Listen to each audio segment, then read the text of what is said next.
All Quiet on the Western Front by Erich Remarque Prologue. This book is to be neither an accusation nor a confession, and least of all an adventure, for death is not an adventure to those who stand face to face with it. It will try simply to tell of a generation of men who, even though they may have escaped its shells, were destroyed by the war. We are at rest 5 miles behind the front. Yesterday we were relieved, and now our bellies are full of beef and haricot beans. We are satisfied and at peace. Each man has another mess tin full for the evening, and what is more, there is a double ration of sausage and bread. That puts a man in fine trim. We have not had such luck as this for a long time. The cook with his carroty head is begging us to eat. He beckons with his ladle to everyone that passes, and spoons him out a great dollop. He does not see how he can empty his stew. Jaden and Muller have produced 2 wash basins and had them filled up to the brim as a reserve. In Jaden this is veracity, in Muller it is foresight. Where Jaden puts it all is a mystery, for he is and always will be as thin as a rake. What's more important still is the issue of a double ration of smokes. 10 cigars, 20 cigarettes, and 2 quids of chew per man. Now that is decent. I have exchanged my chewing tobacco with Kaczynski for his cigarettes, which means I have 40 altogether. That's enough for a day. It is true we have no right to this windfall. The Prussian is not so generous. We have only a miscalculation to thank for it. 14 days ago we had to go up and relieve the front line. It was fairly quiet on our sector, so the quartermaster who remained in the rear had requisitioned the usual quantity of rations and provided for the full company of 150 men. But on the last day an astonishing number of English heavies opened up on us with high explosive, drumming ceaselessly on our position, so that we suffered severely and came back only 80% strong. Last night we moved back and settled down to get a good sleep for once. Kaczynski is right when he says it would not be such a bad war if only one could get a little more sleep. In the line we have had next to none, and 14 days is a long time at one stretch. It was noon before the first of us crawled out of our quarters.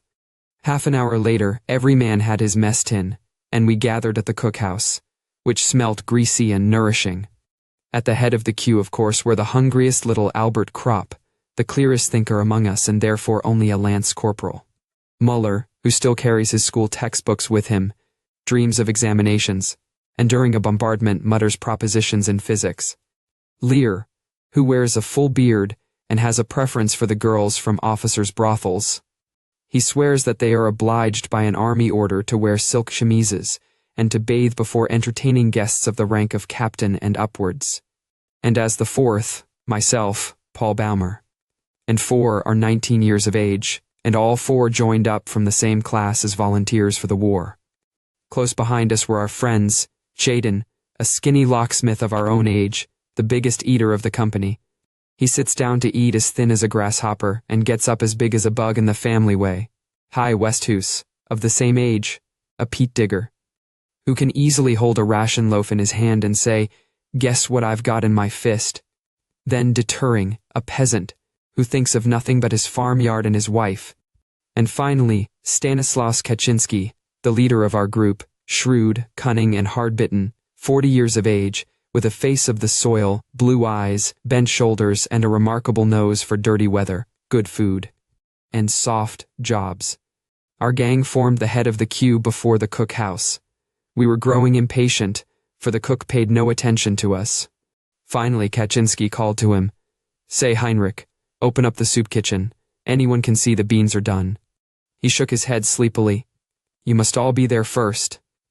Jaden grinned. "We are all here." The sergeant cook still took no notice. "That may do for you," he said. "But where are the others? They won't be fed by you today. They're either in the dressing station or pushing up daisies." The cook was quite disconcerted as the facts dawned on him. He was staggered. "And I have cooked for 150 men." Kropp poked him in the ribs. "Then for once we'll have enough. Come on, begin." Suddenly a vision came over Jaden. His sharp, mousy features began to shine. His eyes grew small with cunning, his jaws twitched, and he whispered hoarsely, "Man, then you've got bread for 150 men too, eh?" The sergeant cook nodded, absent-minded and bewildered. Jaden seized him by the tunic. "And sausage?" Ginger nodded again. Jaden's chaps quivered. "Tobacco too?" "Yes, everything." Jaden beamed. What a bean feast, that's all for us. Each man gets wait a bit, yes, practically 2 issues. Then Ginger stirred himself and said, that won't do. We got excited and began to crowd around. Why won't that do, you old carrot? Demanded Kaczynski. 80 men can't have what is meant for 150. We'll soon show you, growled Muller. I don't care about the stew, but I can only issue rations for 80 men, persisted Ginger. Kaczynski got angry. You might be generous for once. You haven't drawn food for 80 men. You've drawn it for the second company. Good, let's have it then. We are the second company. We began to jostle the fellow. No one felt kindly toward him, for it was his fault that the food often came up to us in the line too late and cold. Under shell fire he wouldn't bring his kitchen up near enough, so that our soup carriers had to go much farther than those of the other companies. Now Bulky of the first company is a much better fellow. He is as fat as a hamster in winter, but he trundles his pots when it comes to that right up to the very front line. We were in just the right mood, and there would certainly have been a dust-up if our company commander had not appeared. He informed himself of the dispute, and only remarked, yes, we did have heavy losses yesterday. He glanced into the Dixie. The beans look good. Ginger nodded, cooked with meat and fat. The lieutenant looked at us. He knew what we were thinking. And he knew many other things too, because he came to the company as a non-com, and was promoted from the ranks. He lifted the lid from the Dixie again and sniffed, then passing on he said, bring me a plate full. Serve out all the rations, we can do with them. Ginger looked sheepish as Jaden danced round him. It doesn't cost you anything. Anyone would think the quartermaster's store belonged to him. And now get on with it, you old blubber sticker, and don't you miscount either. You be hanged, spat out Ginger. When things get beyond him, he throws up the sponge altogether, he just goes to pieces. And as if to show that all things were equal to him, of his own free will he issued in addition 1/2 pound of synthetic honey to each man. Today is wonderfully good, the mail has come, and almost every man has a few letters and papers. We stroll over to the meadow behind the billets. Crop has the round lid of a margarine tub under his arm.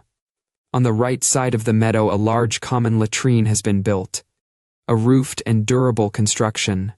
But that is for recruits who as yet have not learned how to make the most of whatever comes their way. We want something better. Scattered about everywhere there are separate, individual boxes for the same purpose. They are square, neat boxes, with wooden sides all round, and have unimpeachably satisfactory seats. On the sides are hand grips, enabling one to shift them about. We move 3 together in a ring and sit down comfortably. And it will be 2 hours before we get up again. I well remembered how embarrassed we were as recruits in barracks when we had to use the general latrine. There were no doors, and 20 men sat side by side as in a railway carriage, so that they could be reviewed all at one glance, for soldiers must always be under supervision. Since then we have learned better than to be shy about such trifling immodesties. In time, things far worse than that came easy to us. Here in the open air, though, the business is entirely a pleasure. I no longer understand why we should always have shied at these things before. They are, in fact, just as natural as eating and drinking. We might perhaps have paid no particular attention to them had they not figured so large in our experience, nor been such novelties to our minds. To the old hands they had long been a mere matter of course. The soldier is on friendlier terms than other men with his stomach and intestines. 3/4 of his vocabulary is derived from these regions, and they give an intimate flavor to expressions of his greatest joy, as well as of his deepest indignation. It is impossible to express oneself in any other way so clearly and pithily. Our families and our teachers will be shocked when we go home, but here it is, the universal language. Enforced publicity has in our eyes restored the character of complete innocence to all these things. More than that, they are so much a matter of course that their comfortable performance is fully as much enjoyed as the playing of a safe top-running flush. Not for nothing was the word latrine rumor invented. These places are the regimental gossip shops and common rooms. We feel ourselves for the time being better off than in any palatial white-tiled convenience. There it can only be hygienic. Here it is beautiful. These are wonderfully carefree hours. Over us is the blue sky. On the horizon float the bright yellow sunlit observation balloons and the many little white clouds of the anti-aircraft shells. Often they rise in a sheaf as they follow after an airman. We hear the muffled rumble of the front, only as very distant thunder. Bumblebees droning by quite drown it. Around us stretches the flowery meadow. The grasses sway their tall spears, the white butterflies flutter around and float on the soft warm wind of the late summer. We read letters and newspapers and smoke. We take off our caps and lay them down beside us. The wind plays with our hair, it plays with our words and thoughts. The 3 boxes stand in the midst of the glowing red field poppies. We set the lid of the margarine tub on our knees, and so have a good table for a game of scat. Krop has the cards with him. After every misa riuverte we have a round of nap. One could sit like this forever. The notes of an accordion float across from the billets. Often we lay aside the cards and look about us. One of us will say, "Well, boys," or "It was a near thing that time." And for a moment, we fall silent. There is in each of us a feeling of constraint. We are all sensible of it. It needs no words to communicate it. It might easily have happened that we should not be sitting here on our boxes today. It came damn near to that.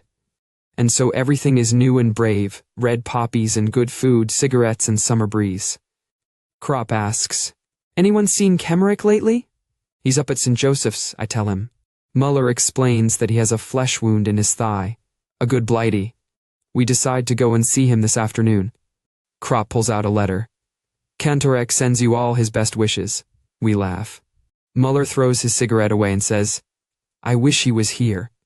Kantorek had been our schoolmaster, a stern little man in a gray tailcoat, with a face like a shrew mouse. He was about the same size as Corporal Himmelstoss, the terror of Klosterberg. It is very queer that the unhappiness of the world is so often brought on by small men. They are so much more energetic and uncompromising than the big fellows. I have always taken good care to keep out of sections with small company commanders. They are mostly confounded little martinets. During drill time, Kantorek gave us long lectures until the whole of our class went, under his shepherding, to the district commandant and volunteered. I can see him now, as he used to glare at us through his spectacles, and say in a moving voice, "Won't you join up, comrades?" These teachers always carry their feelings ready in their waistcoat pockets, and trot them out by the hour. But we didn't think of that then. There was indeed one of us who hesitated and did not want to fall into line. That was Joseph Bem, a plump, homely fellow. But he did allow himself to be persuaded, otherwise he would have been ostracized. And perhaps more of us thought as he did, but no one could very well stand out. Because at that time even one's parents were ready with the word coward. No one had the vaguest idea what we were in for. The wisest were just the poor and simple people. They knew the war to be a misfortune, whereas those who were better off, and should have been able to see more clearly what the consequences would be, were beside themselves with joy. Kaczynski said that was a result of their upbringing. It made them stupid. And what Kat said, he had thought about. Strange to say, Bem was one of the first to fall. He got hit in the eye during an attack, and we left him lying for dead. We couldn't bring him with us, because we had to come back helter-skelter. In the afternoon suddenly we heard him call, and saw him crawling about in no man's land. He had only been knocked unconscious. Because he could not see and was mad with pain, he failed to keep under cover, and so was shot down before anyone could go and fetch him in. Naturally, we couldn't blame Kantorek for this. Where would the world be if one brought every man to book? There were thousands of Kantoreks, all of whom were convinced that they were acting for the best, in a way that cost them nothing. And that is why they let us down so badly. For us lads of 18, they ought to have been mediators and guides to the world of maturity, the world of work, of duty, of culture, of progress, to the future. We often made fun of them and played jokes on them, but in our hearts we trusted them. The idea of authority, which they represented, was associated in our minds with a greater insight and a more humane wisdom. But the first death we saw shattered this belief. We had to recognize that our generation was more to be trusted than theirs. They surpassed us only in phrases and in cleverness. The first bombardment showed us our mistake, and under it the world as they had taught it to us broke in pieces. While they continued to write and talk, we saw the wounded and dying. While they taught that duty to one's country is the greatest thing, we already knew that death throes are stronger. But for all that, we were no mutineers, no deserters, no cowards. They were very free with all these expressions. We loved our country as much as they. We went courageously into every action, but also we distinguished the false from true. We had suddenly learned to see. And we saw that there was nothing of their world left. We were all at once terribly alone, and alone we must see it through. Before going over to see Emmerich, we pack up his things. He will need them on the way back. In the dressing station there is great activity. It reeks as ever of carbolic, pus, and sweat. We are accustomed to a good deal in the billets, but this makes us feel faint. We ask for Emmerich. He lies in a large room and receives us with feeble expressions of joy and helpless agitation. While he was unconscious, someone had stolen his watch. Muller shakes his head. I always told you that nobody should carry as good a watch as that. Muller is rather crude and tactless, otherwise he would hold his tongue, for anybody can see that Emmerich will never come out of this place again. Whether he finds his watch or not will make no difference. At the most one will only be able to send it to his people. How goes it, Franz? Asks Kropp. Emmerich's head sinks. Not so bad, but I have such a damned pain in my foot. We look at his bed covering. His leg lies under a wire basket. The bed covering arches over it. I kick Muller on the shin, for he is just about to tell Emmerich what the orderlies told us outside, that Emmerich has lost his foot. The leg is amputated. He looks ghastly, yellow and wan. In his face there are already the strained lines that we know so well. We have seen them now hundreds of times. They are not so much lines as marks. Under the skin the life no longer pulses. It has already pressed out the boundaries of the body. Death is working through from within. It already has command in the eyes. Here lies our comrade, Emmerich, who a little while ago was roasting horseflesh with us and squatting in the shell holes. It is still, and yet it is not he any longer. His features have become uncertain and faint, like a photographic plate from which two pictures have been taken. Even his voice sounds like ashes. I think of the time when we went away. His mother, a good plump matron, brought him to the station. She wept continually. Her face was bloated and swollen. Emmerich felt embarrassed, for she was the least composed of all. She simply dissolved into fat and water. Then she caught sight of me and took hold of my arm again and again, and implored me to look after Franz out there. Indeed, he did have a face like a child, and such frail bones that after 4 weeks pack-carrying, he already had flat feet. But how can a man look after anyone in the field? Now you will soon be going home, says Kropp. You would have had to wait at least 3 or 4 months for your leave. Emmerich nods. I cannot bear to look at his hands, they are like wax. Under the nails is the dirt of the trenches. It shows through blue-black like poison. It strikes me that these nails will continue to grow like lean fantastic cellar plants, long after Emmerich breathes no more. I see the picture before me. They twist themselves into corkscrews and grow, and with them the hair on the decaying skull, just like grass in a good soil. Just like grass. How can it be possible? Muller leans over. We have brought your things, Franz. Emmerich signs with his hands. Put them under the bed. Muller does so.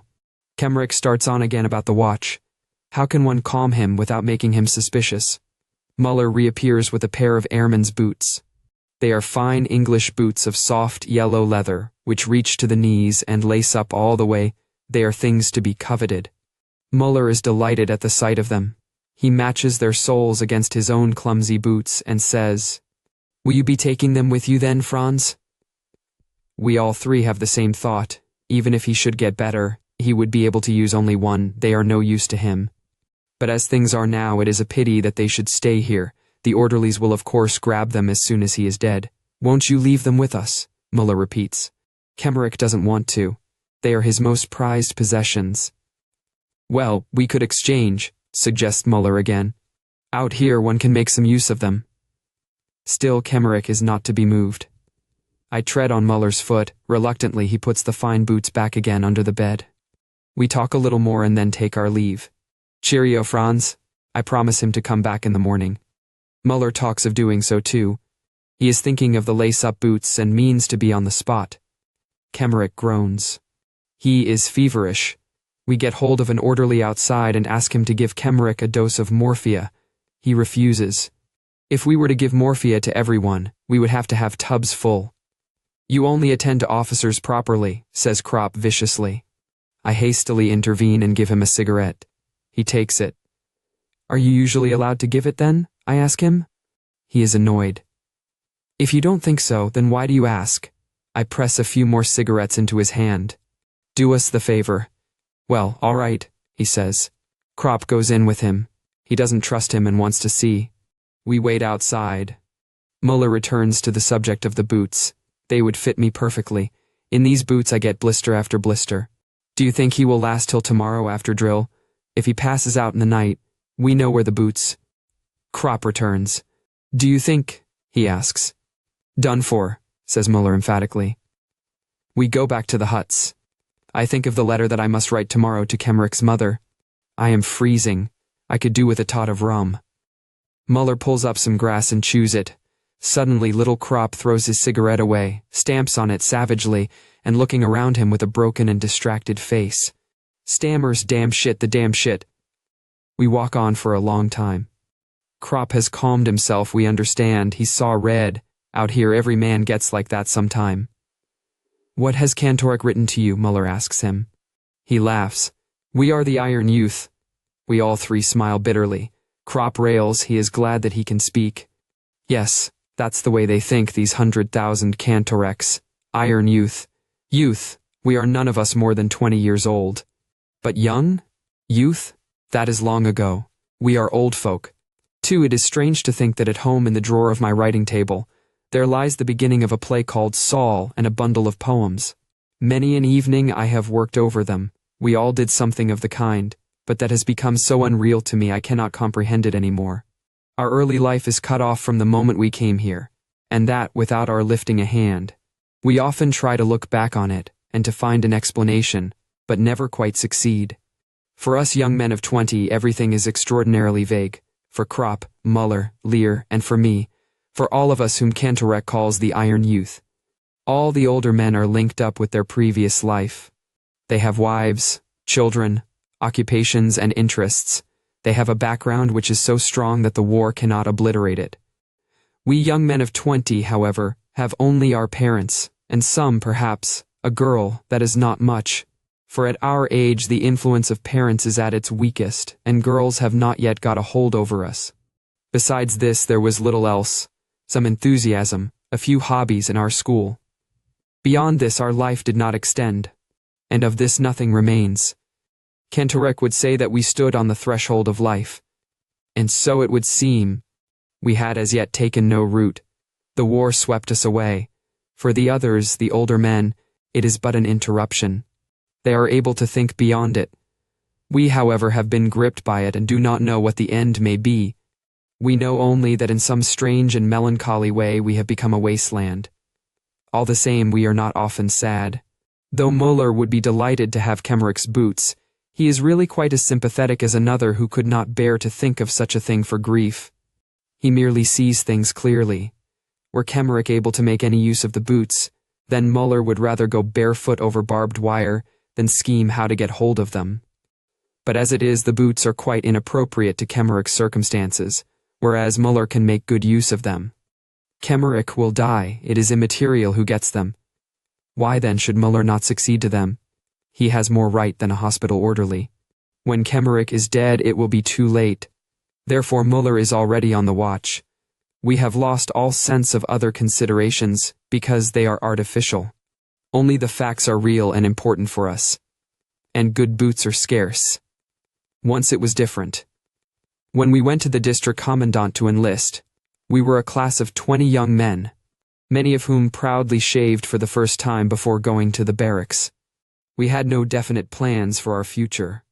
Our thoughts of a career and occupation were as yet of too unpractical a character to furnish any scheme of life. We were still crammed full of vague ideas which gave to life, and to the war also an ideal and almost romantic character.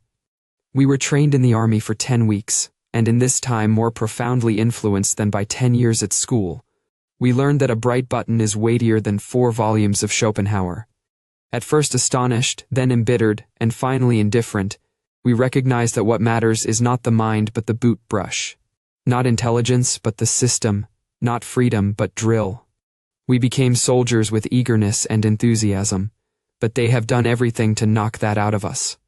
After 3 weeks it was no longer incomprehensible to us that a braided postman should have more authority over us than had formerly our parents, our teachers, and the whole gamut of culture from Plato to Goethe.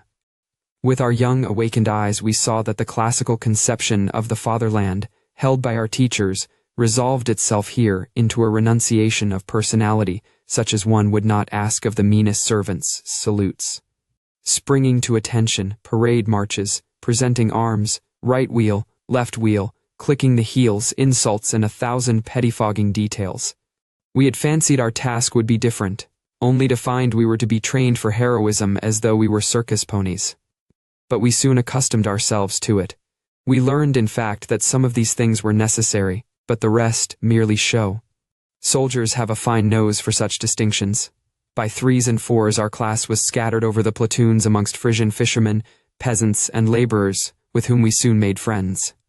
Kropp, Muller, Kemmerich, and I went in No. 9 platoon under Corporal Himmelstoss. He had the reputation of being the strictest disciplinarian in the camp, and was proud of it. He was a small, undersized fellow, with a foxy, waxed mustache, who had seen 12 years' service, and was in civil life a postman.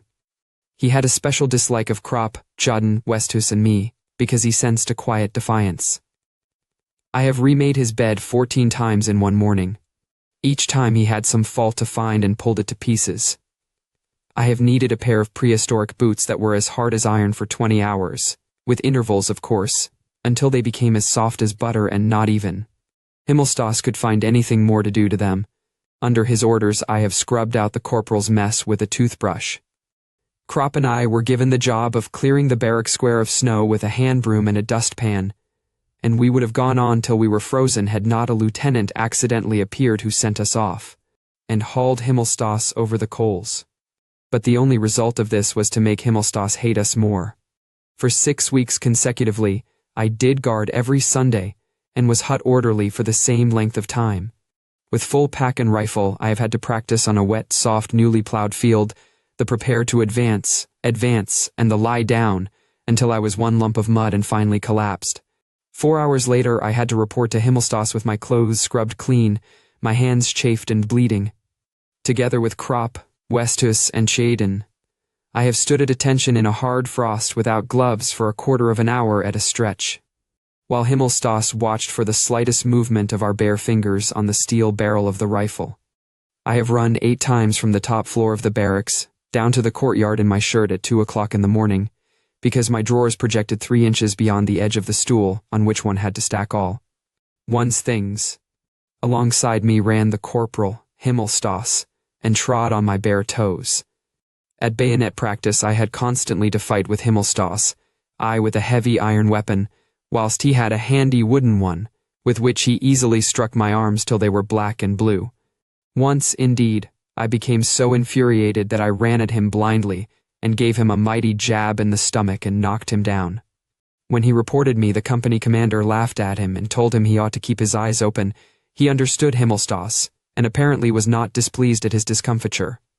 I became a past master on the parallel bars and excelled at physical jerks. We have trembled at the mere sound of his voice, but this runaway post horse never got the better of us. One Sunday, as Kropp and I were lugging a latrine bucket on a pole across the barrack yard, Himmelstoss came by, all polished up and spry for going out. He planted himself in front of us and asked how we liked the job. In spite of ourselves, we tripped and emptied the bucket over his legs.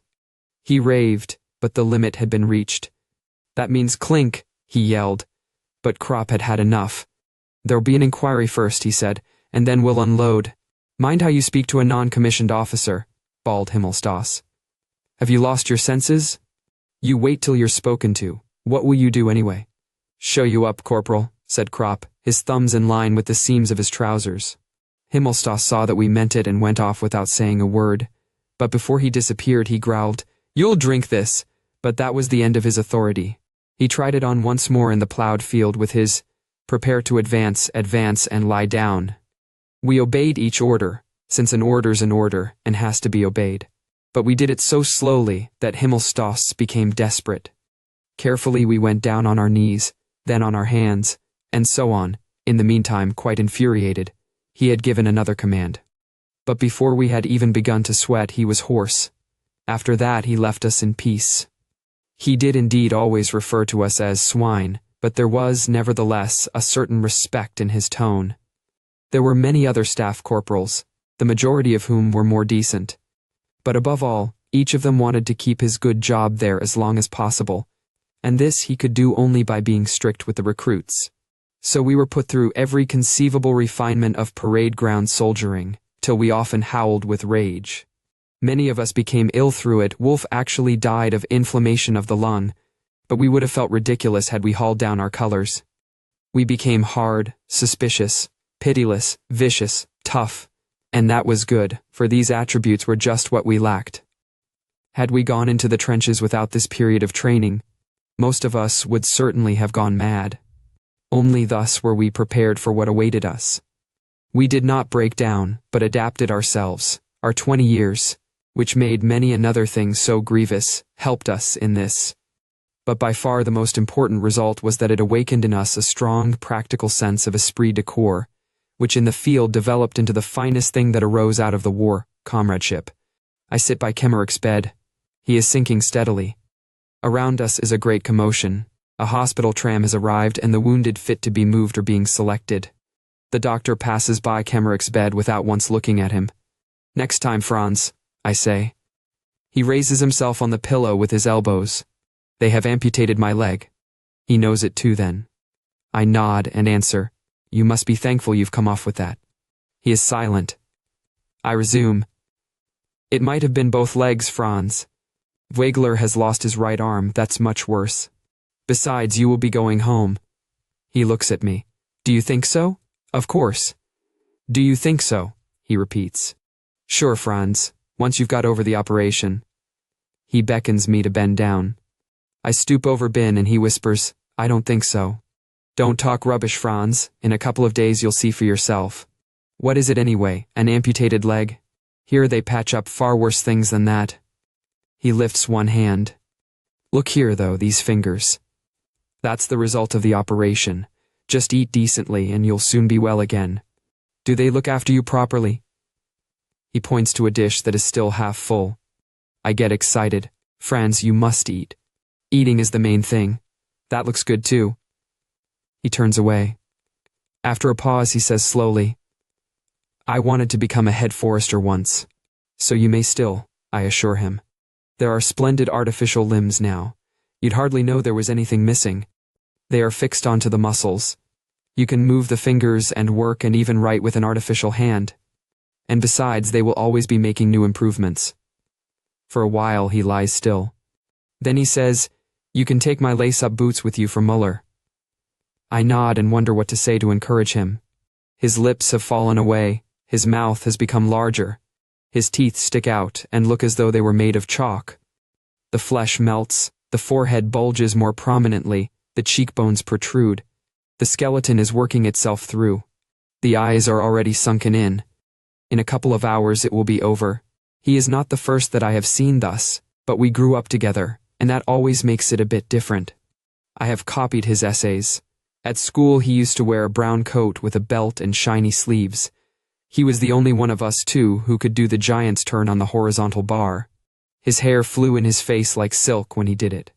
Kantorek was proud of him, but he couldn't stand cigarettes. His skin was very white. He had something of the girl about him. I glance at my boots. They are big and clumsy. The breeches are tucked into them, and standing up one looks well built and powerful in these great drain pipes.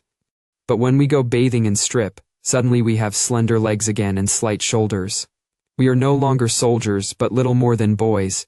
No one would believe that we could carry packs. It is a strange moment when we stand naked. Then we become civilians, and almost feel ourselves to be so. When bathing, Franz Kemmerich looked as slight and frail as a child. There he lies now, but why? The whole world ought to pass by this bed and say, "That is Franz Kemmerich, 19.5 years old. He doesn't want to die. Let him not die." My thoughts become confused. This atmosphere of carbolic and gangrene clogs the lungs. It is a thick gruel. It suffocates. It grows dark. Kemmerich's face changes color, It lifts from the pillow and is so pale that it gleams. The mouth moves slightly. I draw near to him. He whispers, "If you find my watch, send it home." I do not reply. It is no use anymore. No one can console him. I am wretched with helplessness. This forehead with its hollow temples, this mouth that now seems all teeth, this sharp nose, and the fat, weeping woman at home to whom I must write. If only the letter were sent off already. Hospital orderlies go to and fro with bottles and pails. One of them comes up, casts a glance at Erich and goes away again. You can see he is waiting.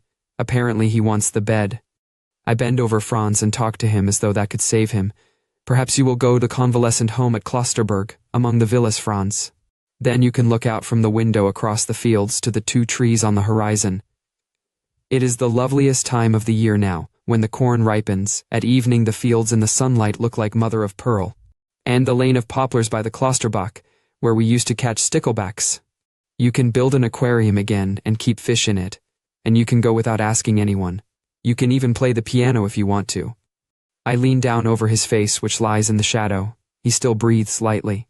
His face is wet, he is crying. What a fine mess I have made of it with my foolish talk. But Franz, I put my arm round his shoulder and put my face against his. Will you sleep now? He does not answer. The tears run down his cheeks. I would like to wipe them away, but my handkerchief is too dirty. An hour passes.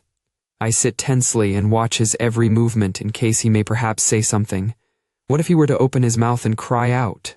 But he only weeps, his head turned aside. He does not speak of his mother or his brothers and sisters. He says nothing. All that lies behind him, he is entirely alone now with his little life of 19 years, and cries because it leaves him. This is the most disturbing and hardest parting that I ever have seen, although it was pretty bad too with Taijin, who called for his mother, a big bear of a fellow who, with wild eyes full of terror, held off the doctor from his bed with a dagger until he collapsed. Suddenly Erich groans and begins to gurgle. I jump up, stumble outside, and demand, "Where is the doctor? Where is the doctor?" As I catch sight of the white apron, I seize hold of it. "Come quick. Franz Erich is dying." He frees himself and asks an orderly standing by, "Which will that be?" He says, "Bed 26, amputated thigh." He sniffs. "How should I know anything about it? I've amputated 5 legs today." He shoves me away, says to the hospital orderly, "You see to it," and hurries off to the operating room. I tremble with rage as I go along with the orderly. The man looks at me and says, "One operation after another since 5 o'clock this morning. You know, today alone there have been 16 deaths, yours is the 17th. There will probably be 20 altogether." I become faint. All at once I cannot do any more. I won't revile any more. It is senseless. I could drop down and never rise up again. We are by Erich's bed. He is dead. The face is still wet from the tears. The eyes are half open and yellow, like old horn buttons. The orderly pokes me in the ribs. "Are you taking his things with you?" I nod. He goes on, "We must take him away at once. We want the bed." Outside, they are lying on the floor. I collect Erich's things and untie his identification disc. The orderly asks about the paybook. I say that it is probably in the orderly room, and go. Behind me they are already hauling Franz onto a waterproof sheet. Outside the door I am aware of the darkness and the wind as a deliverance. I breathe as deep as I can, and feel the breeze in my face, warm and soft as never before. Thoughts of girls, of flowery meadows, of white clouds suddenly come into my head. My feet begin to move forward in my boots. I go quicker. I run. Soldiers pass by me. I hear their voices without understanding. The earth is streaming with forces which pour into me through the soles of my feet.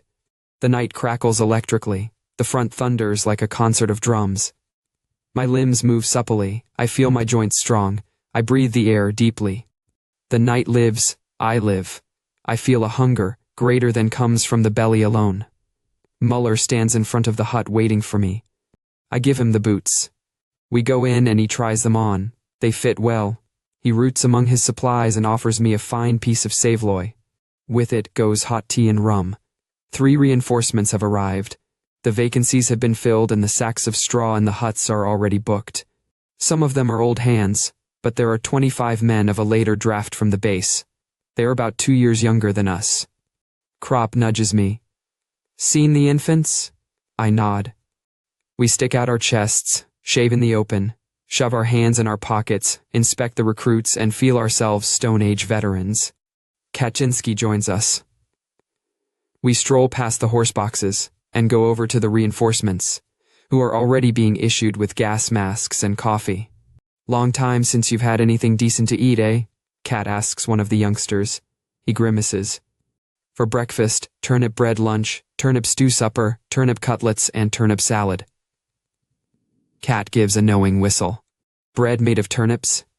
You've been in luck, it's nothing new for it to be made of sawdust. But what do you say to haricot beans? Have some? The youngster turns red. You can't kid me. Kaczynski merely says, Fetch your mess tin. We follow curiously. He takes us to a tub beside his straw sack. Sure enough, it is half full of beef and beans. Kaczynski plants himself in front of it like a general and says, Sharp eyes and light fingers. That's what the Prussians say. We are surprised. Great guts, Cat, how did you come by that? I ask him. Ginger was glad I took it. I gave him 3 pieces of parachute silk for it. Cold beans taste fine, too. Patronizingly, he gives the youngster a portion and says, Next time you come with your mestin, have a cigar or a chew of tobacco in your other hand. Get me? Then he turns to us. You get off scot-free, of course. We couldn't do without Kaczynski, he has a sixth sense. There are such people everywhere, but one does not appreciate it at first. Every company has one or two. Kaczynski is the smartest I know.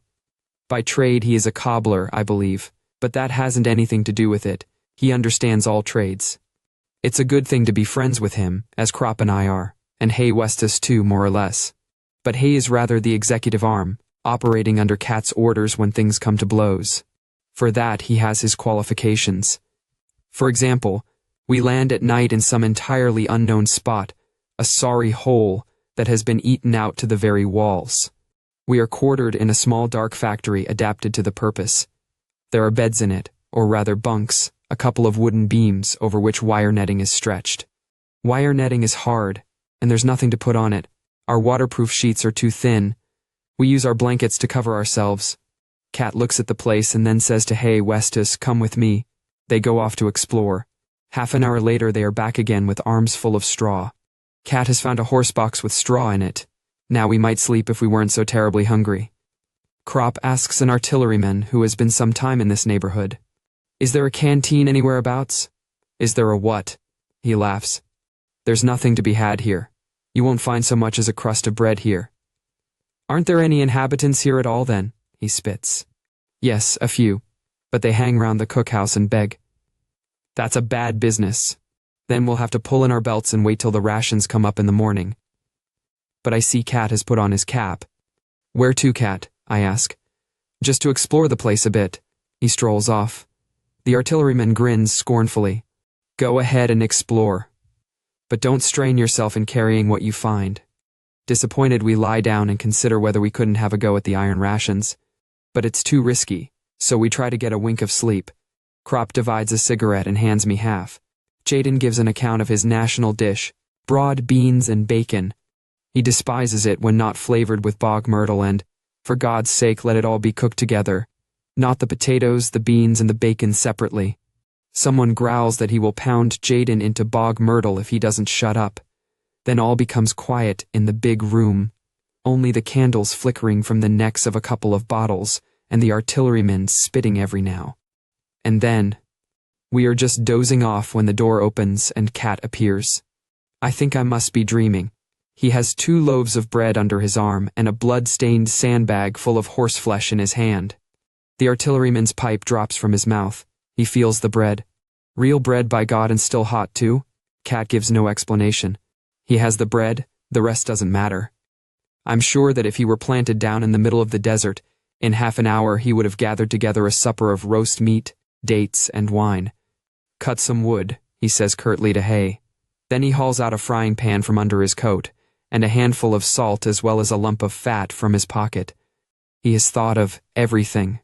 Hay makes a fire on the floor. It lights up the empty room of the factory. We climb out of bed. The artilleryman hesitates. He wonders whether to praise Kat and so perhaps gam a little for himself. But Kaczynski doesn't even see him. He might as well be thin air. He goes off cursing. Kat knows the way to roast horseflesh so that it's tender. It shouldn't be put straight into the pan. That makes it tough. It should be boiled first in a little water. With our knives, we squat round in a circle and fill our bellies. That is Kat.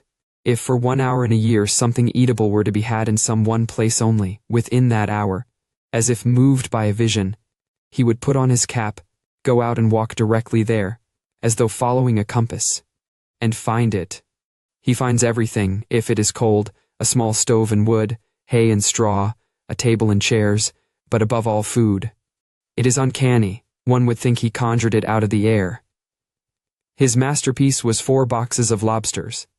Admittedly, we would rather have had a good beefsteak. We have settled ourselves on the sunny side of the hut. There is a smell of tar, of summer, and of sweaty feet. Kat sits beside me. He likes to talk. Today we have done an hour's saluting drill because Jaden failed to salute a major smartly enough. Kat can't get it out of his head. You take it from me, we are losing the war because we can salute too well, he says. Krop stalks up, with his breeches rolled up and his feet bare. He lays out his washed socks to dry on the grass. Kat turns his eyes to heaven, lets off a mighty fart, and says meditatively, every little bean must be heard as well as seen. The two begin to argue. At the same time they lay a bottle of beer on the result of an air fight that's going on above us. Kaczynski won't budge from the opinion which as an old front hog he rhymes, give 'em all the same grub and all the same pay and the war would be over and done in a day. Krop, on the other hand, is a thinker. He proposes that a declaration of war should be a kind of popular festival with entrance tickets and bands, like a bullfight. Then, in the arena, the ministers and generals of the 2 countries, dressed in bathing drawers and armed with clubs, can have it out among themselves. Whoever survives, his country wins. That would be much simpler and more just than this arrangement, where the wrong people do the fighting. The subject is dropped. Then the conversation turns to drill. A picture comes before me, burning midday in the barrack yard. The heat hangs over the square. The barracks are deserted. Everything sleeps. All one hears is the drummers practicing. They have installed themselves somewhere and practice brokenly, dully, monotonously. What a concord! Midday heat, barrack square, and drummers beating. The windows of the barracks are empty and dark. From some of them trousers are hanging to dry. The rooms are cool, and one looks toward them longingly. Oh, dark, musty platoon huts, with the iron bedsteads, the checkered bedding, the lockers, and the stools. Even you can become the object of desire. Out here you have a faint resemblance to home, your rooms, full of the smell of stale food, sleep, smoke, and clothes. Kaczynski paints it all in lively colors. What would we not give to be able to return to it? Farther back than that our thoughts dare not go. Those early morning hours of instruction, what are the parts of the rifle? The midday hours of physical training, pianist forward. By the right, quick march, report to the cookhouse for potato peeling. We indulge in reminiscences. Krop laughs suddenly and says, change at Lone. That was our corporal's favorite game. Lone is a railway junction.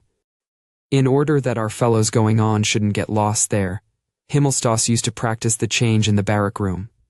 We had to learn that at Lone, to reach the branch line, we must pass through a subway. The beds represented the subway, and each man stood at attention on the left side of his bed. Then came the command, change at Lone, and like lightning, everyone scrambled under the bed to the opposite side. We practiced this for hours on end. Meanwhile, the German aeroplane has been shot down. Like a comet, it bursts into a streamer of smoke and falls headlong. Krop has lost the bottle of beer. Disgruntled, he counts out the money from his wallet. Surely Himmelstoss was a very different fellow as a postman, say I, after Albert's disappointment has subsided. Then how does it come that he's such a bully as a drill sergeant? The question revives Krop, more particularly as he hears there's no more beer in the canteen. It's not only Himmelstoss. There are lots of them. As sure as they get a stripe or a star, they become different men, just as though they'd swallowed concrete. That's the uniform, I suggest. Roughly speaking it is, says Kat, and prepares for a long speech. But the root of the matter lies somewhere. For instance, if you train a dog to eat potatoes, and then afterwards put a piece of meat in front of him, he'll snap at it. It's his nature. And if you give a man a little bit of authority, he behaves just the same way. He snaps at it too. The things are precisely the same. In himself, man is essentially a beast, only he butters it over like a slice of bread with a little decorum. The army is based on that. One man must always have power over the other. The mischief is merely that each one has much too much power. A non-com can torment a private, a lieutenant a non-com, a captain a lieutenant, until he goes mad. And because they know they can, they all soon acquire the habit more or less. Take a simple case. We are marching back from the parade ground, dog, tired. Then comes the order to sing. We sing spiritlessly, for it is all we can do to trudge along with our rifles. At once the company is turned about and has to do another hour's drill as punishment. On the march back the order to sing is given again, and once more we start. Now what's the use of all that? It's simply that the company commander's head has been turned by having so much power, and nobody blames him. On the contrary, he is praised for being strict. That, of course, is only a trifling instance, but it holds also in very different affairs. Now I ask you, let a man be whatever you like in peacetime. What occupation is there in which he can behave like that without getting a crack on the nose? He can only do that in the army. It goes to the heads of them all, you see. And the more insignificant a man has been in civil life, the worse it takes him. They say, of course, there must be discipline, ventures Crop meditatively. True, growls Cat. They always do. And it may be so, still it oughtn't to become an abuse.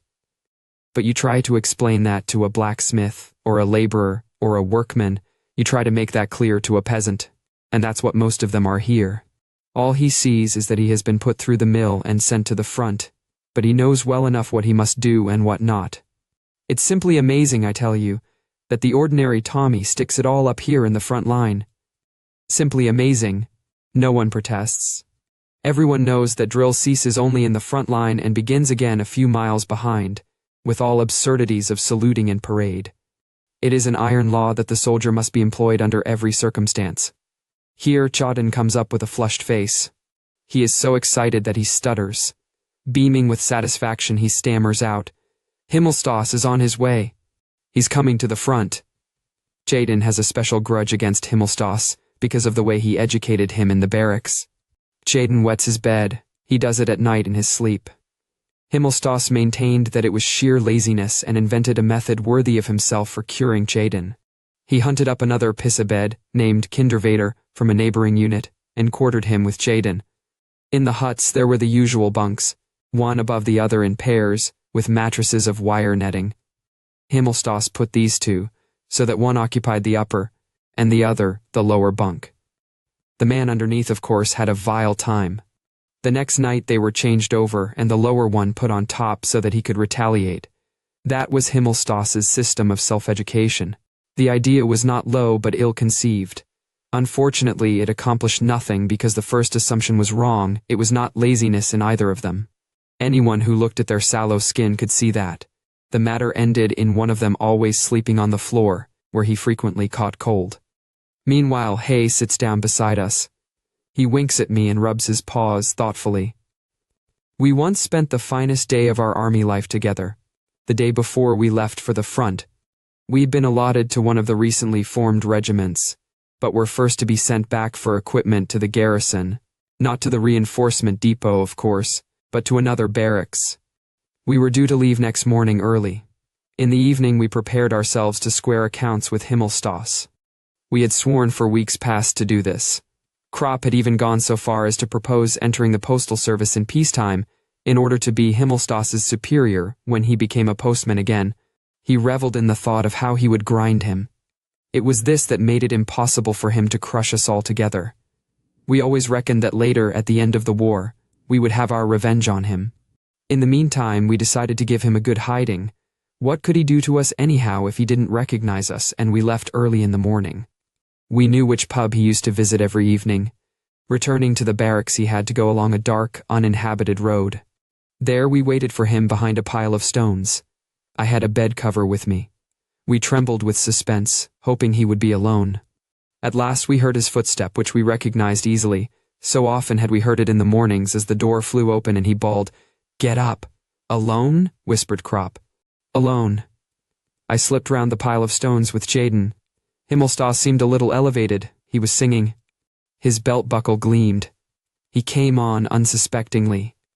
We seized the bed cover, made a quick leap, threw it over his head from behind and pulled it round him, so that he stood there in a white sack, unable to raise his arms.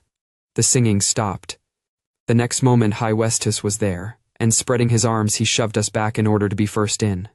He put himself in position with evident satisfaction, raised his arm like a signal mast, and his hand like a coal shovel, and fetched such a blow on the white sack as would have felled an ox. Himmelstas was thrown down. He rolled 5 yards and started to yell, but we were prepared for that and had brought a cushion. Hay squatted down, laid the cushion on his knees, felt where Himmelstas's head was and pressed it down on the pillow. Immediately his voice was muffled. Hay let him get a gasp of air every so often, when he would give a mighty yell that was immediately hushed. Jaden unbuttoned Himmelstas's braces and pulled down his trousers, holding the whip meantime in his teeth. Then he stood up and set to work. It was a wonderful picture, Himmelstas on the ground, Hay bending over him with a fiendish grin and his mouth open with bloodlust. Himmelstas's head on his knees, then the convulsed striped drawers, the knock-knees, executing at every blow most original movements in the lowered breeches. And towering over them like a woodcutter, the indefatigable Jaden. In the end we had to drag him away to get our turn. Finally Hay stood Himmelstas on his feet again and gave one last personal remonstrance. As he stretched out his right arm preparatory to giving him a box on the ear, he looked as if he were going to reach down a star. Himmelstas toppled over. Hay stood him up again, made ready, and fetched him a second, well-aimed beauty with the left hand.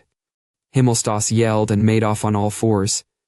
His striped postman's backside gleamed in the moonlight. We disappeared at full speed. Hay looked round once again and said wrathfully, satisfied and rather mysteriously, "Revenge is black pudding." Himmelstas ought to have been pleased. His saying that we should each educate one another had borne fruit for himself. We had become successful students of his method. He never discovered whom he had to thank for the business. At any rate he scored a bed cover out of it, for when we returned a few hours later to look for it, it was no longer to be found. That evening's work made us more or less content to leave next morning, and an old buffer was pleased to describe us as young heroes. For we have to go up on wiring fatigue. The motor lorries roll up after dark. We climb in. It is a warm evening, and the twilight seems like a canopy under whose shelter we feel drawn together. Even the stingy Jaden gives me a cigarette, and then a light. We stand jammed in together, shoulder to shoulder. There is no room to sit. But we do not expect that. Muller is in a good mood for once. He is wearing his new boots. The engines drone, the lorries bump and rattle. The roads are worn and full of holes. We dare not show a light, so we lurch along and are often almost pitched out. That does not worry us, however. It can happen if it likes. A broken arm is better than a hole in the guts, and many a man would be thankful enough for such a chance of finding his home way again. Beside us stream the munition columns in long files. They are making the pace. They overtake us continually. We joke with them, and they answer back. A wall becomes visible. It belongs to a house which lies on the side of the road. I suddenly prick up my ears. Am I deceived? Again I hear distinctly the cackle of geese. A glance at Kaczynski, a glance from him to me, we understand one another. "Cat, I hear some aspirants for the frying pan over there." He nods. "It will be attended to when we come back." I have their number. Of course Cat has their number. He knows all about every leg of goose within a radius of 15 miles. The lorries arrive at the artillery lines. The gun emplacements are camouflaged with bushes against aerial observation, and look like a kind of military feast of the tabernacles. These branches might seem gay and cheerful were not cannon embowered there.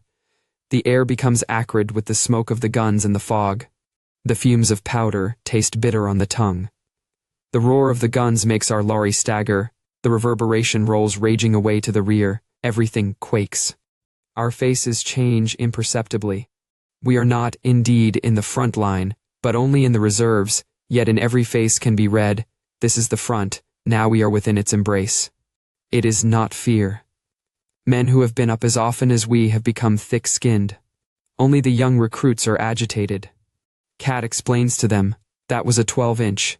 You can tell by the report, now you'll hear the burst." But the muffled thud of the burst does not reach us. It is swallowed up in the general murmur of the front. Cat listens. "There'll be a bombardment tonight." We all listen. The front is restless. "The Tommies are firing already," says Crop. The shelling can be heard distinctly. It is the English batteries to the right of our section. They are beginning an hour too soon. According to us, they start punctually at 10 o'clock. "What's got them?" says Muller. "Their clocks must be fast. There'll be a bombardment, I tell you. I can feel it in my bones." Cat shrugs his shoulders. 3 guns open fire close beside us. The burst of flame shoots across the fog. The guns roar and boom. We shiver and are glad to think that we shall be back in the huts early in the morning. Our faces are neither paler nor more flushed than usual. They are not more tense nor more flabby. And yet they are changed. We feel that in our blood a contact has shot home. That is no figure of speech, it is fact. It is the front, the consciousness of the front, that makes this contact. The moment that the first shells whistle over, and the air is rent with the explosions, there is suddenly in our veins, in our hands, in our eyes a tense waiting, a watching, a heightening alertness, a strange sharpening of the senses. The body with one bound is in full readiness. It often seems to me as though it were the vibrating, shuddering air that with a noiseless leap springs upon us, or as though the front itself emitted an electric current which awakened unknown nerve centers. Every time it is the same. We start out for the front plain soldiers, either cheerful or gloomy. Then come the first gun emplacements, and every word of our speech has a new ring. When Cat stands in front of the hut and says, "There'll be a bombardment," that is merely his own opinion. But if he says it here, then the sentence has the sharpness of a bayonet. In the moonlight, it cuts clean through the thought. It thrusts nearer and speaks to this unknown tiling that is awakened in us. A dark meaning. There'll be a bombardment. Perhaps it is our inner and most secret life that shivers and falls on guard. To me, the front is a mysterious whirlpool. Though I am in still water far away from its center, I feel the whirl of the vortex sucking me slowly, irresistibly, inescapably into itself. From the earth, from the air, sustaining forces pour into us, mostly from the earth. To no man does the earth mean so much as to the soldier. When he presses himself down upon her long and powerfully, when he buries his face and his limbs deep in her from the fear of death by shellfire, then she is his only friend, his brother, his mother. He stifles his terror, and his cries and her silence and her security. She shelters him and releases him for 10 seconds to live, to run, 10 seconds of life, receives him again and often forever. Earth, earth, earth. Earth with thy folds and hollows and holes, into which a man may fling himself and crouch down.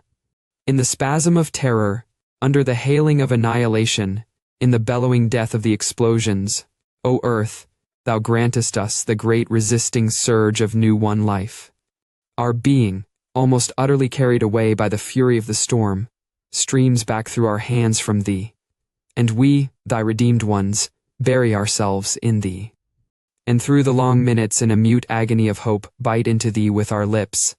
At the sound of the first droning of the shells we rush back, in one part of our being, 1,000 years.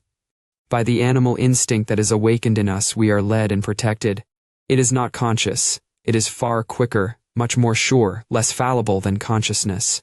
One cannot explain it. A man is walking along without thought or heed, suddenly he throws himself down on the ground, and a storm of fragments flies harmlessly over him. Yet he cannot remember either to have heard the shell coming, or to have thought of flinging himself down. But had he not abandoned himself to the impulse, he would now be a heap of mangled flesh. It is this other, this second sight in us, that has thrown us to the ground and saved us, without our knowing how. If it were not so, there would notice one man alive from Flanders to the Vosges. We march up, moody or good-tempered soldiers. We reach the zone where the front begins and become on the instant human animals. An indigent-looking wood receives us.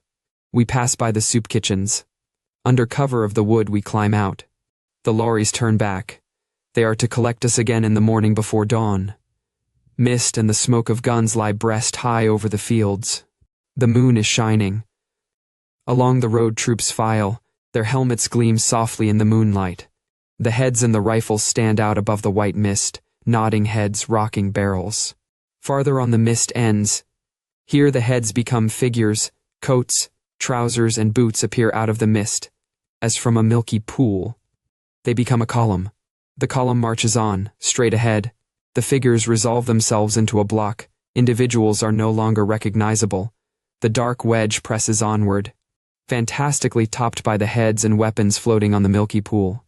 A column, not men at all. Guns and munition wagons are moving along a crossroad.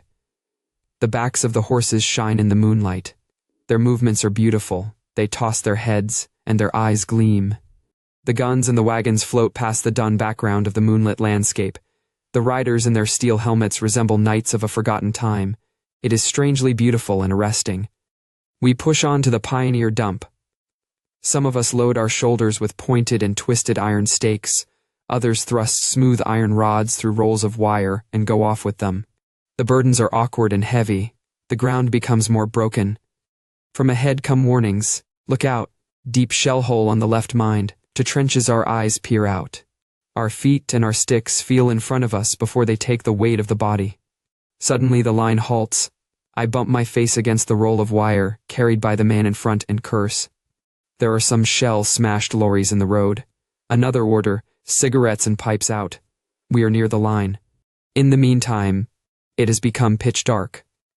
We skirt a small wood and then have the front line immediately before us. An uncertain red glow spreads along the skyline from one end to the other. It is in perpetual movement, punctuated with the bursts of flame from the nozzles of the batteries.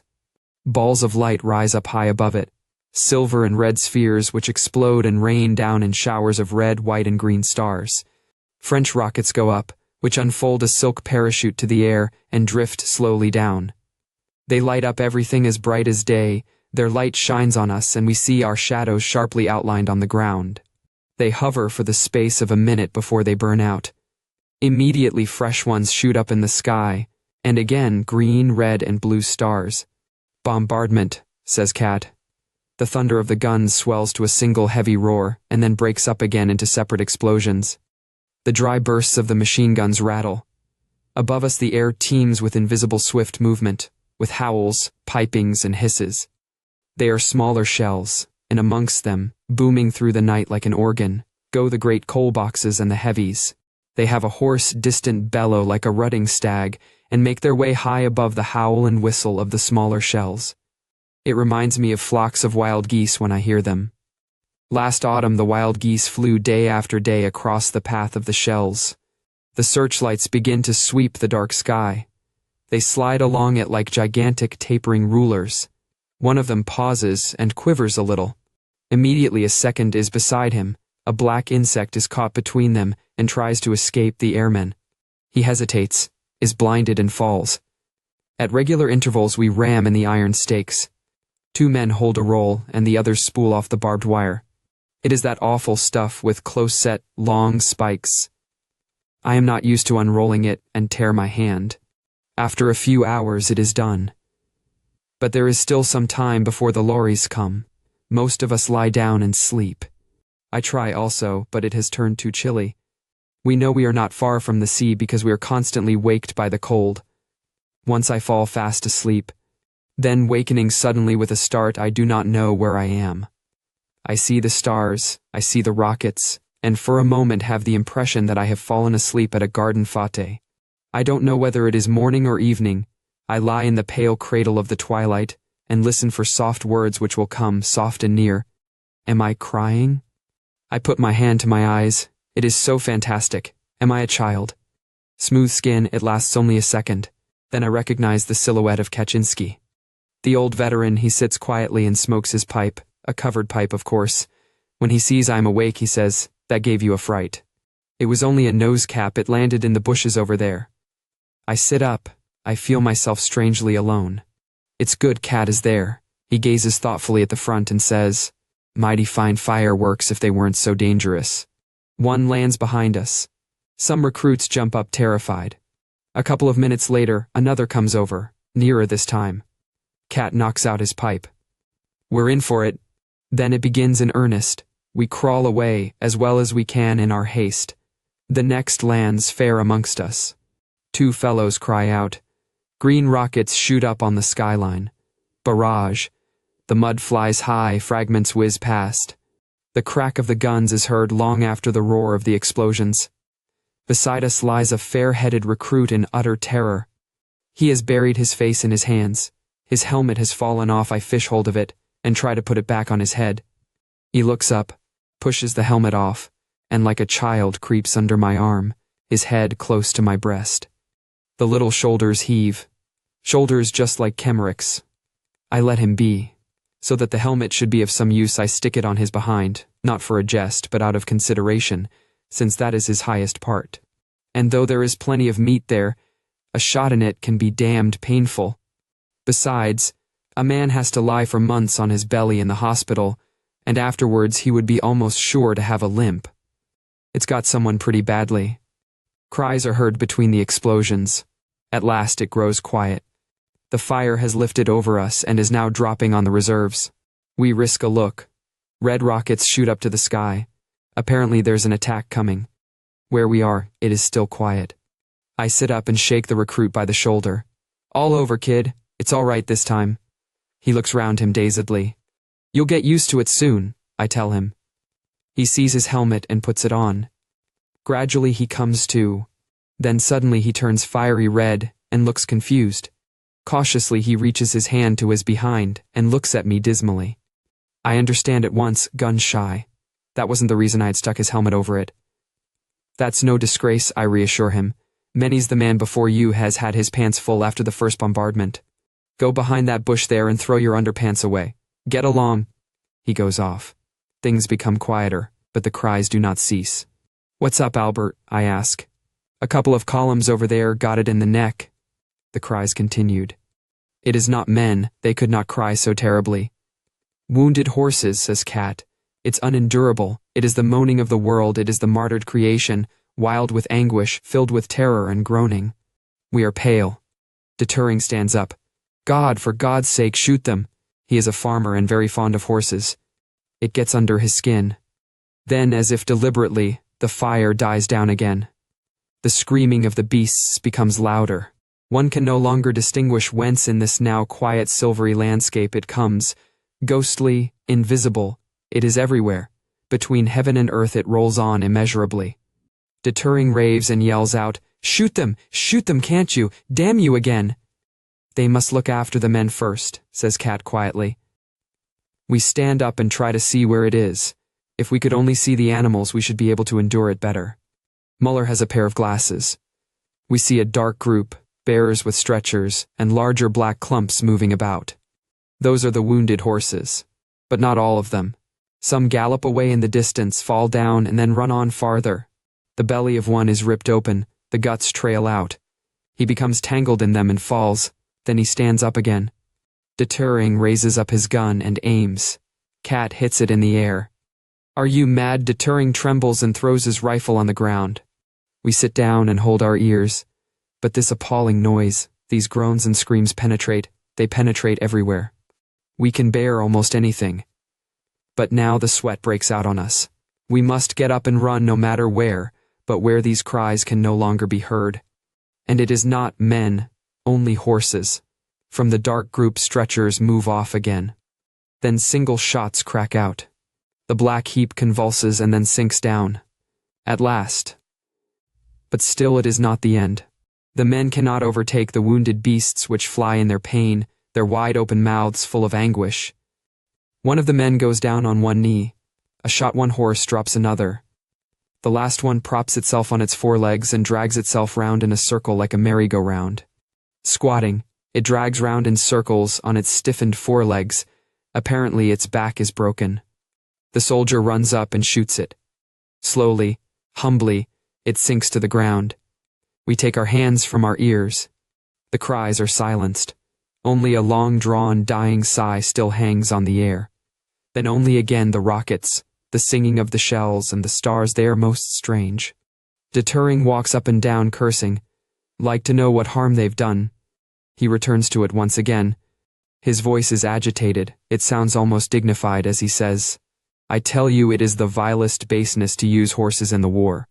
We go back. It is time we return to the lorries. The sky has become brighter. 3 o'clock in the morning. The breeze is fresh and cool. The pale hour makes our faces look gray. We trudge onward in single file through the trenches and shell holes, and come again to the zone of mist. Kaczynski is restive. That's a bad sign. What's up, Cat? Says Krop. I wish I were back home. Home, he means the huts. We'll soon be out of it, Cat. He is nervous. I don't know. We come to the communication trench and then to the open fields. The little wood reappears. We know every foot of ground here. There's the cemetery with the mounds and the black crosses. That moment it breaks out behind us, swells, roars, and thunders. We duck down. A cloud of flame shoots up 100 yards ahead of us. The next minute, under a second explosion, part of the wood rises slowly in the air. 3 or 4 trees sail up and then crash to pieces. The shells begin to hiss like safety valves, heavy fire. Take cover, yells somebody, cover. The fields are flat, the wood is too distant and dangerous. The only cover is the graveyard and the mounds. We stumble across in the dark, and as though he had been spat there, every man lies glued behind a mound. Not a moment too soon. The dark goes mad, it heaves and raves. Darkness is blacker than the night rush on us with giant strides, over us and away. The flames of the explosions light up the graveyard. There is no escape anywhere. By the light of the shells I try to get a view of the fields. They are a surging sea. Daggers of flame from the explosions leap up like fountains. It is impossible for anyone to break through it. The wood vanishes. It is pounded, crushed, torn to pieces. We must stay here in the graveyard. The earth bursts before us. It rains clods. I feel a smack. My sleeve is torn away by a splinter. I shut my fist. No pain. Still, that does not reassure me. Wounds don't hurt till afterwards. I feel the arm all over. It is grazed but sound. Now a crack on the skull, I begin to lose consciousness. Like lightning the thought comes to me, don't faint. I sink down in the black broth and immediately come up to the top again. A splinter slashes into my helmet, but has already traveled so far that it does not go through. I wipe the mud out of my eyes. A hole is torn up in front of me. Shells hardly ever land in the same hole twice, I'll get into it. With one lunge, I shoot as flat as a fish over the ground. There it whistles again. Quickly I crouch together, claw for cover, feel something on the left, shove in beside it. It gives way. I groan, the earth leaps. The blast thunders in my ears. I creep under the yielding thing, cover myself with it, draw it over me. It is wood, cloth, cover, miserable cover against the whizzing splinters. I open my eyes. My fingers grasp a sleeve, an arm. A wounded man? I yell to him. No answer. A dead man. My hand gropes farther, splinters of wood. Now I remember again that we are lying in the graveyard. But the shelling is stronger than everything. It wipes out the sensibilities. I merely crawl still farther under the coffin. It shall protect me, though death himself lies in it. Before me gapes the shell hole. I grasp it with my eyes as with fists. With one leap I must be in it. There, I get a smack in the face. A hand clamps onto my shoulder. Has the dead man waked up? The hand shakes me. I turn my head. In the second of light, I stare into the face of Kaczynski. He has his mouth wide open and is yelling. I hear nothing. He rattles me, comes nearer. In a momentary lull his voice reaches me. Gas, gas, gas, pass it on. I grab for my gas mask. Some distance from me there lies someone. I think of nothing but this. That fellow there must know. Gas, gas. I call. I lean toward him. I swipe at him with the satchel. He doesn't see, once again. Again, he merely ducks. It's a recruit. I look at Cat desperately. He has his mask on. I pull out mine too. My helmet falls to one side. It slips over my face. I reach the man. His satchel is on the side nearest me. I seize the mask, pull it over his head. He understands. I let go and with a jump drop into the shell hole. The dull thud of the gas shells mingles with the crashes of the high explosives. A bell sounds between the explosions, gongs and metal clappers warning everyone gas, gas, gas. Someone plumps down behind me, another. I wipe the goggles of my mask clear of the moist breath. It is Cat, Crop, and someone else. All four of us lie there in heavy, watchful suspense and breathe as lightly as possible. These first minutes with the mask decide between life and death. Is it airtight? I remember the awful sights in the hospital, the gas patients who in day-long suffocation cough up their burnt lungs and clots. Cautiously, the mouth applied to the valve, I breathe. The gas still creeps over the ground and sinks into all hollows. Like a big, soft jellyfish, it floats into our shell hole and lolls there obscenely. I nudge Cat. It is better to crawl out and lie on top than to stay where the gas collects most. But we don't get as far as that. A second bombardment begins. It is no longer as though shells roared. It is the earth itself raging. With a crash, something black bears down on us. It lands close beside us, a coffin thrown up. I see Cat move and I crawl across. The coffin has hit the fourth man in our hole on his outstretched arm. He tries to tear off his gas mask with the other hand. Crop seizes him just in time, twists the hand sharply behind his back and holds it fast. Cat and I proceed to free the wounded arm. The coffin lid is loose and bursts open. We are easily able to pull it off. We toss the corpse out. It slides down to the bottom of the shell hole. Then we try to loosen the under part. Fortunately, the man swoons and Crop is able to help us. We no longer have to be careful, but work away till the coffin gives with a sigh before the spade that we have dug in under it. It has grown lighter. Cat takes a piece of the lid, places it under the shattered arm, and we wrap all our bandages round it. For the moment we can do no more. Inside the gas mask my head booms and roars. It is nigh bursting. My lungs are tight, they breathe always the same hot, used-up air. The veins on my temples are swollen. I feel I am suffocating. A gray light filters through to us. I climb out over the edge of the shell hole. In the duty twilight lies a leg torn clean off. The boot is quite whole. I take that all in at a glance. Now something stands up a few yards distant. I polish the windows. In my excitement they are immediately dimmed again. I peer through them. The man there no longer wears his mask. I wait some seconds. He has not collapsed. He looks around and makes a few paces, rattling in my throat. I tear my mask off too and fall down. The air streams into me like cold water. My eyes are bursting. The wave sweeps over me and extinguishes me. The shelling has ceased. I turn towards the crater and beckoning to the others. They take off their masks. We lift up the wounded man, one taking his splinted arm. And so we stumble off hastily. The graveyard is a mass of wreckage. Coffins and corpses lie strewn about. They have been killed once again, but each of them that was flung up saved one of us. The hedge is destroyed. The rails of the light railway are torn up and rise stiffly in the air in great arches. Someone lies in front of us. We stop. Crop goes on alone with the wounded man. The man on the ground is a recruit. His hip is covered with blood. He is so exhausted that I feel for my water bottle where I have rum and tea. Cat restrains my hand and stoops over him. "Where's it got you, comrade?" His eyes move. He is too weak to answer. We slit open his trousers carefully. He groans. Gently, gently, it is much better. If he has been hit in the stomach, he oughtn't to drink anything. There's no vomiting, that's a good sign. We lay the hip bare. It is one mass of mincemeat and bone splinters. The joint has been hit. This lad won't walk any more. I wet his temples with a moistened finger and give him a swig. His eyes move again.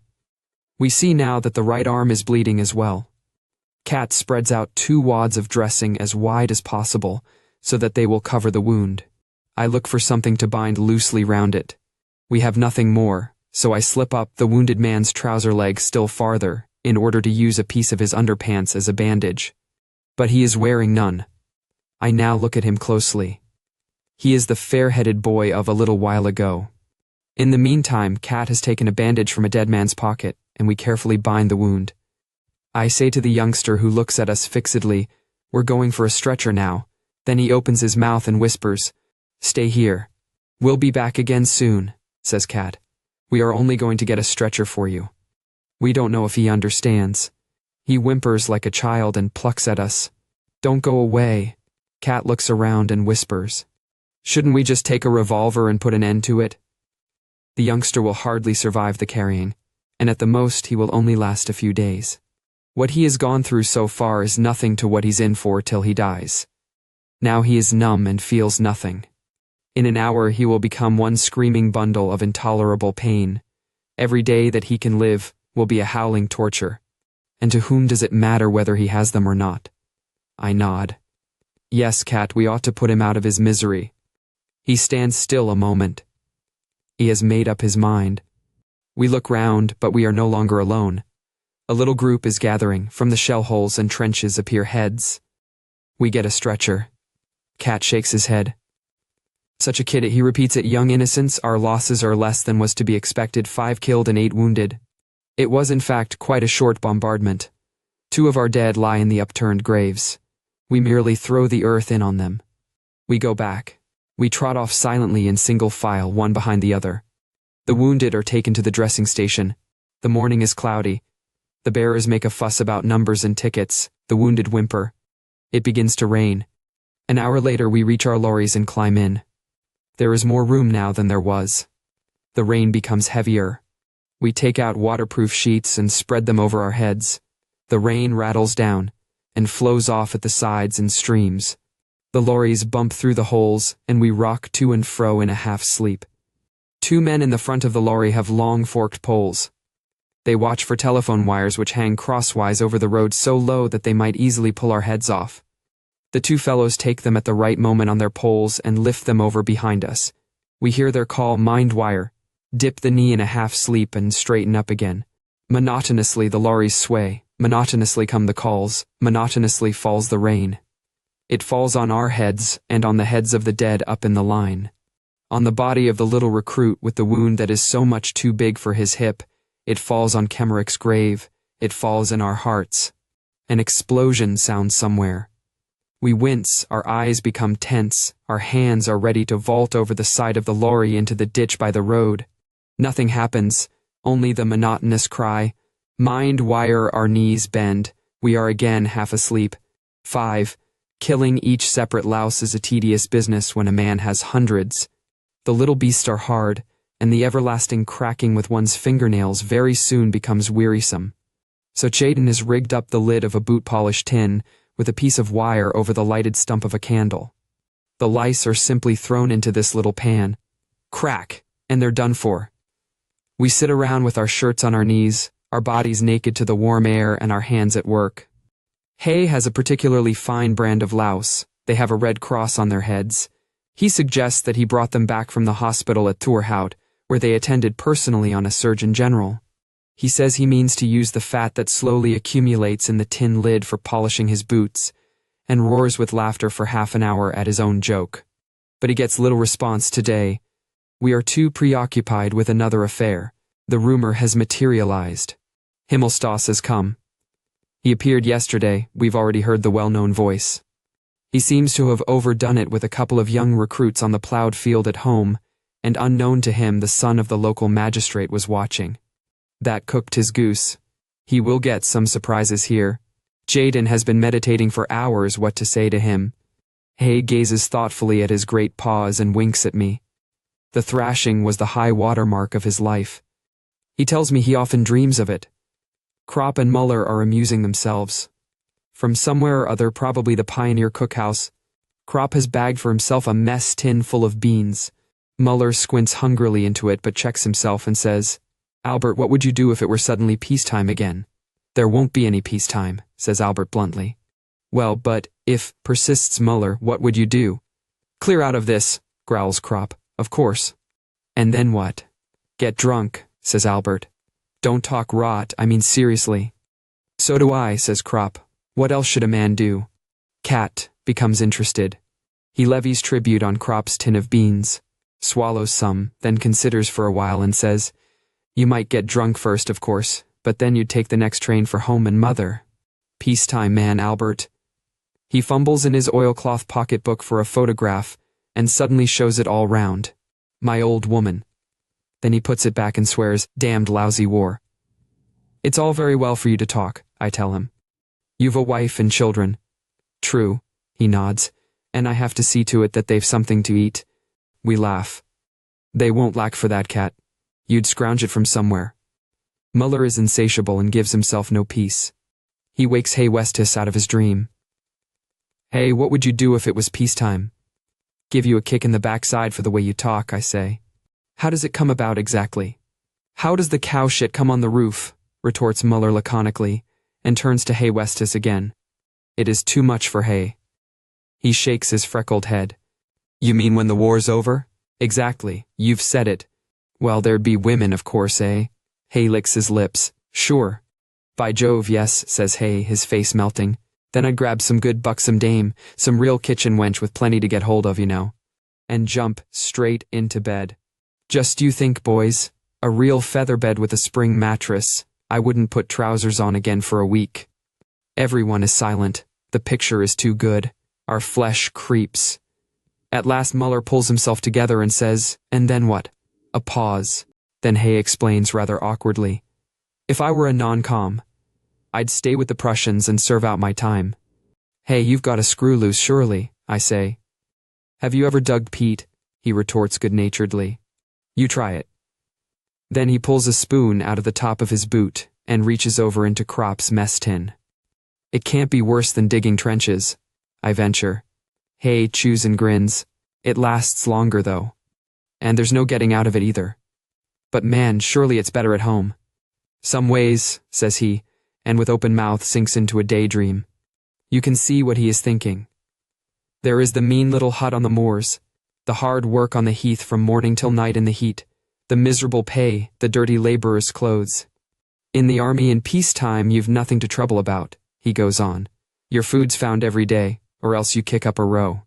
You've a bed, every week, clean underwear like a perfect gent, you do your non-com. Duty, you have a good suit of clothes, in the evening you're a free man and go off to the pub. Hay is extraordinarily set on his idea.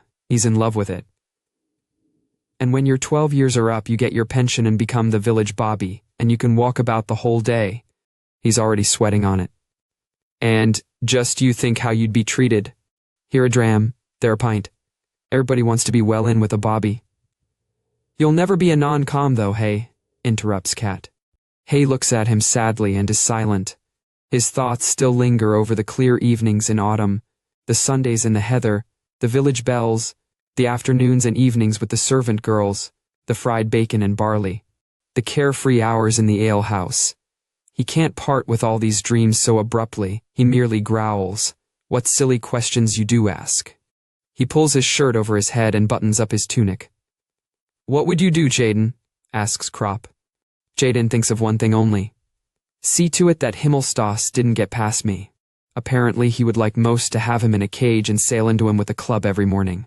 To Crop he says warmly, if I were in your place I'd see to it that I became a lieutenant, then you could grind him till the water in his backside boils.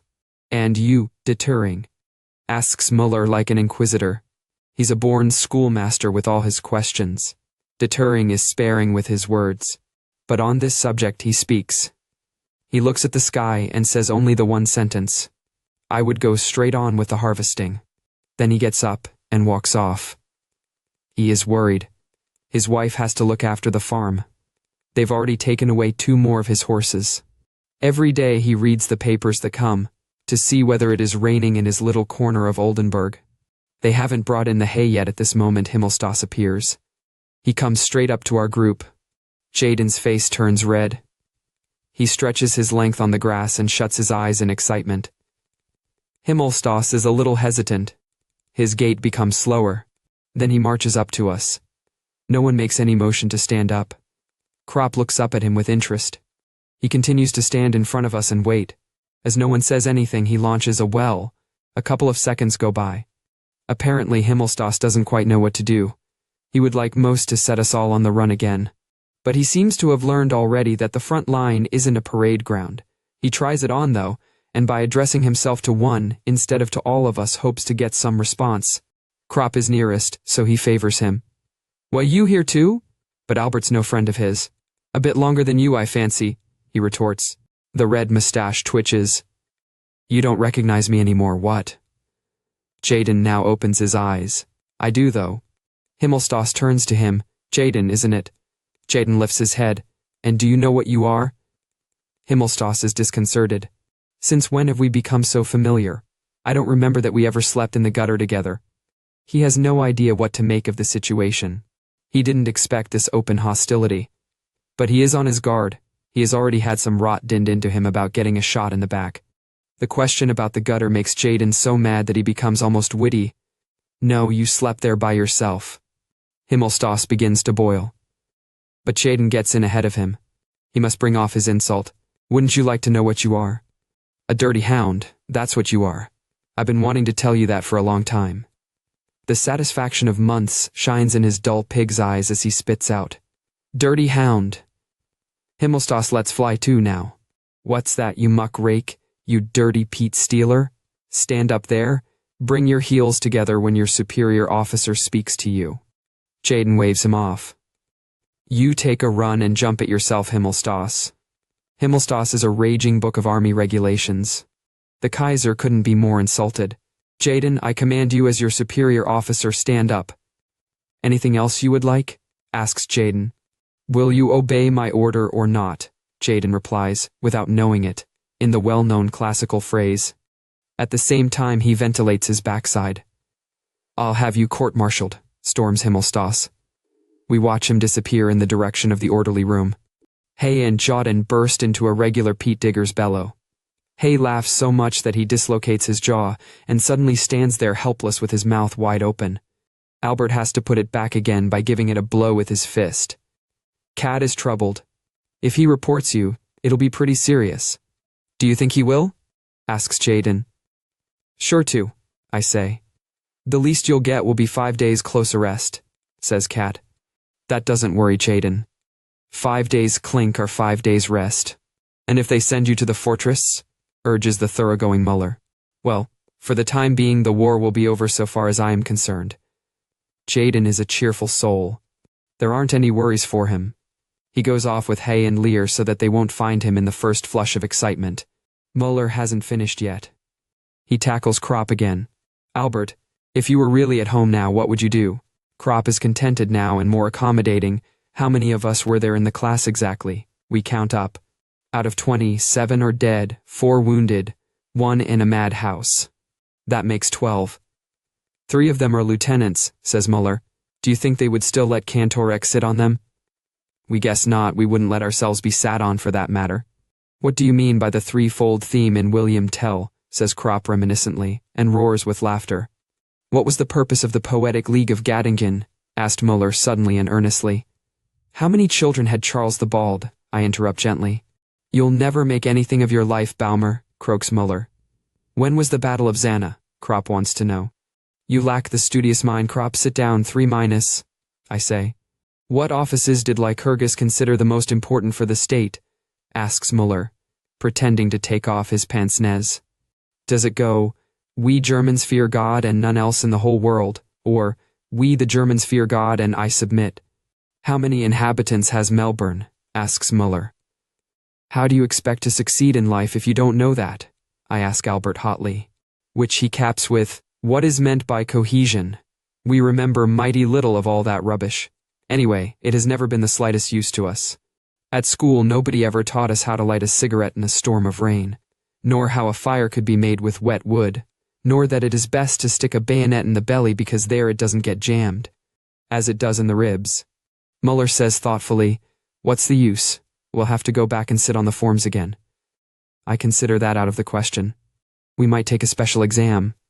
That needs preparation. And if you do get through, what then? A student's life isn't any better. If you have no money, you have to work like the devil. It's a bit better, but it's rot all the same, everything they teach you. Krop supports me. How can a man take all that stuff seriously when he's once been out here? Still, you must have an occupation of some sort, insists Muller, as though he were Kantorek himself. Albert cleans his nails with a knife. We are surprised at this delicacy, but it is merely pensiveness.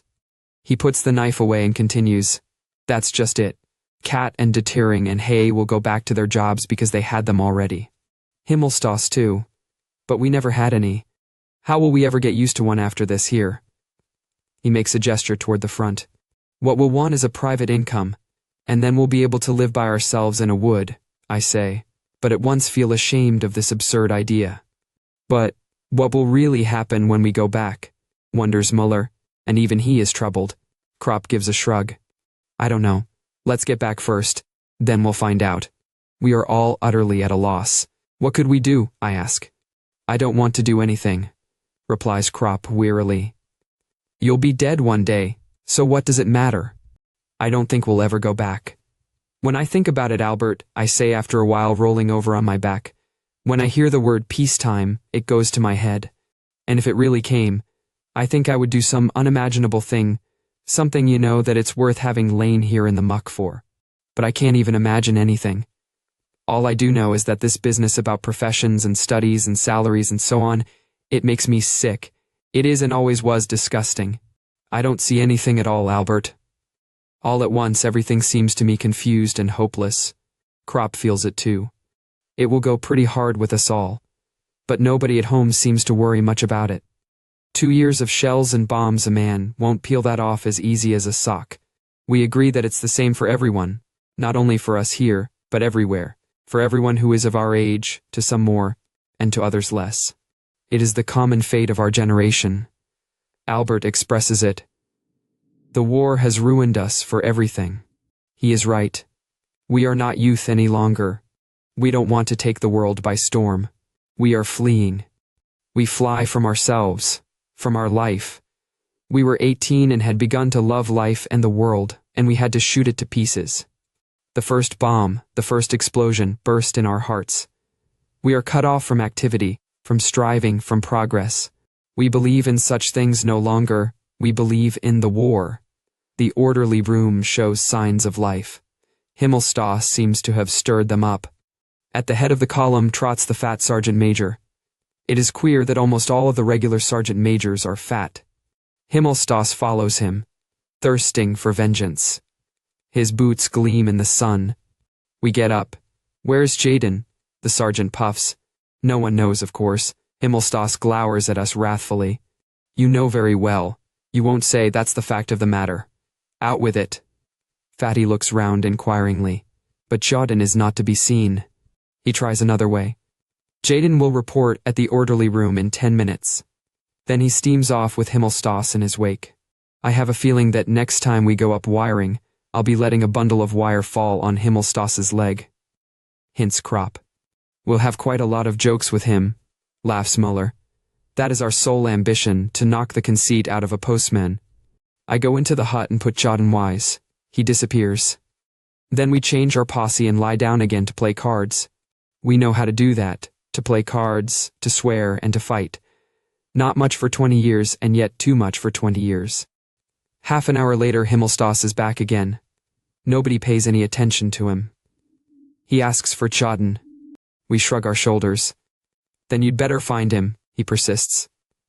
Haven't you been to look for him? Kropp lies back on the grass and says, Have you ever been out here before? That's none of your business, retorts Himmelstoss. I expect an answer. Very good, says Kropp, getting up. See up there where those little white clouds are? Those are anti-aircraft. We were over there yesterday. 5 dead and 8 wounded, and that's a mere nothing. Next time when you go up with us, before they die, the fellows will come up to you, click their heels and ask stiffly, Please may I go? Please may I hop it? We've been waiting here a long time for someone like you. He sits down again, and Himmelstoss disappears like a comet. 3 days CB, conjectures Cat. Next time I'll let fly, I say to Albert. But that is the end. The case comes up for trial in the evening. In the orderly room sits our lieutenant, Bertink, and calls us in one after another. I have to appear as a witness and explain the reason of Jaden's insubordination. The story of the bedwetting makes an impression. Himmelstoss is recalled and I repeat my statement. Is that right? Bertink asks Himmelstoss. He tries to evade the question, but in the end has to confess, for Kropp tells the same story. Why didn't someone report the matter then? Asks Bertink. We are silent. He must know himself how much use it is in reporting such things. It isn't usual to make complaints in the army. He understands it all right, though, and lectures Himmelstoss, making it plain to him that the front isn't a parade ground. Then comes Jaden's turn, He gets a long sermon and 3 days open arrest. Bertink gives Krop a wink and 1 day's open arrest.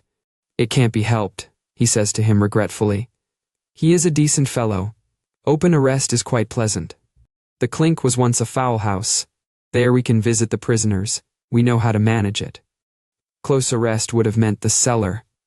They used to tie us to a tree, but that is forbidden now. In many ways we are treated quite like men. An hour later, after Jaden and Krop are settled in behind their wire netting, we make our way into them. Jaden greets us crowing.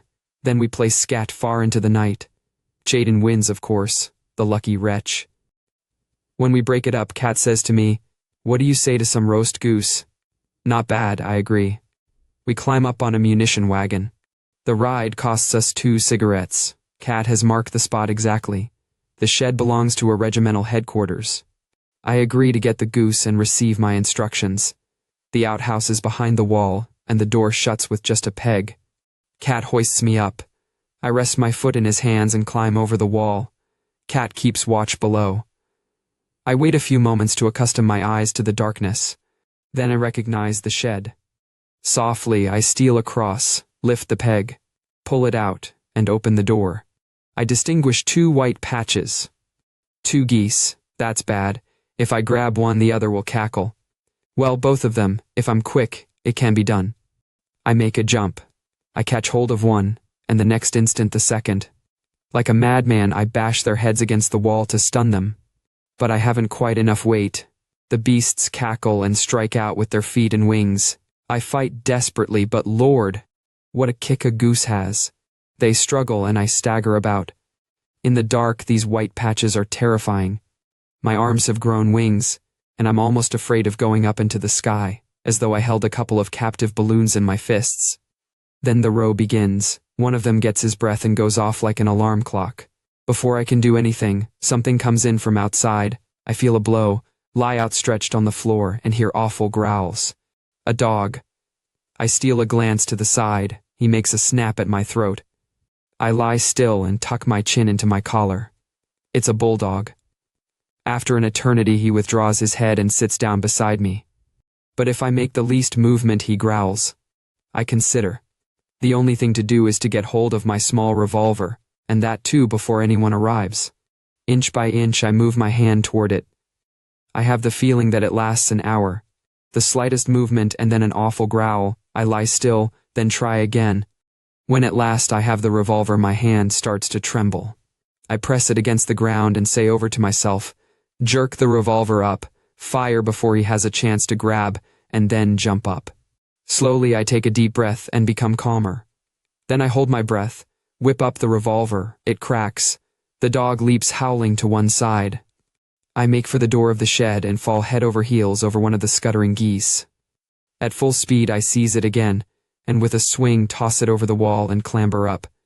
No sooner am I on top than the dog is up again as lively as ever, and springs at me. Quickly I let myself drop. 10 paces away stands Cat with the goose under his arm. As soon as he sees me, we run. At last we can take a breather. The goose is dead. Cat saw to that in a moment.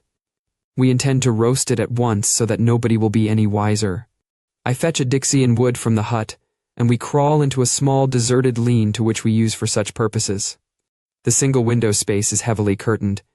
There is a sort of hearth, an iron plate set on some bricks. We kindle a fire. Cat plucks and cleans the goose. We put the feathers carefully to one side.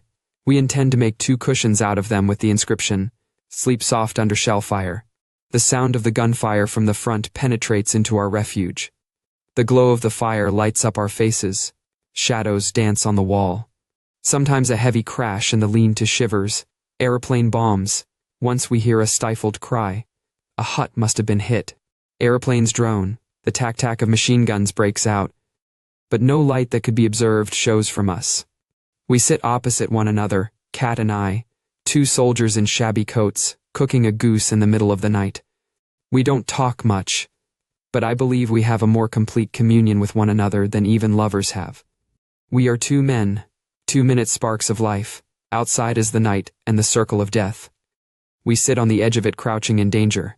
The grease drips from our hands. In our hearts we are close to one another. And the hour is like the room. flecked over with the lights and shadows of our feelings cast by a quiet fire. What does he know of me or I of him? Formerly we should not have had a single thought in common. Now we sit with a goose between us and feel in unison, are so intimate that we do not even speak. It takes a long time to roast a goose, even when it is young and fat. So we take turns. One bastes it while the other lies down and sleeps. A grand smell gradually fills the hut. The noises, without increase in volume, pass into my dream and yet linger in my memory. In a half-sleep I watch Cat dip and raise the ladle.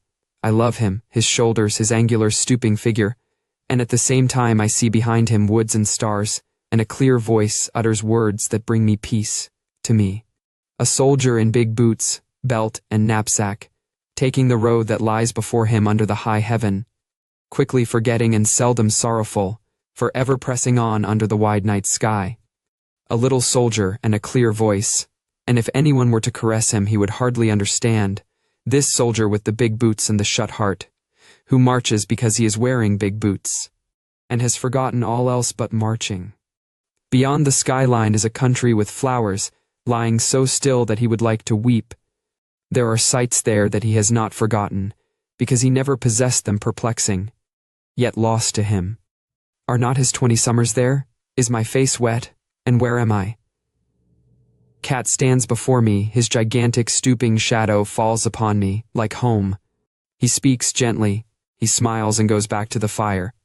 Then he says, "It's done." "Yes, Cat," I stir myself. In the middle of the room shines the brown goose. We take out our collapsible forks and our pocket knives and each cuts off a leg. With it we have army bread dipped in gravy. We eat slowly and with gusto. "How does it taste, Cat?" "Good." "And yours?" "Good, Cat." We are brothers and press on one another the choicest pieces. Afterwards I smoke a cigarette and Cat a cigar. There is still a lot left. "How would it be, Cat, if we took a bit to crop and Jaden?" "Sure," says he. We carve off a portion and wrap it up carefully in newspaper. The rest we thought of taking over to the hut. Cat laughs and simply says, "Jaden, I agree, we will have to take it all." So we go off to the fowl house to waken them, but first we pack away the feathers. Crop and Jaden take us for magicians. Then they get busy with their teeth. Jaden holds a wing in his mouth with both hands like a mouth organ, and gnaws. He drinks the gravy from the pot and smacks his lips. "May I never forget you." We go to our hut. Again there is the lofty sky with the stars and the oncoming dawn, and I pass beneath it. A soldier with big boots and a full belly, a little soldier in the early morning. But by my side, stooping and angular, goes Cat, my comrade. The outlines of the huts are upon us in the dawn, like a dark, deep sleep. 6. There are rumors of an offensive. We go up to the front 2 days earlier than usual. On the way we pass a shelled schoolhouse. Stacked up against its longer side is a high double wall of yellow, unpolished, brand-new coffins. They still smell of resin and pine and the forest. There are at least 100. "That's a good preparation for the offensive," says Muller, astonished. "They're for us," growls de Turing. "Don't talk rot," says Cat to him angrily. "You be thankful if you get so much as a coffin," grins Jaden. "They'll slip you a waterproof sheet for your old Aunt Sally of a carcass." The others jest too, unpleasant jests, but what else can a man do? The coffins are really for us. The organization surpasses itself in that kind of thing. Ahead of us everything is shimmering. The first night we try to get our bearings. When it is fairly quiet we can hear the transports behind the enemy lines rolling ceaselessly until dawn. Cat says that they do not go back but are bringing up troops, munitions and guns. The English artillery has been strengthened, that we can detect at once. There are at least 4 more batteries of 9-inch guns to the right of the farm, and behind the poplars they have put in trench mortars. Besides these they have brought up a number of those little French beasts with instantaneous fuses. We are now in low spirits. After we have been in the dugouts 2 hours our own shells begin to fall in the trench. This is the 3rd time in 4 weeks. If it were simply a mistake in aim no one would say anything, but the truth is that the barrels are worn out. The shots are often so uncertain that they land within our own lines. Tonight 2 of our men were wounded by them. The front is a cage in which we must await fearfully whatever may happen. We lie under the network of arching shells and live in a suspense of uncertainty. Over us chance hovers. If a shot comes, we can duck, that is all. We neither know nor can determine where it will fall. It is this chance that makes us indifferent. A few months ago I was sitting in a dugout playing scat. After a while I stood up and went to visit some friends in another dugout. On my return nothing more was to be seen of the first one. It had been blown to pieces by a direct hit. I went back to the second and arrived just in time to lend a hand digging it out. In the interval it had been buried. It is just as much a matter of chance that I am still alive as that I might have been hit. In a bomb-proof dugout I may be smashed to atoms and in the open may survive 10 hours bombardment unscathed. No soldier outlives 1,000 chances, but every soldier believes in chance and trusts his luck. We must look out for our bread. The rats have become much more numerous lately because the trenches are no longer in good condition. Deterring says it is a sure sign of a coming bombardment. The rats here are particularly repulsive. They are so fat, the kind we all call corpse rats. They have shocking, evil, naked faces, and it is nauseating to see their long, nude tails. They seem to be mighty hungry. Almost every man has had his bread gnawed. Krop wrapped his in his waterproof sheet and put it under his head, but he cannot sleep because they run over his face to get at it. Deterring meant to outwit them. He fastened a thin wire to the roof and suspended his bread from it. During the night when he switched on his pocket torch he saw the wire swing to and fro. On the bread was riding a fat rat. At last we put a stop to it. We cannot afford to throw the bread away, because then we should have nothing left to eat in the morning, so we carefully cut off the bits of bread that the animals have gnawed. The slices we cut off are heaped together in the middle of the floor. Each man takes out his spade and lies down prepared to strike. Deterring, Krop, and Cat hold their pocket torches ready. After a few minutes we hear the first shuffling and tugging. It grows. Now it is the sound of many little feet. Then the torches switch on and every man strikes at the heap, which scatters with a rush. The result is good. We toss the bits of rat over the parapet and again lie in wait. Several times we repeat the process. At last the beasts get wise to it, or perhaps they have scented the blood. They return no more. Nevertheless, before morning the remainder of the bread on the floor has been carried off. In the adjoining sector they attacked 2 large cats and a dog, bit them to death and devoured them. Next day there was an issue of Edamer cheese. Each man gets almost a quarter of a cheese. In one way that is all to the good, for Edamer is tasty, but in another way it is vile. Because the fat red balls have long been a sign of a bad time coming, our forebodings increase as rum is served out. We drink it, of course, but are not greatly comforted. During the day we loaf about and make war on the rats. Ammunition and hand grenades become more plentiful. We overhaul the bayonets, that is to say, the ones that have a saw on the blunt edge. If the fellows over there catch a man with one of those, he's killed at sight. In the next sector some of our men were found whose noses were cut off and their eyes poked out with their own saw bayonets. Their mouths and noses were stuffed with sawdust so that they suffocated. Some of the recruits have bayonets of this sort. We take them away and give them the ordinary kind. But the bayonet has practically lost its importance. It is usually the fashion now to charge with bombs and spades only. The sharpened spade is a more handy and many-sided weapon. Not only can it be used for jabbing a man under the chin, but it is much better for striking with because of its greater weight, and if one hits between the neck and shoulder it easily cleaves as far down as the chest. The bayonet frequently jams on the thrust and then a man has to kick hard on the other fellow's belly to pull it out again, and in the interval he may easily get one himself. And what's more, the blade often gets broken off. At night they send over gas. We expect the attack to follow and lie with our masks on, ready to tear them off as soon as the first shadow appears. Dawn approaches without anything happening, only the everlasting nerve-wracking roll behind the enemy lines. Trains, lorries, lorries. But what are they concentrating? Our artillery fires on it continually, but still it does not cease. We have tired faces and avoid each other's eyes. It will be like the Somme, says Cat gloomily. There we were shelled steadily for 7 days and nights. Cat has lost all his fun since we have been here, which is bad, for Cat is an old front hog and can smell what is coming. Only Tjaden seems pleased with the good rations and the rum. He thinks we might even go back to rest without anything happening at all. It almost looks like it. Day after day passes. At night I squat in the listening post. Above me the rockets and parachute lights shoot up and float down again. I am cautious and tense. My heart thumps. My eyes turn again and again to the luminous dial of my watch. The hands will not budge. Sleep hangs on my eyelids. I work my toes in my boots in order to keep awake. Nothing happens till I am relieved, only the everlasting rolling over there. Gradually we grow calmer and play scat and poker continually. Perhaps we will be lucky. All day the sky is hung with observation balloons. There is a rumor that the enemy are going to put tanks over and use low-flying planes for the attack.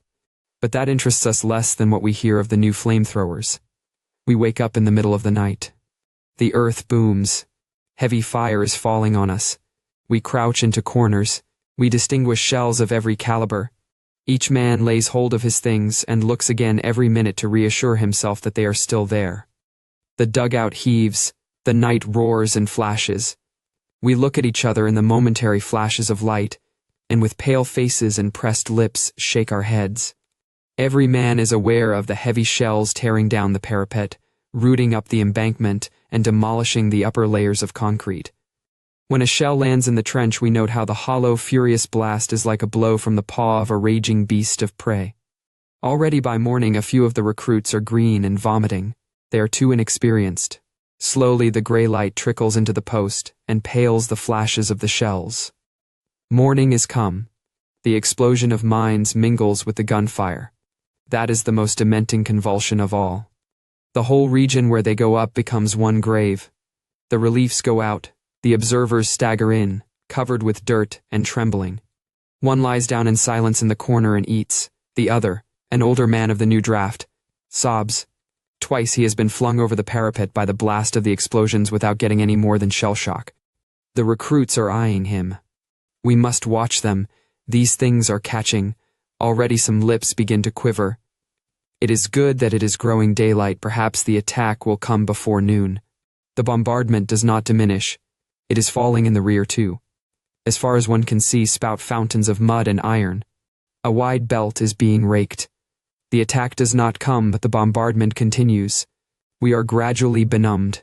Hardly a man speaks. We cannot make ourselves understood. Our trench is almost gone. At many places it is only 18 inches high. It is broken by holes and craters and mountains of earth. A shell lands square in front of our post. At once it is dark. We are buried and must dig ourselves out. After an hour, the entrance is clear again, and we are calmer because we have had something to do. Our company commander scrambles in and reports that 2 dugouts are gone. The recruits calm themselves when they see him.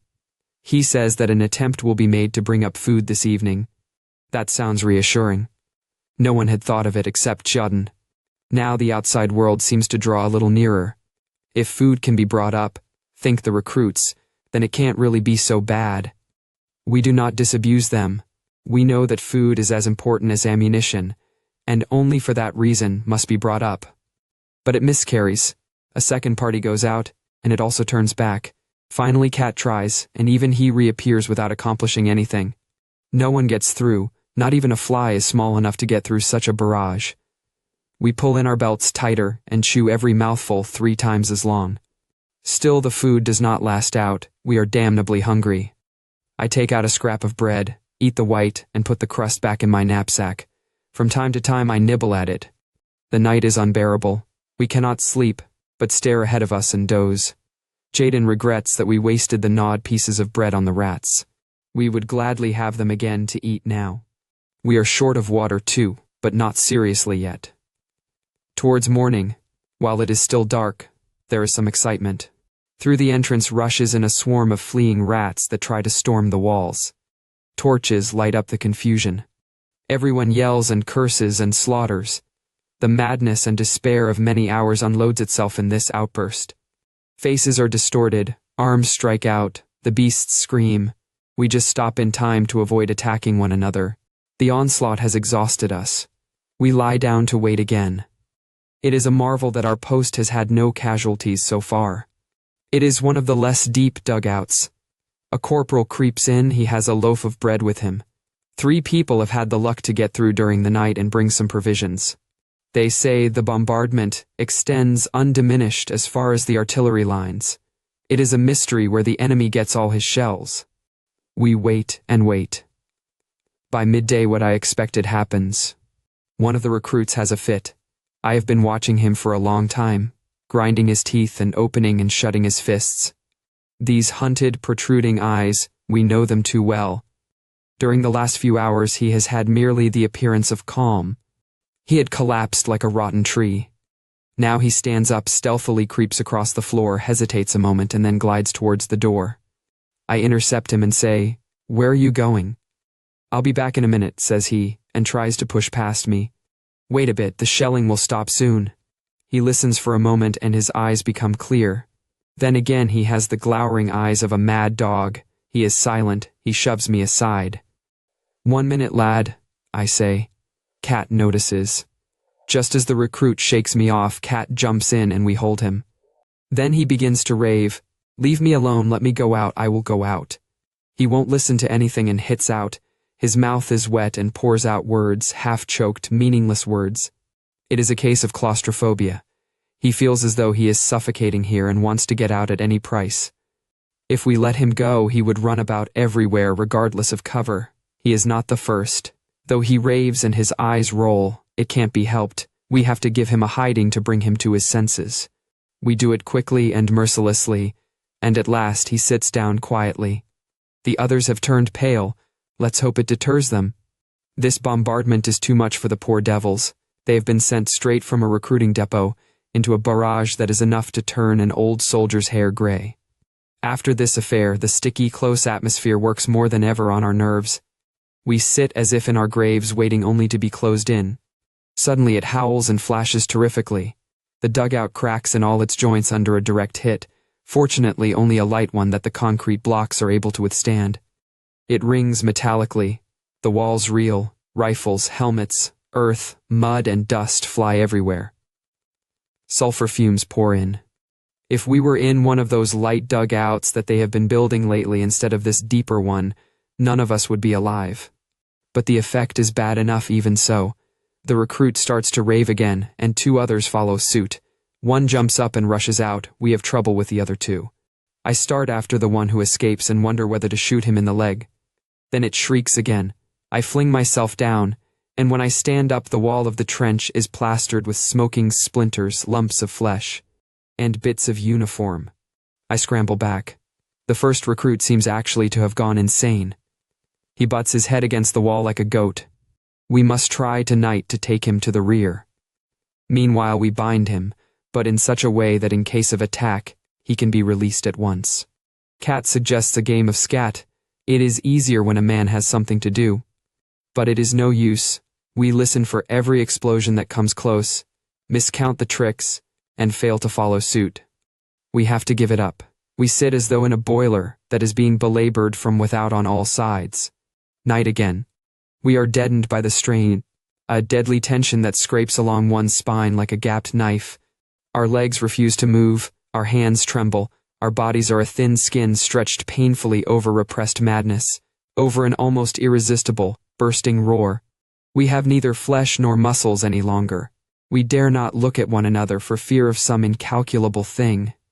So we shut our teeth. It will end, perhaps we will come through. Suddenly the nearer explosions cease. The shelling continues, but it has lifted and falls behind us. Our trench is free. We seize the hand grenades, pitch them out in front of the dugout, and jump after them. The bombardment has stopped, and a heavy barrage now falls behind us. The attack has come.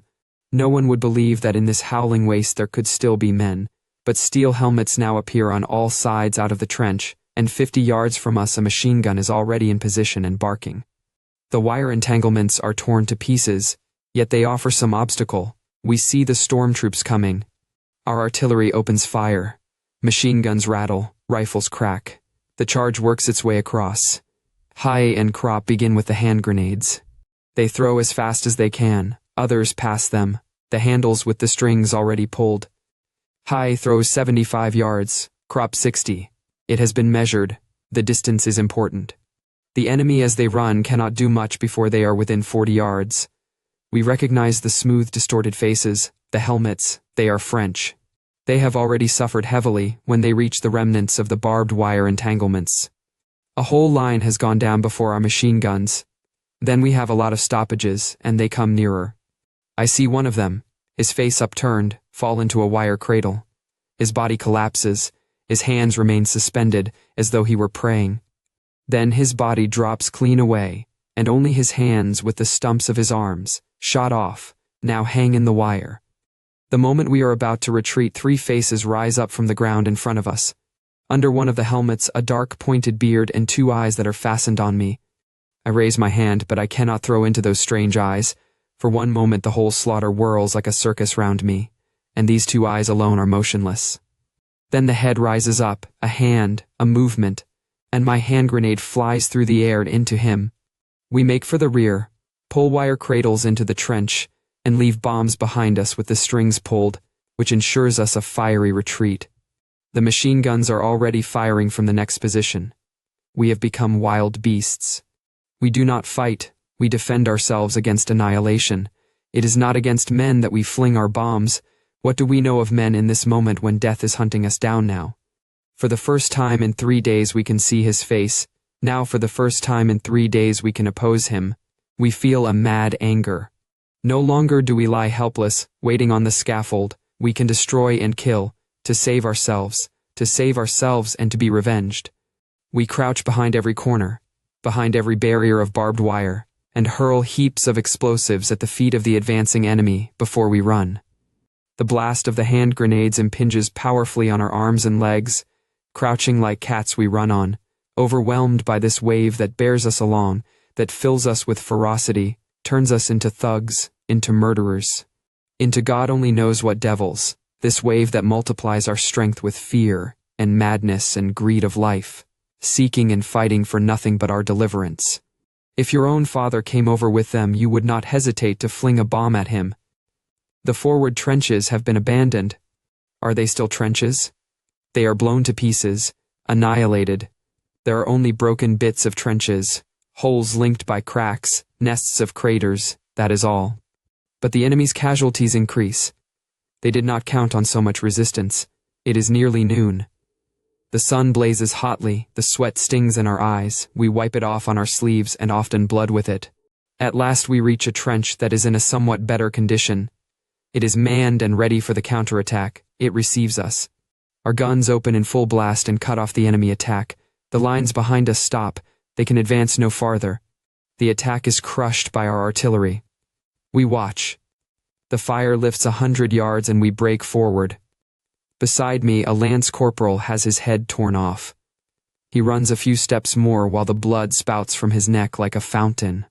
It does not come quite to hand fighting. They are driven back. We arrive once again at our shattered trench and pass on beyond it. Oh, this turning back again. We reach the shelter of the reserves and yearn to creep in and disappear, but instead we must turn round and plunge again into the horror. If we were not automata at that moment, we would continue lying there, exhausted and without will.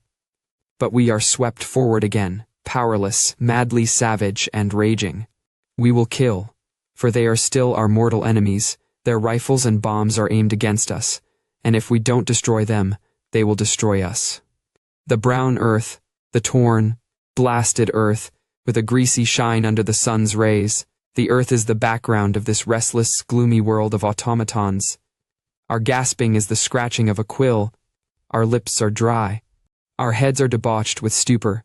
Thus we stagger forward, and into our pierced and shattered souls bores the torturing image of the brown earth, with the greasy sun, and the convulsed and dead soldiers, who lie there, it can't be helped, who cry and clutch at our legs as we spring away over them.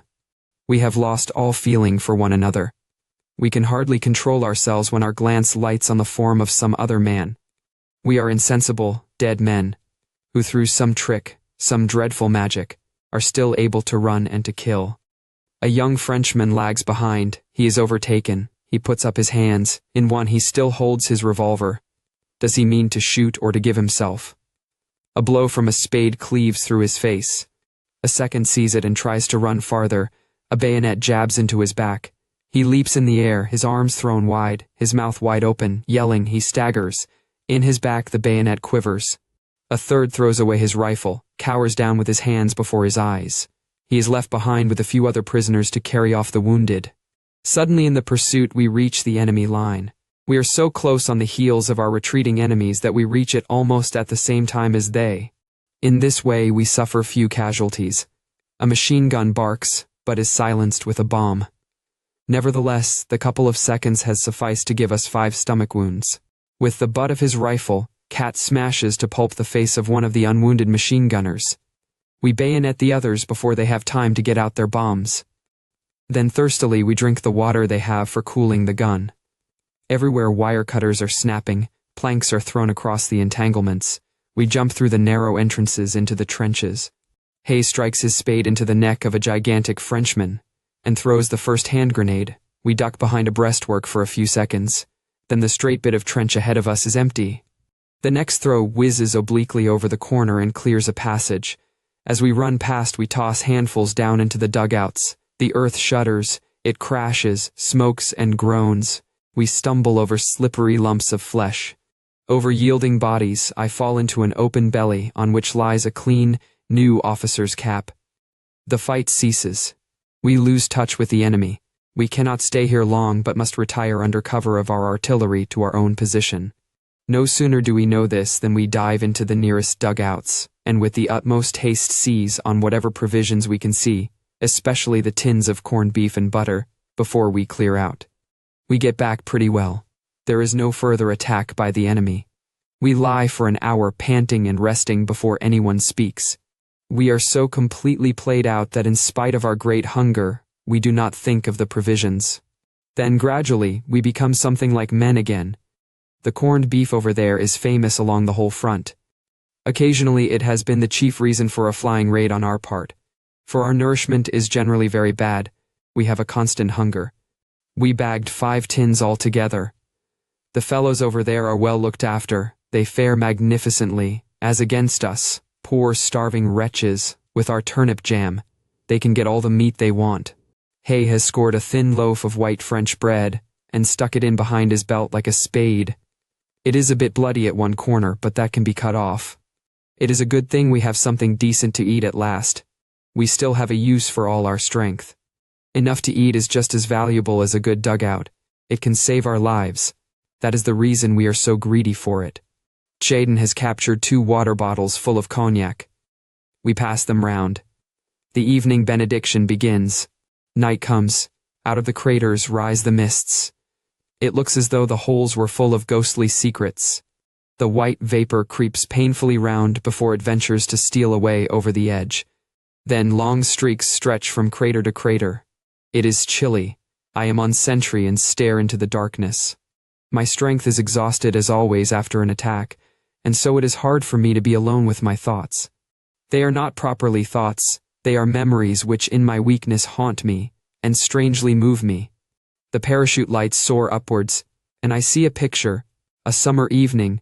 I am in the cathedral cloister, and look at the tall rose trees that bloom in the middle of the little cloister garden, where the monks lie buried. Around the walls are the stone carvings of the Stations of the Cross. No one is there. A great quietness rules in this blossoming quadrangle. The sun lies warm on the heavy gray stones. I place my hand upon them, and feel the warmth.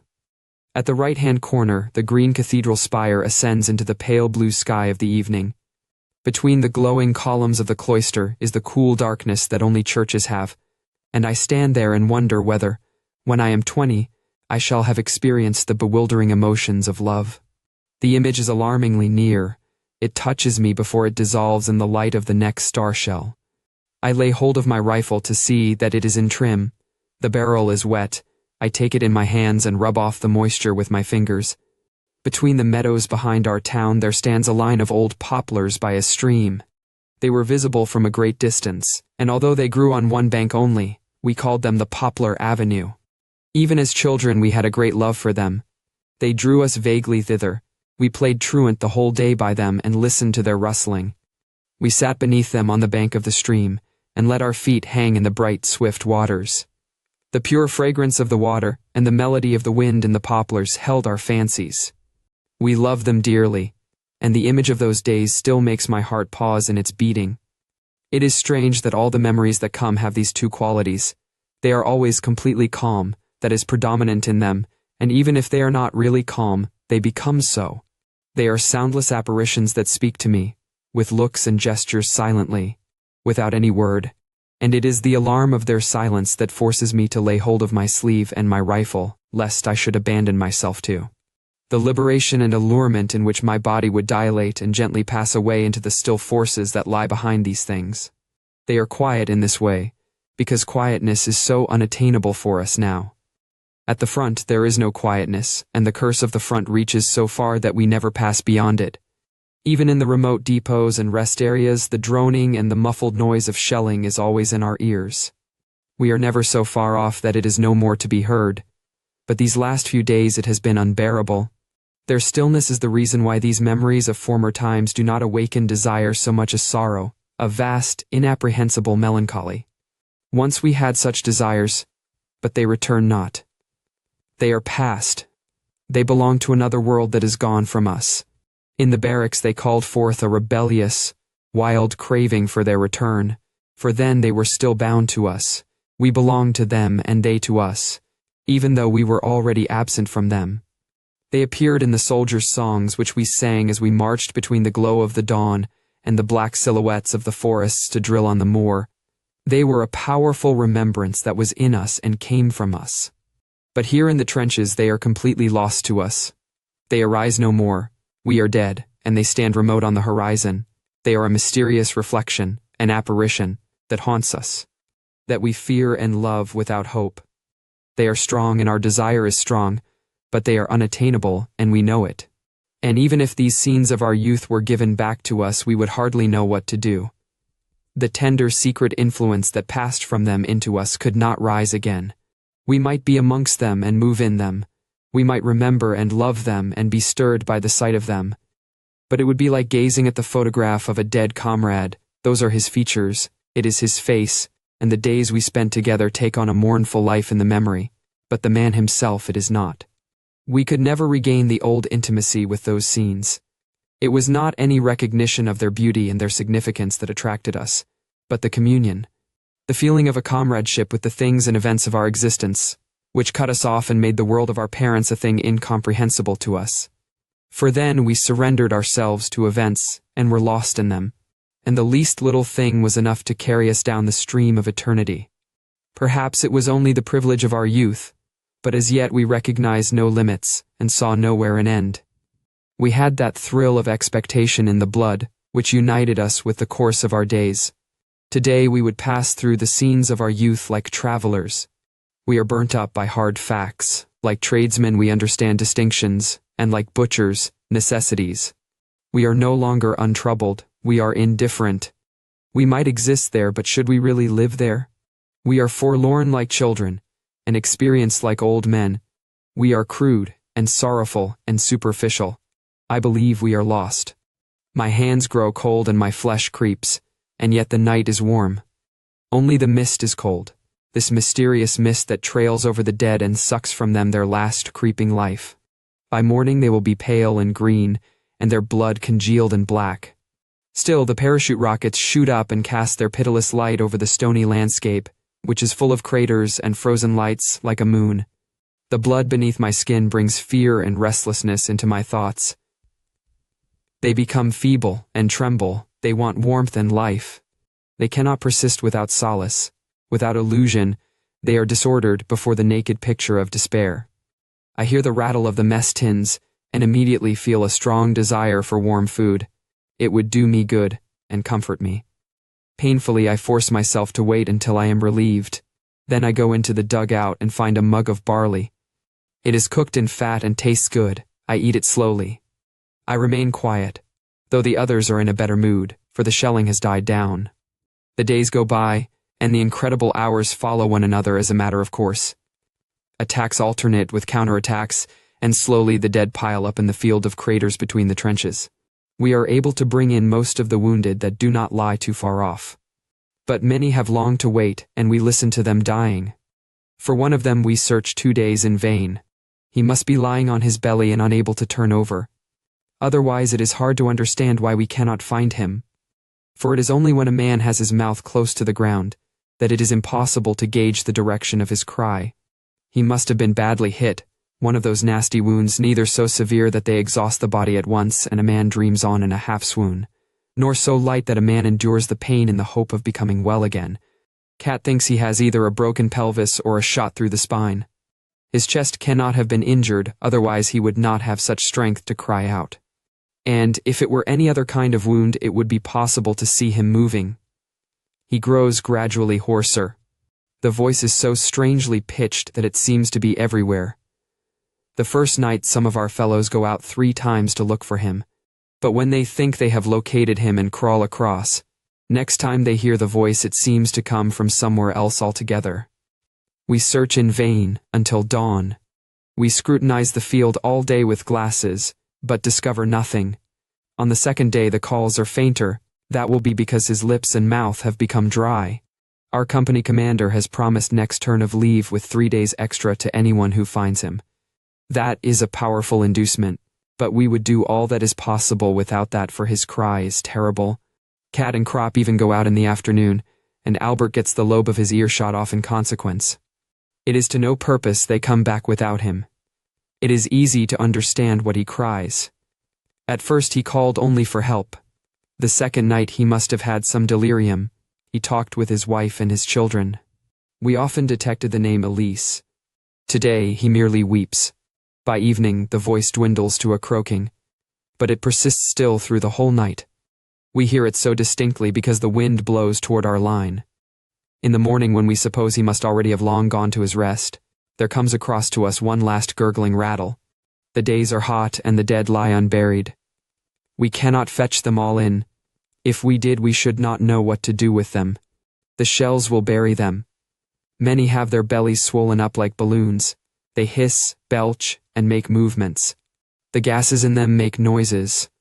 The sky is blue and without clouds. In the evening it grows sultry and the heat rises from the earth. When the wind blows toward us, it brings the smell of blood, which is very heavy and sweet. This deathly exhalation from the shell holes seems to be a mixture of chloroform and putrefaction, and fills us with nausea and retching. The nights become quiet, and the hunt for copper driving bands and the silken parachutes of the French star shells begins. Why the driving bands are so desirable no one knows exactly. The collectors merely assert that they are valuable. Some have collected so many that they will stoop under the weight of them when we go back. But Hay at least gives a reason. He intends to give them to his girl to supplement her garters. At this the Frisians explode with mirth. They slap their knees. By Jove, though, he's a wit, Hay is. He's got brains. Jaden especially can hardly contain himself. He takes the largest of the rings in his hand, and every now and then puts his leg through it to show how much slack there is. Hey, man, she must have legs like legs. His thoughts mount somewhat higher, and a behind too she must have, like an elephant. He cannot get over it. I wish I could play Hawthand with her once. My hat Hay beams, proud that his girl should receive so much appreciation. She's a nice bit, he says with self-satisfaction. The parachutes are turned to more practical uses. According to the size of the bust, 3 or perhaps 4 will make a blouse. Crop and I use them as handkerchiefs. The others send them home. If the women could see at what risk these bits of rag are often obtained, they would be horrified. Cat surprises Jaden endeavoring with perfect equanimity to knock the driving band off a dud. If anyone else had tried it, the thing would have exploded, but Jaden always has his luck with him. One morning 2 butterflies play in front of our trench.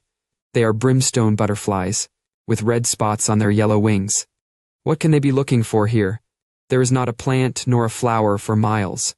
They settle on the teeth of a skull. The birds, too, are just as carefree. They have long since accustomed themselves to the war. Every morning larks ascend from no man's land. A year ago we watched them nesting. The young ones grew up too. We have a spell from the rats in the trench. They are in no man's land, we know what for. They grow fat. When we see one we have a crack at it. At night we hear again the rolling behind the enemy lines. All day we have only the normal shelling, so that we are able to repair the trenches. There is always plenty of amusement. The airmen see to that. There are countless fights for us to watch every day. Battle planes don't trouble us, but the observation planes we hate like the plague, they put the artillery onto us.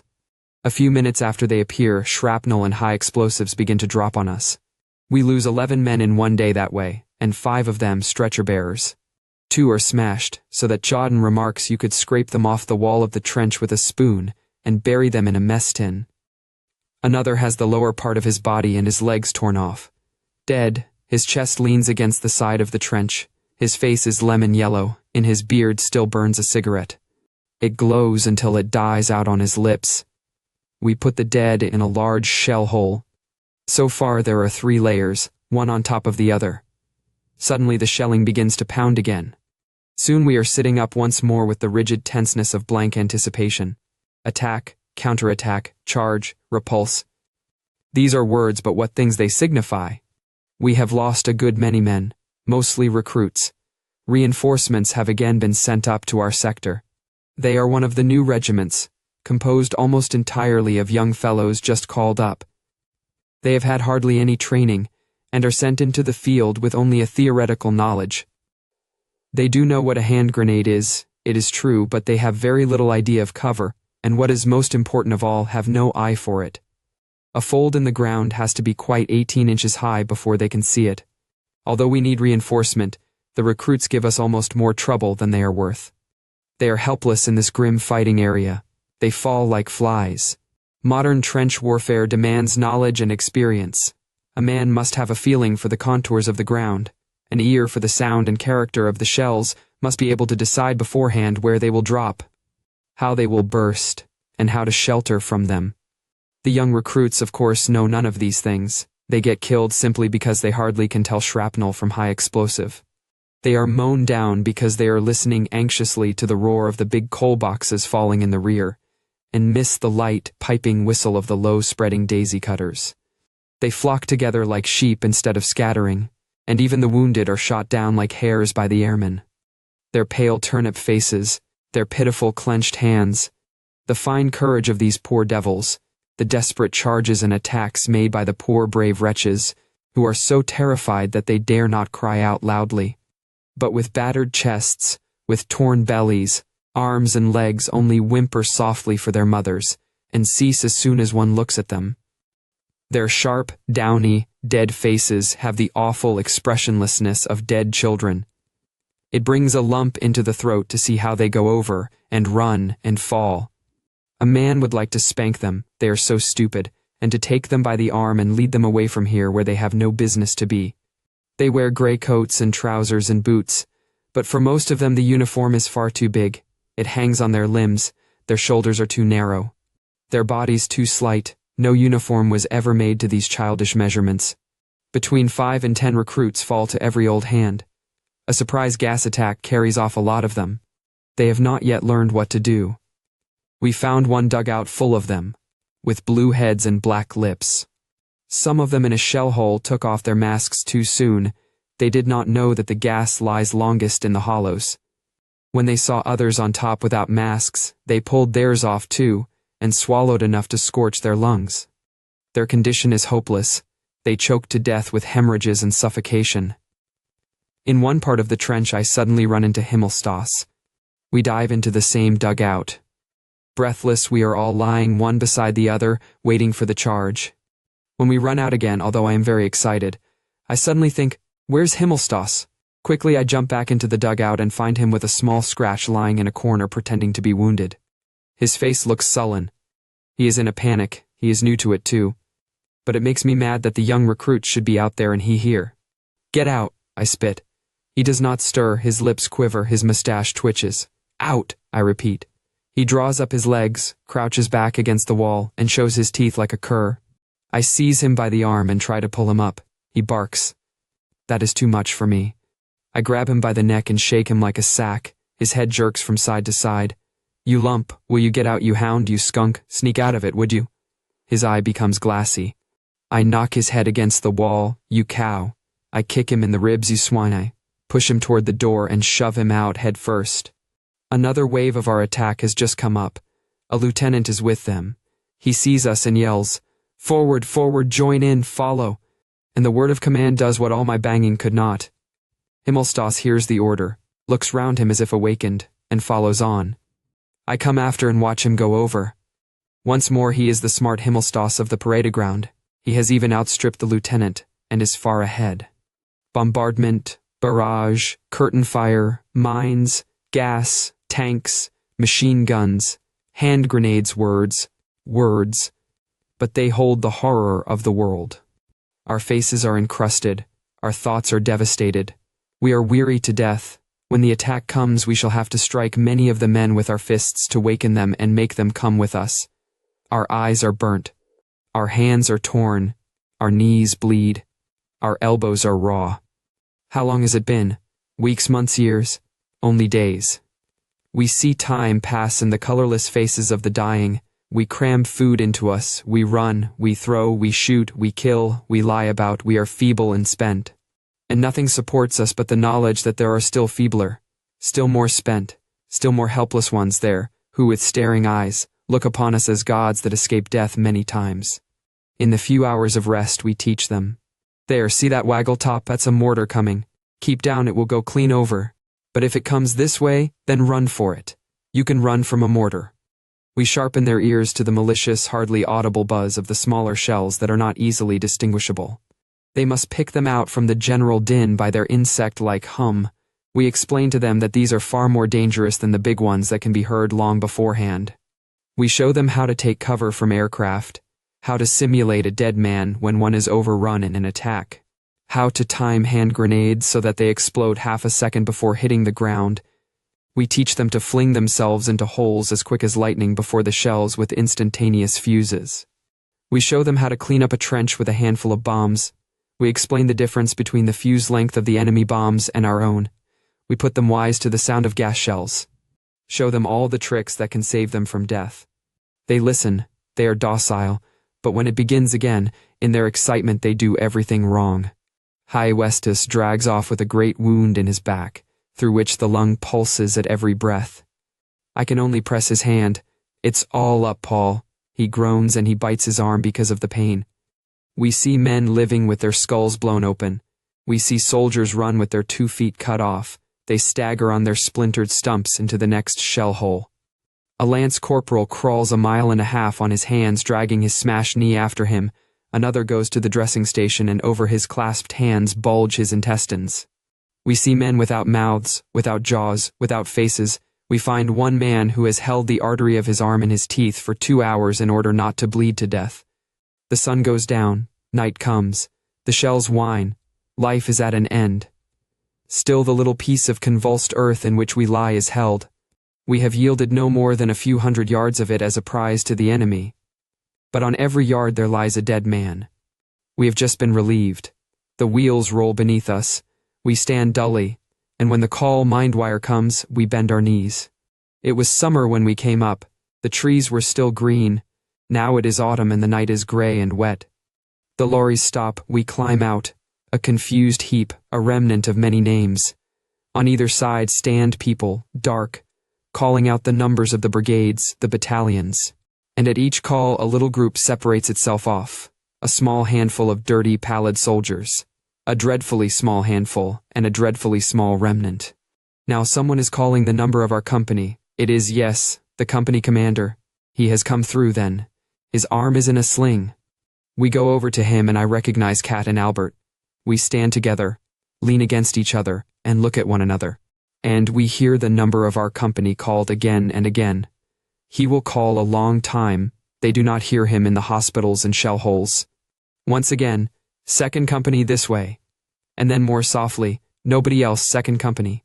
He is silent, and then huskily he says, "Is that all?" and gives the order, "Number." The morning is gray. It was still summer when we came up, and we were 150 strong. Now we freeze. It is autumn. The leaves rustle. The voices flutter out wearily. 1, 2, 3, 4, and cease at 32. And there is a long silence before the voice asks, "Anyone else?"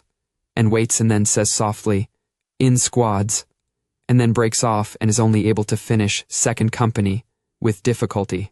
Second company, march easy. A short line trudges off into the morning. 32 men. They have taken us farther back than usual to a field depot so that we can be reorganized.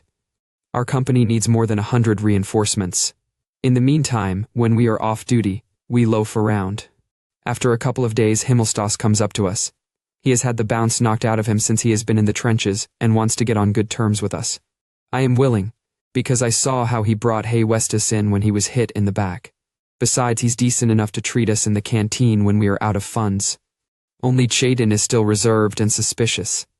But he is won over too when Himmelstas tells us that he is taking the place of the sergeant cook who has gone on leave. As a proof, he produces on the spot 2 pounds of sugar for us and a ½ pound of butter specially for Chayden.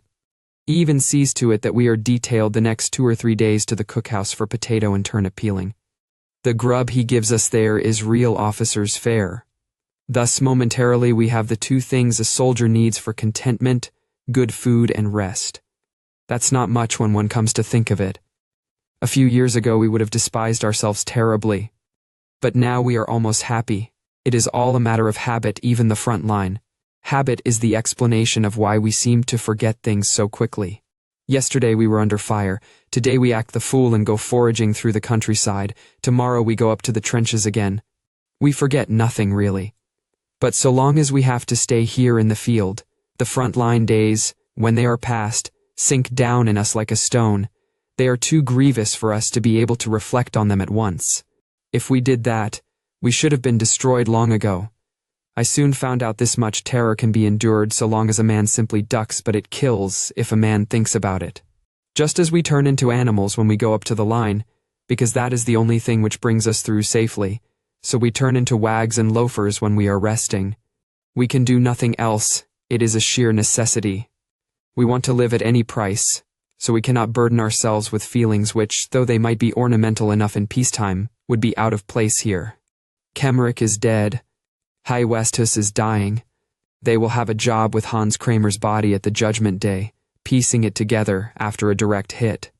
Martens has no legs anymore. Meyer is dead. Max is dead. Bayer is dead. Hammerling is dead.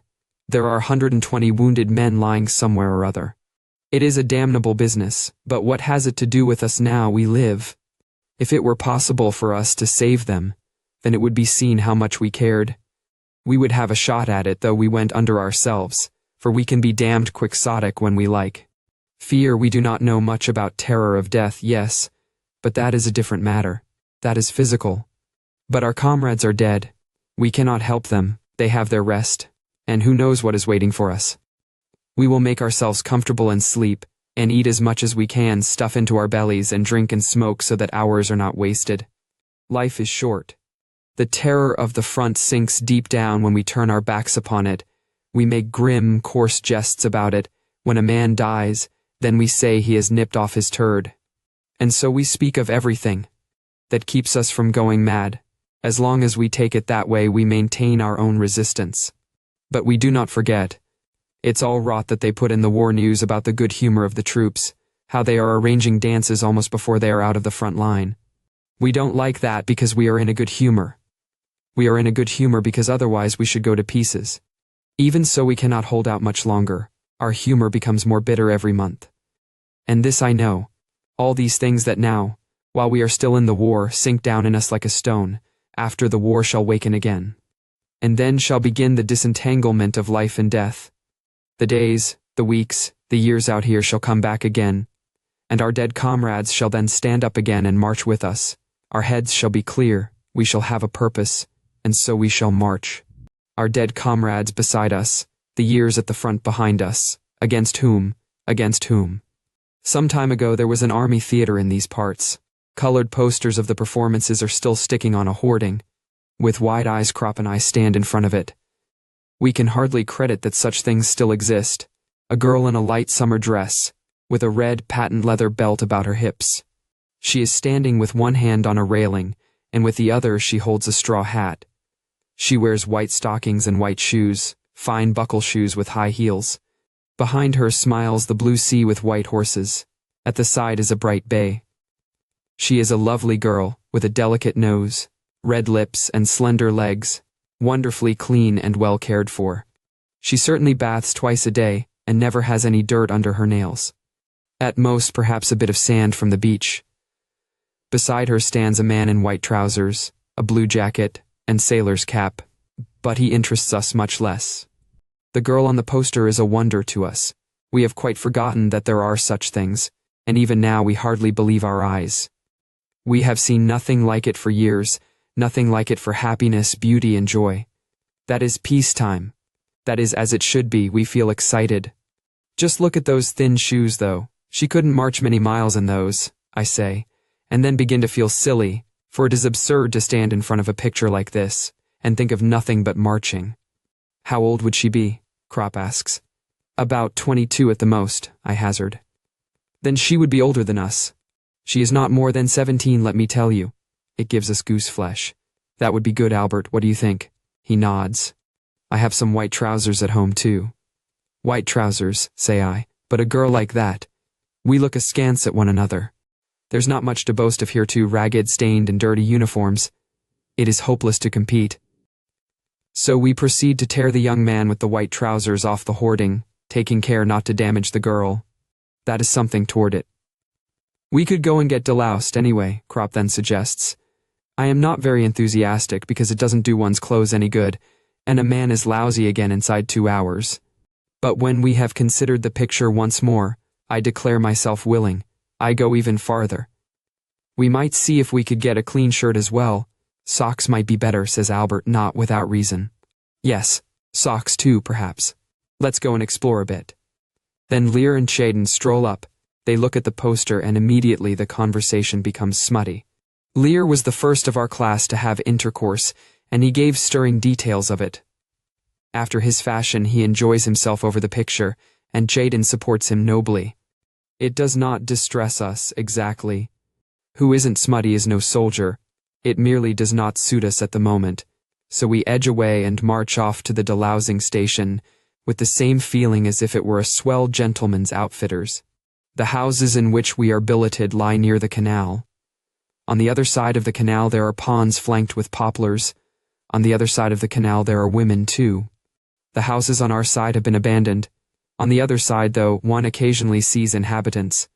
In the evening we go swimming. 3 women come strolling along the bank.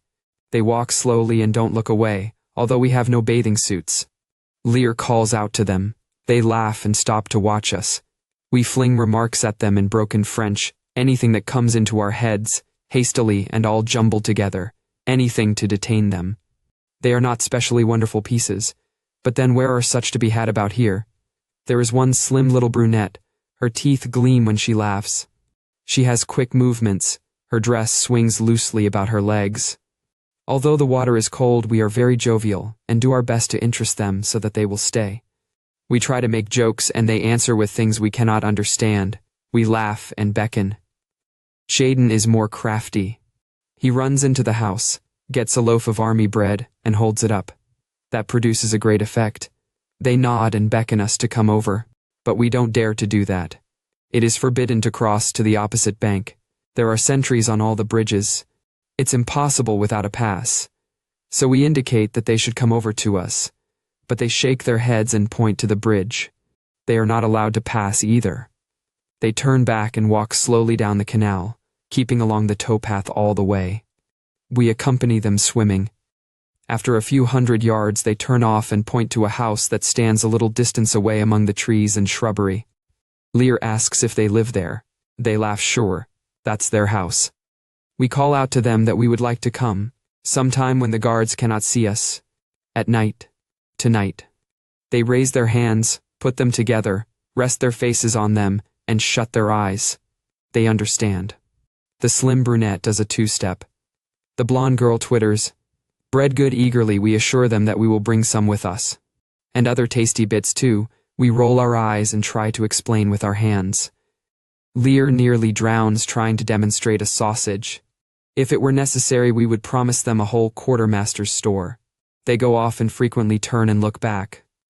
We climb out on the bank on our side of the canal and watch to see whether they go into the house, for they might easily have been lying.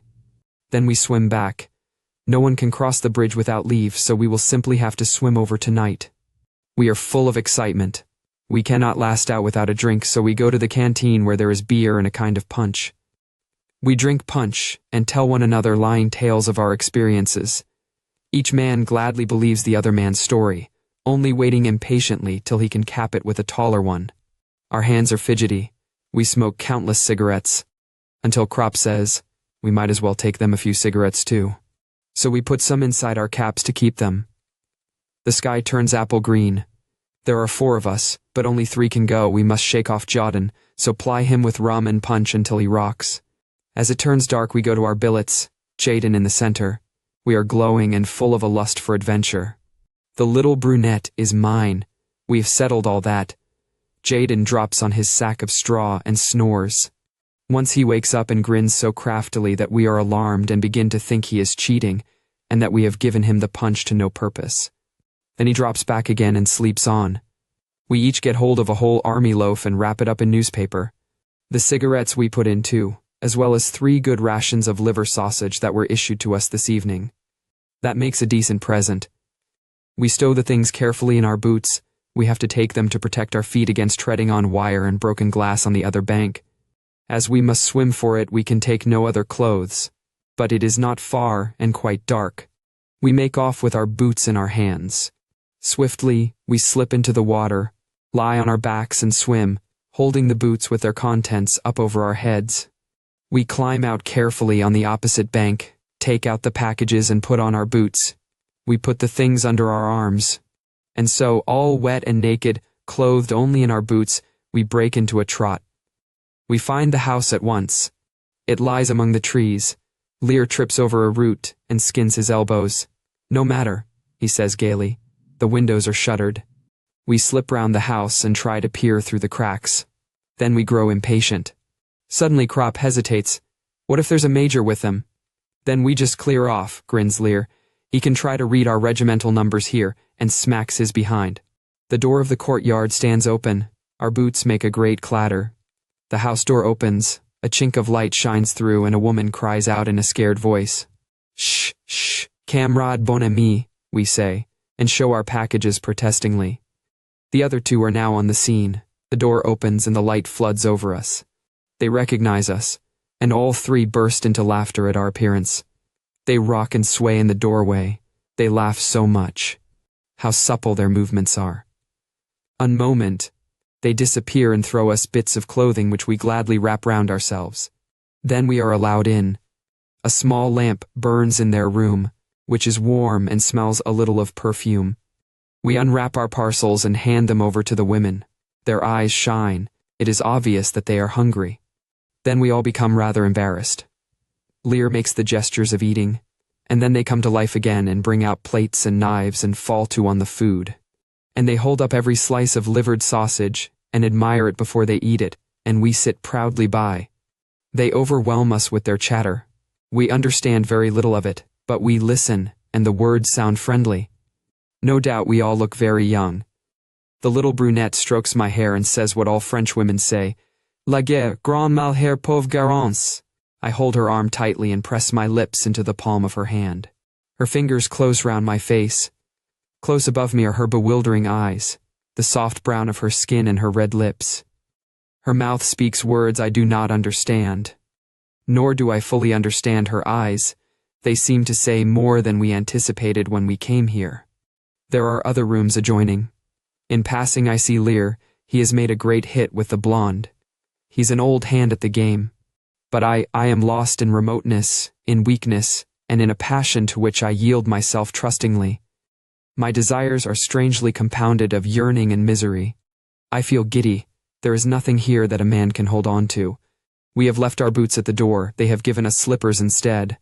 And now nothing remains to recall for me the assurance and self-confidence of the soldier. No rifle, no belt, no tunic, no cap. I let myself drop into the unknown. Come what may, yet, in spite of all, I feel somewhat afraid.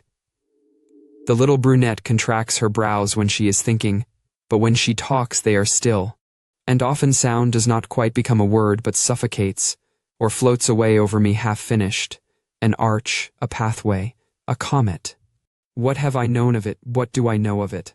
The words of this foreign tongue, that I hardly understand, they caress me to a quietness, in which the room grows dim, and dissolves in the half-light, Only the face above me lives and is clear. How various is a face, but an hour ago it was strange, and it is now touched with a tenderness that comes, not from it but from out of the night, the world and the blood. All these things seem to shine in it together. The objects in the room are touched by it and transformed.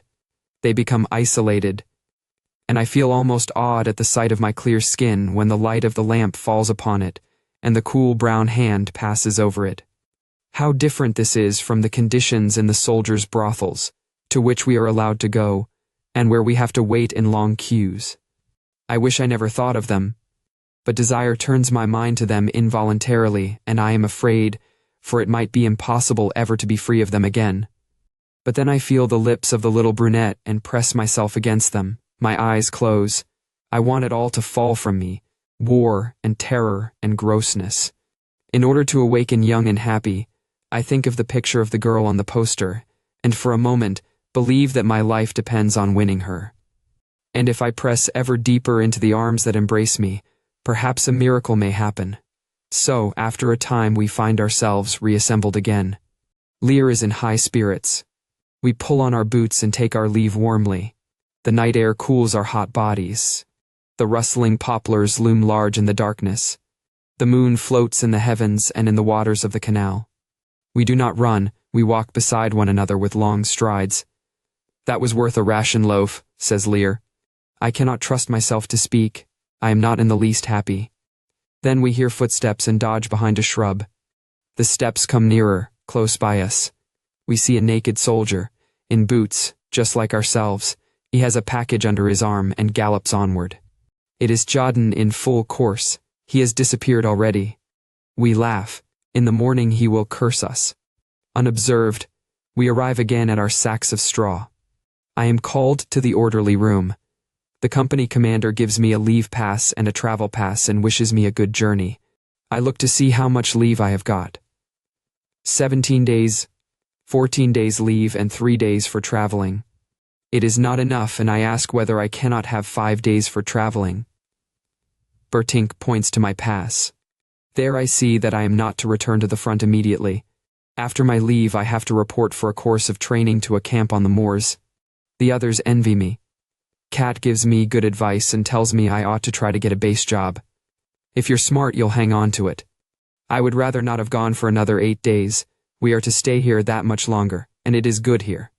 Naturally, I have to stand the others' drinks at the canteen. We are all a little bit drunk.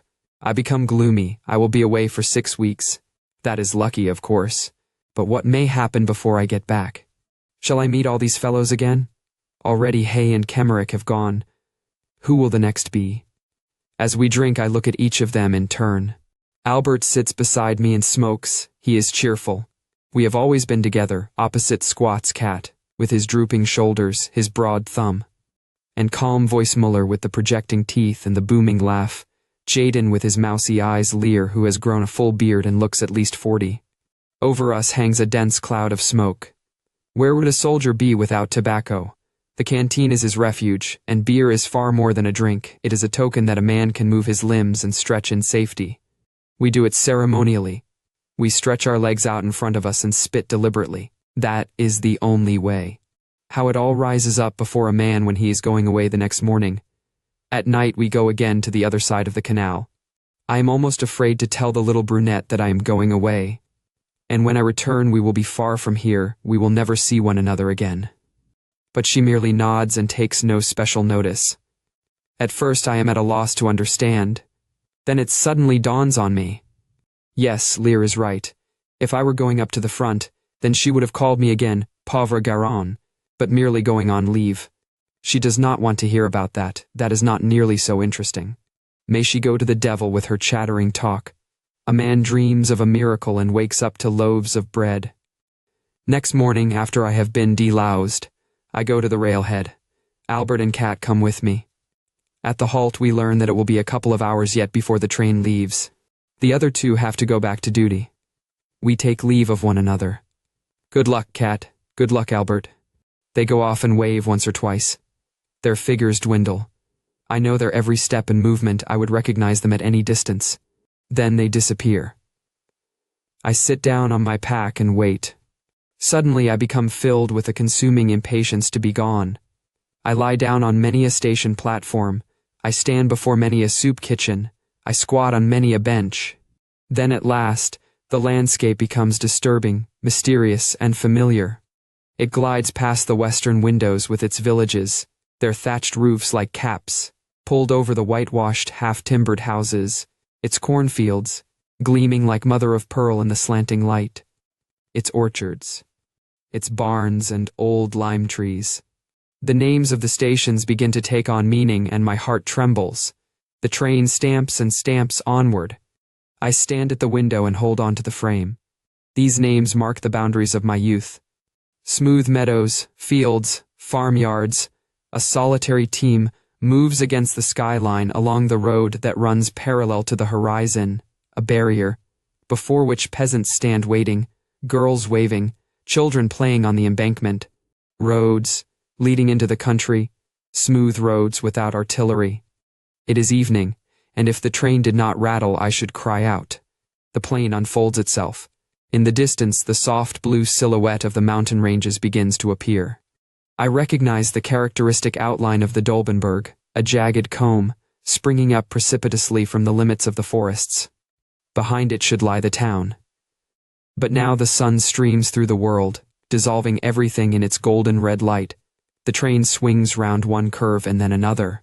Far away, in a long line one behind the other, stand the poplars, unsubstantial, swaying and dark, fashioned out of shadow, light, and desire.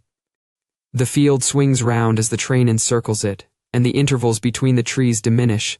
The trees become a block, and for a moment I see one only. Then they reappear from behind the foremost tree, and stand out along, line against the sky until they are hidden by the first houses. A street crossing. I stand by the window. I cannot drag myself away. The others put their baggage ready for getting out. I repeat to myself the name of the street that we cross over. Bremerstrasse, Bremerstrasse. Below there are cyclists, lorries, men. It is a gray street and a gray subway. It affects me as though it were my mother. Then the train stops, and there is the station with noise and cries and signboards. I pick up my pack and fasten the straps. I take my rifle in my hand and stumble down the steps. On the platform I look round. I know no one among all the people hurrying to and fro. A Red Cross sister offers me something to drink. I turn away. She smiles at me too foolishly, so obsessed with her own importance. Just look, I am giving a soldier coffee. She calls me comrade, but I will have none of it. Outside in front of the station the stream roars alongside the street. It rushes foaming from the sluices of the mill bridge. There stands the old square watchtower. In front of it the great mottled lime tree, and behind it the evening. Here we have often sat, how long ago it is. We have passed over this bridge and breathed the cool, acid smell of the stagnant water. We have leaned over the still water on this side of the loch, where the green creepers and weeds hang from the piles of the bridge. And on hot days we rejoiced in the spouting foam on the other side of the loch, and told tales about our school teachers. I pass over the bridge, I look right and left. The water is as full of weeds as ever, and it still shoots over in gleaming arches. In the tower building laundresses still stand with bare arms as they used to over the clean linen, and the heat from the ironing pours out through the open windows. Dogs trot along the narrow street. Before the doors of the houses people stand and follow me with their gaze as I pass by, dirty and heavy laden. In this confectioner's we used to eat ices, and there we learned to smoke cigarettes.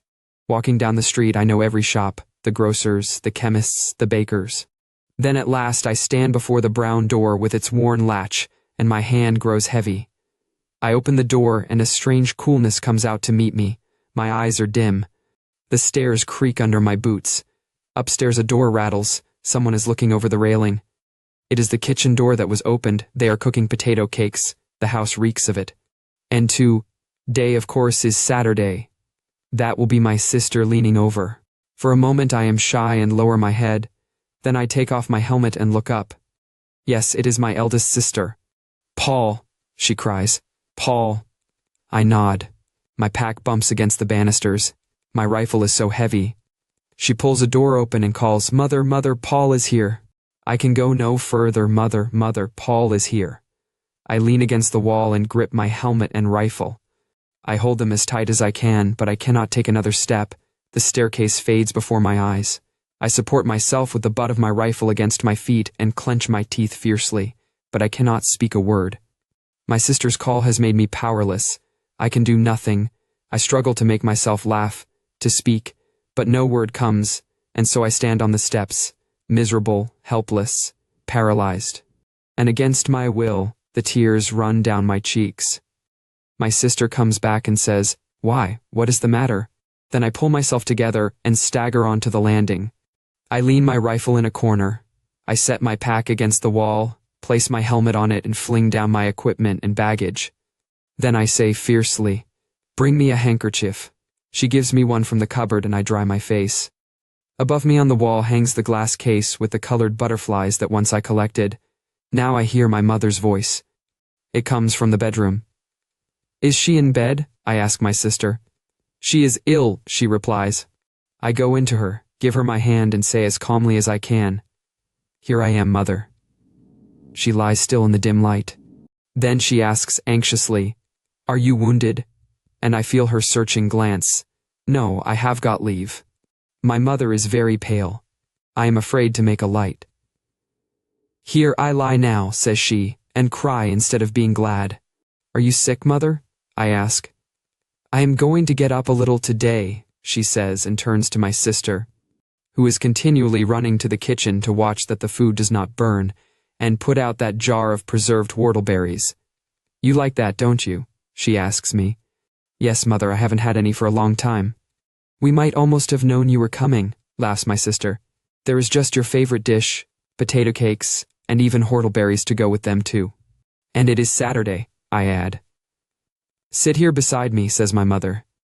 She looks at me. Her hands are white and sickly and frail compared with mine. We say very little and I am thankful that she asks nothing. What ought I to say? Everything I could have wished for has happened. I have come out of it safely and sit here beside her. And in the kitchen stands my sister preparing supper and singing. "Dear boy," says my mother softly. "We were never very demonstrative in our family. Poor folk who toil and are full of cares are not so. It is not their way to protest what they already know. When my mother says to me, 'Dear boy,' it means much more than when another uses it. I know well enough that the jar of whortleberries is the only one they have had for months, and that she has kept it for me, and the somewhat stale cakes that she gives me too.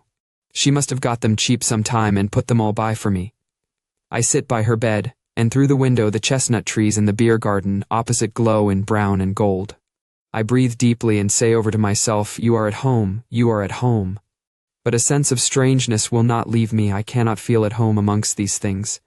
There is my mother, there is my sister, there my case of butterflies, and there the mahogany piano. But I am not myself there. There is a distance, a veil between us. I go and fetch my pack to the bedside and turn out the things I have brought: a whole Edinburgh cheese, the cat provided me with, 2 loaves of army bread, 3/4 of a pound of butter, 2 tins of livered sausage, a pound of dripping, and a little bag of rice. I suppose you can make some use of that." They nod.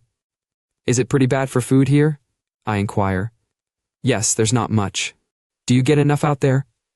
I smile and point to the things I have brought. Not always quite as much as that, of course, but we fare reasonably well. Erna takes away the food. Suddenly my mother seizes hold of my hand and asks falteringly, "Was it very bad out there, Paul?" Mother, what should I answer to that? You would not understand. You could never realize it. And you never shall realize it. Was it bad, you ask? You, Mother, I shake my head and say, "No, Mother, not so very. There are always a lot of us together, so it isn't so bad." "Yes, but Heinrich Bredemeyer was here just lately and said it was terrible out there now, with the gas and all the rest of it." It is my mother who says that. She says, "with the gas and all the rest of it." She does not know what she is saying. She is merely anxious for me. Should I tell her how we once found 3 enemy trenches with their garrison all stiff as though stricken with apoplexy? Against the parapet, in the dugouts, just where they were, the men stood and lay about, with blue faces, dead. "No, Mother, that's only talk," I answer. "There's not very much in what Bredemeyer says. You see, for instance, I'm well and fit. Before my mother's tremulous anxiety I recover my composure. Now I can walk about and talk and answer questions without fear of having suddenly to lean against the wall because the world turns soft as rubber and my veins become brimstone. My mother wants to get up, so I go for a while to my sister in the kitchen. "What is the matter with her?" I ask. She shrugs her shoulders. "She has been in bed some months now, but we did not want to write and tell you. Several doctors have been to see her. One of them said it is probably cancer again." I go to the district commandant to report myself. Slowly I wander through the streets. Occasionally someone speaks to me. I do not delay long, for I have little inclination to talk. On my way back from the barracks, a loud voice calls out to me. Still lost in thought, I turn round and find myself confronted by a major. "Can't you salute?" he blusters. "Sorry, Major," I say in embarrassment. "I didn't notice you." "Don't you know how to speak properly?" he roars. I would like to hit him in the face, but control myself, for my leave depends on it. I click my heels and say, "I did not see you, Herr Major." "Then keep your eyes open," he snorts. "What is your name?" I give it. His fat red face is furious. "What regiment?" I give him full particulars. Even yet he has not had enough. "Where are you quartered?" But I have had more than enough and say, "Between Remarque and Bixcoot." "Eh?" he asks, a bit stupefied. I explain to him that I arrived on leave only an hour or two since, thinking that he would then trot along. But not at all. He gets even more furious. "You think you can bring your frontline manners here, what?" "Well, we don't stand for that sort of thing. Thank God we have discipline here." 20 paces backwards, double march, he commands. I am mad with rage, but I cannot say anything to him. He could put me under arrest if he liked.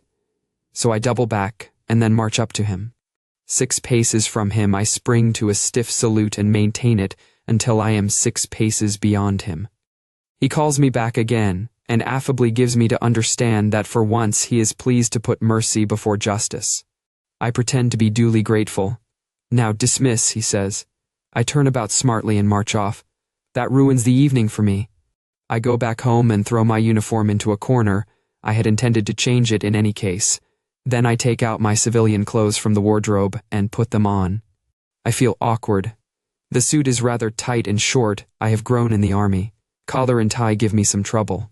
In the end, my sister ties the bow for me. But how light the suit is, it feels as though I had nothing on but a shirt and underpants. I look at myself in the glass. It is a strange sight. A sunburnt, overgrown candidate for confirmation gazes at me in astonishment. My mother is pleased to see me wearing civilian clothes. It makes me less strange to her. But my father would rather I kept my uniform on so that he could take me to visit his acquaintances. But I refuse. It is pleasant to sit quietly somewhere, in the beer garden, for example, under the chestnuts by the skittle alley. The leaves fall down on the table, and on the ground, only a few, the first. A glass of beer stands in front of me. I've learned to drink in the army. The glass is half empty, but there are a few good swigs ahead of me, and besides I can always order a second and a third if I wish to. There are no bugles and no bombardments. The children of the house play in the skittle alley, and the dog rests his head against my knee. The sky is blue. Between the leaves of the chestnuts rises the green spire of St. Margaret's Church. This is good, I like it, but I cannot get on with the people. My mother is the only one who asks no questions. Not so my father. He wants me to tell him about the front. He is curious in a way that I find stupid and distressing. I no longer have any real contact with him. There is nothing he likes more than just hearing about it. I realize he does not know that a man cannot talk of such things. I would do it willingly, but it is too dangerous for me to put these things into words. I am afraid they might then become gigantic, and I be no longer able to master them. What would become of us if everything that happens out there were quite clear to us? So I confine myself to telling him a few amusing things. But he wants to know whether I have ever had a hand-to-hand fight. I say no and get up and go out, but that does not mend matters. After I have been startled a couple of times in the street by the screaming of the tramcars, which resembles the shriek of a shell coming straight for one, somebody taps me on the shoulder. It is my German master, and he fastens on me with the usual question. "Well, how are things out there?" "Terrible, terrible, eh?" "Yes, it is dreadful, but we must carry on. And after all, you do at least get decent food out there, so I hear." "You look well, Paul, and fit." Naturally, it's worse here. Naturally. The best for our soldiers every time, that goes without saying. He drags me along to a table with a lot of others. They welcome me. A headmaster shakes hands with me and says, "So you come from the front? What is the spirit like out there?" "Excellent, eh?" "Excellent." I explain that no one would be sorry to be back home. He laughs uproariously. "I can well believe it, but first you have to give the froggies a good hiding. Do you smoke? Here, try one. Waiter, bring a beer as well for our young warrior." Unfortunately, I have accepted the cigar, so I have to remain. And they are all so dripping with goodwill that it is impossible to object. All the same, I feel annoyed and smoke like a chimney as hard as I can. In order to make at least some show of appreciation, I toss off the beer in one gulp. Immediately a second is ordered. People know how much they are indebted to the soldiers. They argue about what we ought to annex. The headmaster with the steel watch chain wants to have at least the whole of Belgium, the coal areas of France, and a slice of Russia. He produces reasons why we must have them, and is quite inflexible, until at last the others give in to him. Then he begins to expound just whereabouts in France the breakthrough must come, and turns to me. "Now, shove ahead a bit out there with your everlasting trench warfare, smash through the Johnnies, and then there will be peace."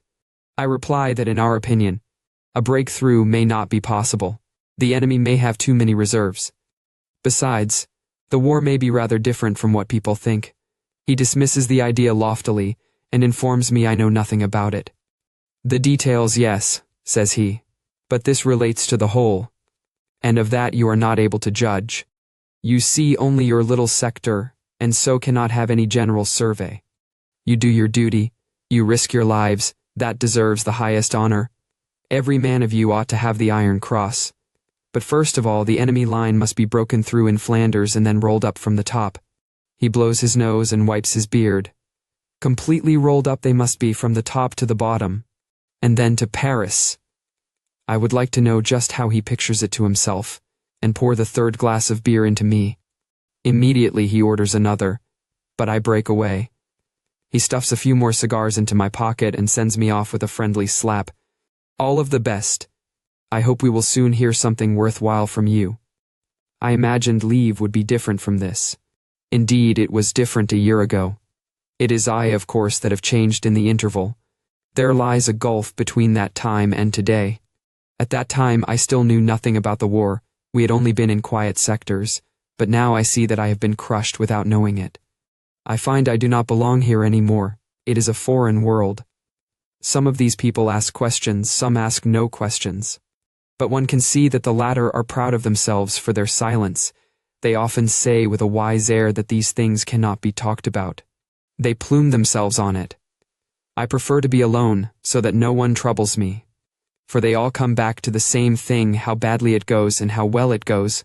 One thinks it is this way, another that, and yet they are always absorbed in the things that go to make up their existence. Formerly I lived in just the same way myself, but now I feel no contact here. They talk too much for me. They have worries, aims, desires, that I cannot comprehend. I often sit with one of them in the little beer garden, and try to explain to him that this is really the only thing, just to sit quietly, like this. They understand, of course, they agree, they may even feel it so too, but only with words, yes, that is it, they feel it, but always with only half of themselves. The rest of their being is taken up with other things. They are so divided in themselves that none feels it with his whole essence. I cannot even say myself exactly what I mean. When I see them here, in their rooms, in their offices, about their occupations, I feel an irresistible attraction in it. I would like to be here too and forget the war. But also it repels me. It is so narrow. How can that fill a man's life? He ought to smash it to bits. How can they do it? While out at the front, the splinters are whining over the shell holes and the star shells go up. The wounded are carried back on waterproof sheets, and comrades crouch in the trenches. They are different men here, men I cannot properly understand, whom I envy and despise. I must think of Kat and Albert and Muller and Shaden. What will they be doing? No doubt they are sitting in the canteen or perhaps swimming. Soon they will have to go up to the front line again. In my room behind the table stands a brown leather sofa. I sit down on it. On the walls are pinned countless pictures that I once used to cut out of the newspapers. In between are drawings and postcards that have pleased me. In the corner is a small iron stove. Against the wall opposite stand the bookshelves with my books. I used to live in this room before I was a soldier. The books I bought gradually with the money I earned by coaching. Many of them are second-hand, all the classics for example. One volume in blue cloth boards cost 1 mark 20 Pfennig. I bought them complete because it was thoroughgoing. I did not trust the editors of selections to choose all the best. So I purchased only collected works. I read most of them with laudable zeal, but few of them really appealed to me. I preferred the other books, the moderns, which were of course much dearer. A few I came by not quite honestly. I borrowed, and did not return them because I did not want to part with them. One shelf is filled with schoolbooks. They are not so well cared for, they are badly thumbed, and pages have been torn out for certain purposes. Then below are periodicals, papers, and letters all jammed in together with drawings and rough sketches. I want to think myself back into that time. It is still in the room, I feel it at once, the walls have preserved it. My hands rest on the arms of the sofa. Now I make myself at home and draw up my legs so that I sit comfortably in the corner, in the arms of the sofa. The little window is open. Through it I see the familiar picture of the street, with the rising spire of the church at the end. There are a couple of flowers on the table, pen holders, a shell as a paper weight, the inkwell. Here nothing has changed. It will be like this too if I am lucky, when the war is over and I come back here for good. I will sit here just like this and look at my room and wait. I feel excited, but I do not want to be, for that is not right. I want that quiet rapture again.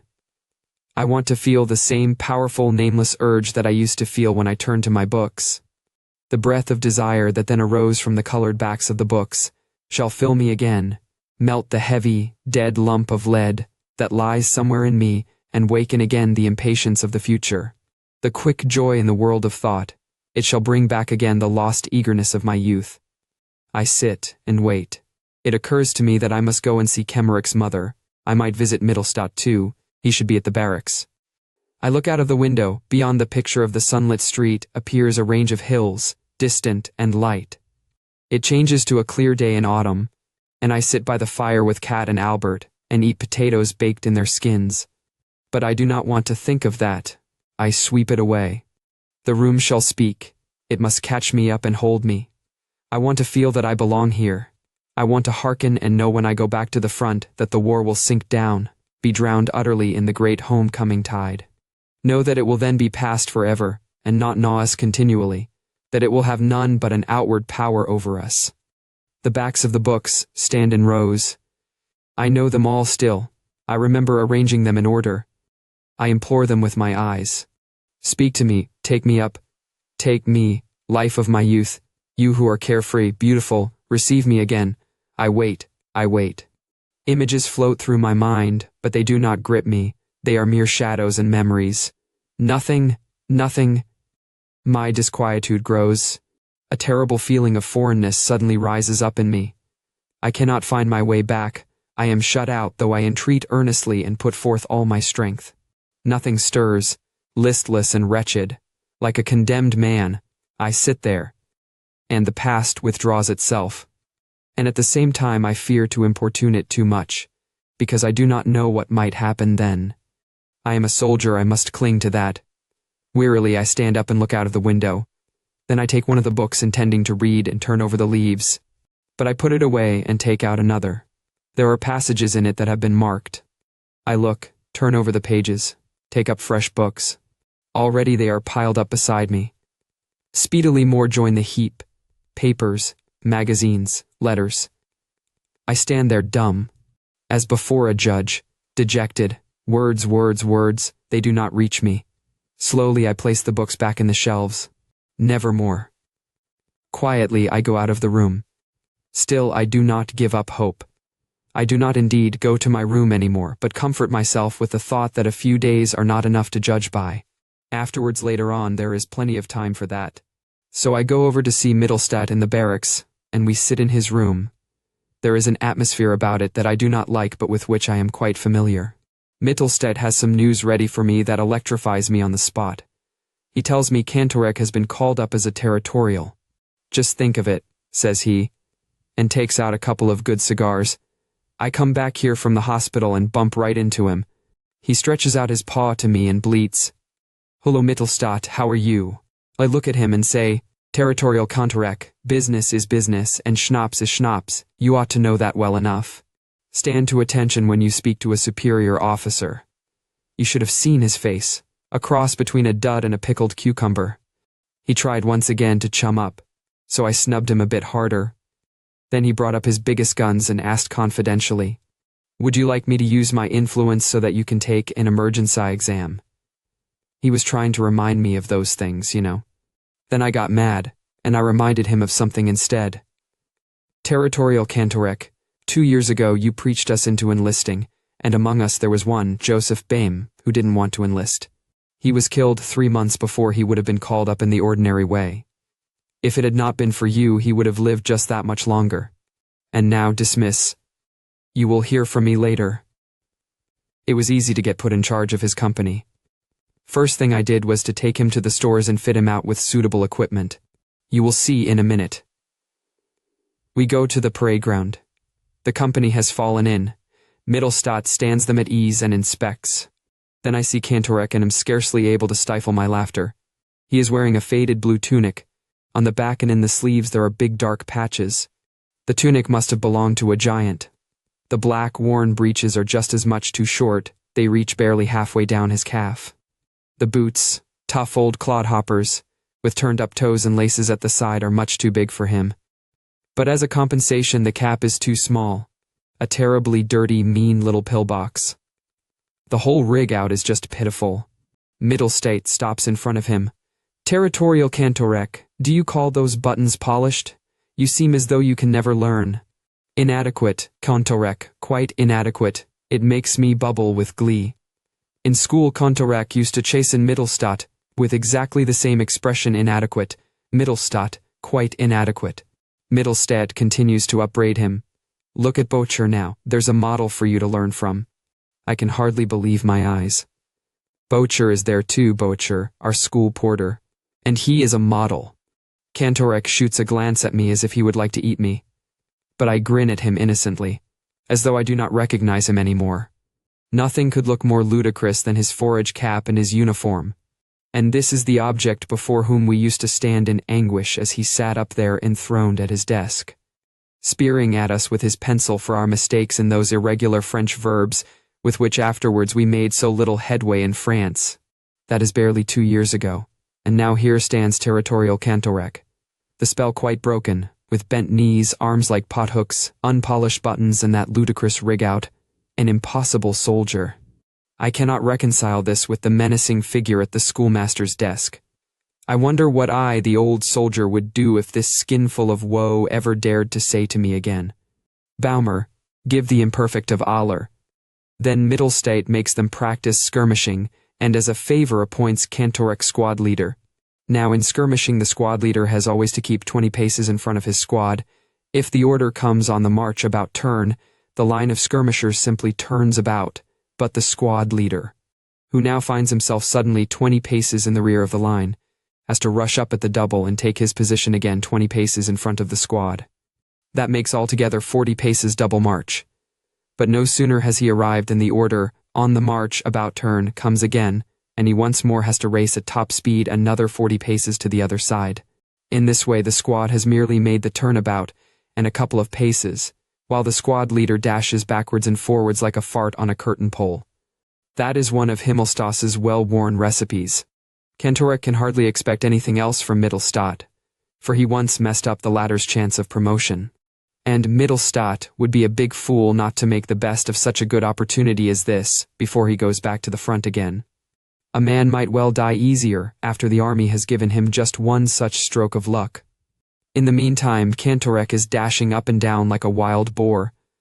After a while, Mittelstadt stops the skirmish and begins the very important exercise of creeping.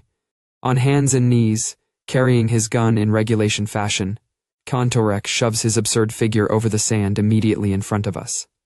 He is breathing hard, and his panting is music. Mittelstadt encourages Cantorek the Territorial with quotations from Cantorek the schoolmaster. Territorial Cantorek, we have the good fortune to live in a great age, we must brace ourselves and triumph over hardship.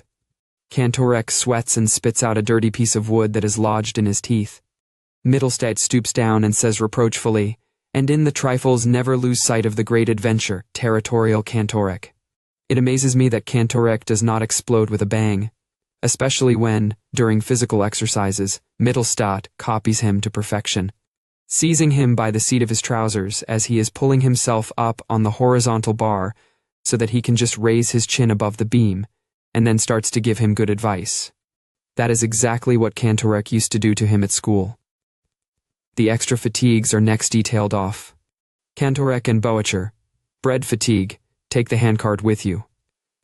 A few minutes later the two set off together pushing the barrow. Cantorek in a fury walks with his head down. But the porter is delighted to have scored light duty. The bakehouse is away at the other end of the town, and the two must go there and back through the whole length of it. They've done that a couple of times already, grins Mittelstadt. People have begun to watch for them coming. Excellent, I say, but hasn't he reported you yet? He did try. Our CO laughed like the deuce when he heard the story. He hasn't any time for schoolmasters. Besides, I'm sweet with his daughter. He'll mess up the examination for you. I don't care, says Mittelstadt calmly. Besides, his complaint came to nothing, because I could show that he had had hardly anything but light duty. Couldn't you polish him up a bit? I ask. He's too stupid, I couldn't be bothered, answers Mittelstadt contemptuously. What is leave? A pause that only makes everything after it so much worse. Already the sense of parting begins to intrude itself. My mother watches me silently. I know she counts the days. Every morning she is sad. It is one day less. She has put away my pack. She does not want to be reminded by it. The hours pass quickly if a man broods. I pull myself together and go with my sister to the slaughterhouse to get a pound or two of bones. That is a great favor, and people line up early in the morning and stand waiting. Many of them faint. We have no luck. After waiting by turns for 3 hours, the queue disperses. The bones have not lasted out. It is a good thing that I get my rations. I bring them to my mother, and in that way we all get something decent to eat. The days grow ever more strained, and my mother's eyes more sorrowful. 4 days left now. I must go and see Kemmerik's mother. I cannot write that down. This quaking, sobbing woman who shakes me and cries out on me. Why are you living then, when he is dead? Who drowns me in tears and calls out, what are you there for at all, child, when you... Who drops into a chair and wails, did you see him? Did you see him then? How did he die? I tell her he was shot through the heart and died instantaneously. She looks at me, she doubts me. You lie, I know better. I have felt how terribly he died. I have heard his voice at night. I have felt his anguish. Tell the truth. I want to know it. I must know it. No, I say. I was beside him. He died at once. She pleads with me gently. Tell me. You must tell me. I know you want to comfort me. But don't you see? You torment me far more than if you told me the truth. I cannot bear the uncertainty. Tell me how it was, and even though it will be terrible, it will be far better than what I have to think if you don't. I will never tell her. She can make mincemeat out of me first. I pity her, but she strikes me as rather stupid all the same. Why doesn't she stop worrying? Kemmerik will stay dead whether she knows about it or not. When a man has seen so many dead, he cannot understand any longer why there should be so much anguish over a single individual. So I say rather impatiently, he died immediately. He felt absolutely nothing at all. His face was quite calm. She is silent. Then she says slowly, will you swear it? Yes. By everything that is sacred to you. Good God, what is there that is sacred to me? Such things change pretty quickly with us. Yes, he died at once. Are you willing never to come back yourself, if it isn't true? May I never come back if he wasn't killed instantaneously? I would swear to anything. But she seems to believe me. She moans and weeps steadily. I have to tell how it happened, so I invent a story and I almost believe it myself. As I leave, she kisses me and gives me a picture of him. In his recruit's uniform, he leans on a round, rustic table with legs made of birch branches. Behind him, a wood is painted on a curtain, and on the table stands a mug of beer. It is the last evening at home. Everyone is silent. I go to bed early. I seize the pillow, press it against myself, and bury my head in it. Who knows if I will ever lie in a feather bed again? Late in the night, my mother comes into my room. She thinks I am asleep, and I pretend to be so. To talk, to stay awake with one another, it is too hard. She sits long into the night, although she is in pain and often writhes. At last I can bear it no longer, and pretend I have just wakened up. Go and sleep, mother. You will catch cold here. I can sleep enough later, she says. I sit up. I don't go straight back to the front, mother. I have to do 4 weeks at the training camp. I may come over from there one Sunday, perhaps. She is silent. Then she asks gently, Are you very much afraid? No, mother. I would like to tell you to be on your guard against the women out in France. They are no good. Ah, mother, you still think I am a child. Why can I not put my head in your lap and weep? Why have I always to be strong and self-controlled? I would like to weep and be comforted too. Indeed, I am little more than a child. In the wardrobe still hangs short. Boys' trousers. It is such a little time ago, why is it over? Where we are, there aren't any women, mother, I say as calmly as I can. And be very careful at the front, Paul. Ah, mother. Why do I not take you in my arms and die with you? What poor wretches we are. Yes, mother, I will. I will pray for you every day, Paul. Ah, mother. Let us rise up and go out, back through the years, where the burden of all this misery lies on us no more, back to you and me alone, mother. Perhaps you can get a job that is not so dangerous. Yes, mother, perhaps I can get into the cookhouse. That can easily be done. You do it then, and if the others say anything. That won't worry me, mother. She sighs. Her face is a white gleam in the darkness. Now you must go to sleep, mother. She does not reply. I get up and wrap my cover round her shoulders. She supports herself on my arm. She is in pain, and so I take her to her room. I stay with her a little while. And you must get well again, mother, before I come back. Yes, my child. You ought not to send your things to me, mother. We have plenty to eat out there. You can make much better use of them here. How destitute she lies there in her bed, she that loves me more than all the world.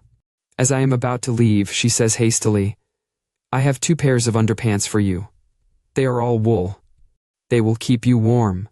You must not forget to put them in your pack. Ah, mother, I know what these underpants have cost you in waiting and walking and begging. Ah, mother, how can it be that I must part from you? Who else is there that has any claim on me but you? Here I sit, and there you are lying. We have so much to say, and we shall never say it. Good night, mother. Good night, my child. The room is dark. I hear my mother's breathing, and the ticking of the clock. Outside the window, the wind blows and the chestnut trees rustle. On the landing, I stumble over my pack, which lies there already made up because I have to leave early in the morning. I bite into my pillow. I grasp the iron rods of my bed with my fists. I ought never to have come here. Out there I was indifferent and often hopeless. I will never be able to be so again. I was a soldier, and now I am nothing but an agony for myself, for my mother, for everything that is so comfortless and without end. I ought never to have come on leave. 8. I already know the camp on the moors. It was here that Himmelstoss gave Jaden his education. But now I know hardly anyone here, as ever. All is altered. There are only a few people that I have occasionally met before. I go through the routine mechanically. In the evenings I generally go to the soldiers' home, where the newspapers are laid out, but I do not read them. Still there is a piano there that I am glad enough to play on. 2 girls are in attendance. One of them is young. The camp is surrounded with high barbed wire fences. If we come back late from the soldiers' home, we have to show passes. But those who are on good terms with the guard can get through, of course. Among the junipers and the birch trees on the moor we practice company drill each day. It is bearable if one expects nothing better.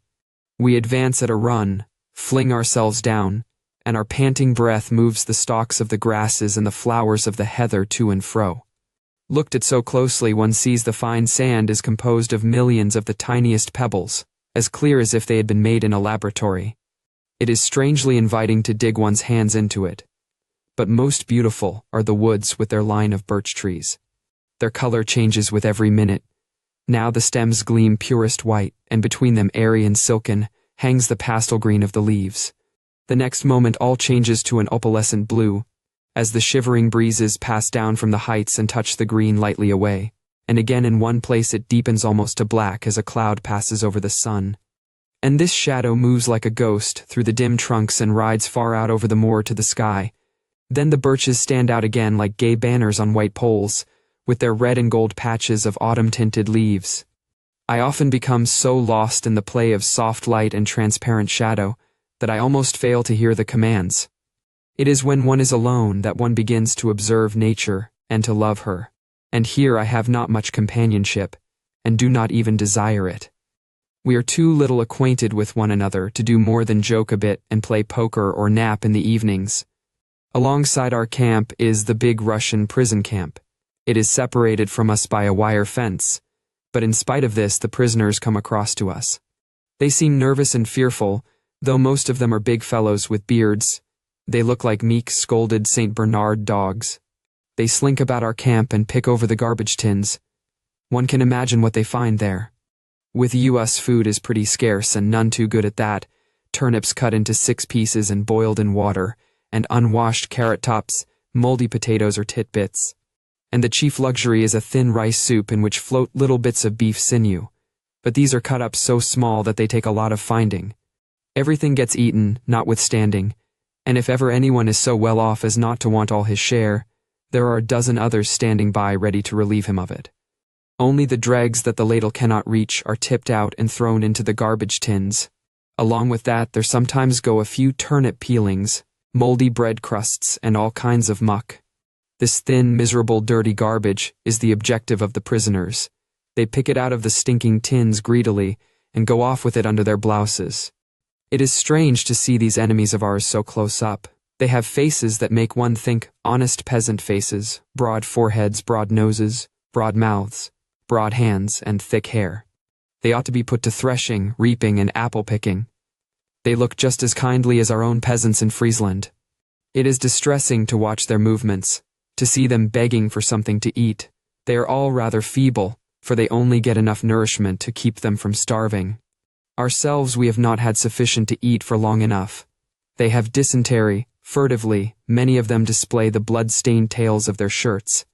Their backs, their necks are bent, their knees sag, their heads droop as they stretch out their hands and beg in the few words of German that they know beg, with those soft, deep, musical voices that are like warm stoves in cozy rooms at home. Some men there are who give them a kick so that they fall over, but those are not many.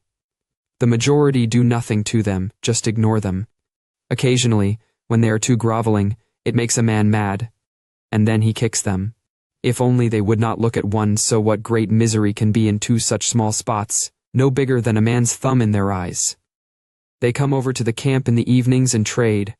They exchange whatever they possess for bread. Often they have fair success, because they have very good boots and ours are bad. The leather of their knee boots is wonderfully soft, like suede. The peasants among us who get titbits sent from home can afford to trade. The price of a pair of boots is about 2 or 3 loaves of army bread, or a loaf of bread and a small tough ham sausage. But most of the Russians have long since parted with whatever things they had. Now they wear only the most pitiful clothing, and try to exchange little carvings and objects that they have made out of shell fragments and copper driving bands. Of course, they don't get much for such things, though they may have taken immense pains with them. They go for a slice or 2 of bread.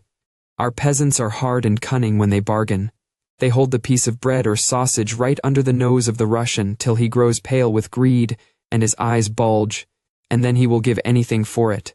The peasants wrap up their booty with the utmost solemnity, and then get out their big pocket knives, and slowly and deliberately cut off a slice of bread for themselves from their supply, and with every mouthful take a piece of the good tough sausage, and so reward themselves with a good feed. It is distressing to watch them take their afternoon meal. Thus one would like to crack them over their thick pates. They rarely give anything away. How little we understand one another. I am often on guard over the Russians. In the darkness one sees their forms move like 6 storks, like great birds. They come close up to the wire fence and lean their faces against it. Their fingers hook round the mesh. Often many stand side by side, and breathe the wind that comes down from the moors and the forest. They rarely speak, and then only a few words. They are more human and more brotherly towards one another, it seems to me, than we are. But perhaps that is merely because they feel themselves to be more unfortunate than us. Anyway, the war is over so far as they are concerned. But to wait for dysentery is not much of a life either. The territorials who are in charge of them say that they were much more lively at first. They used to have intrigues among themselves, as always happens, and it would often come to blows and knives. But now they are quite apathetic and listless. Most of them do not masturbate anymore. They are so feeble, though otherwise things come to such a pass that whole huts full of them do it. They stand at the wire fence. Sometimes one goes away, and then another at once takes his place in the line. Most of them are silent. Occasionally one begs a cigarette butt. I see their dark forms, their beards move in the wind. I know nothing of them except that they are prisoners, and that is exactly what troubles me. Their life is obscure and guiltless. If I could know more of them, what their names are, how they live, what they are waiting for, what are their burdens, then my emotion would have an object and might become sympathy. But as it is, I perceive behind them only the suffering of the creature, the awful melancholy of life, and the pitilessness of men. A word of command has made these silent figures our enemies. A word of command might transform them into our friends. At some table a document is signed by some persons whom none of us knows, and then for years together that very crime on which formerly the world's condemnation and severest penalty fall becomes our highest aim. But who can draw such a distinction when he looks at these quiet men with their childlike faces and apostles' beards? Any non-commissioned officer is more of an enemy to a recruit, any schoolmaster to a pupil, than they are to us. And yet we would shoot at them again, and they at us if they were free. I am frightened. I dare think this way no more. This way lies the abyss. It is not now the time, but I will not lose these thoughts. I will keep them, shut them away until the war is ended. My heart beats fast. This is the aim, the great, the sole aim, that I have thought of in the trenches, that I have looked for as the only possibility of existence after this annihilation of all human feeling. This is a task that will make life afterward worthy of these hideous years. I take out my cigarettes, break each one in half, and give them to the Russians. They bow to me, and then light the cigarettes.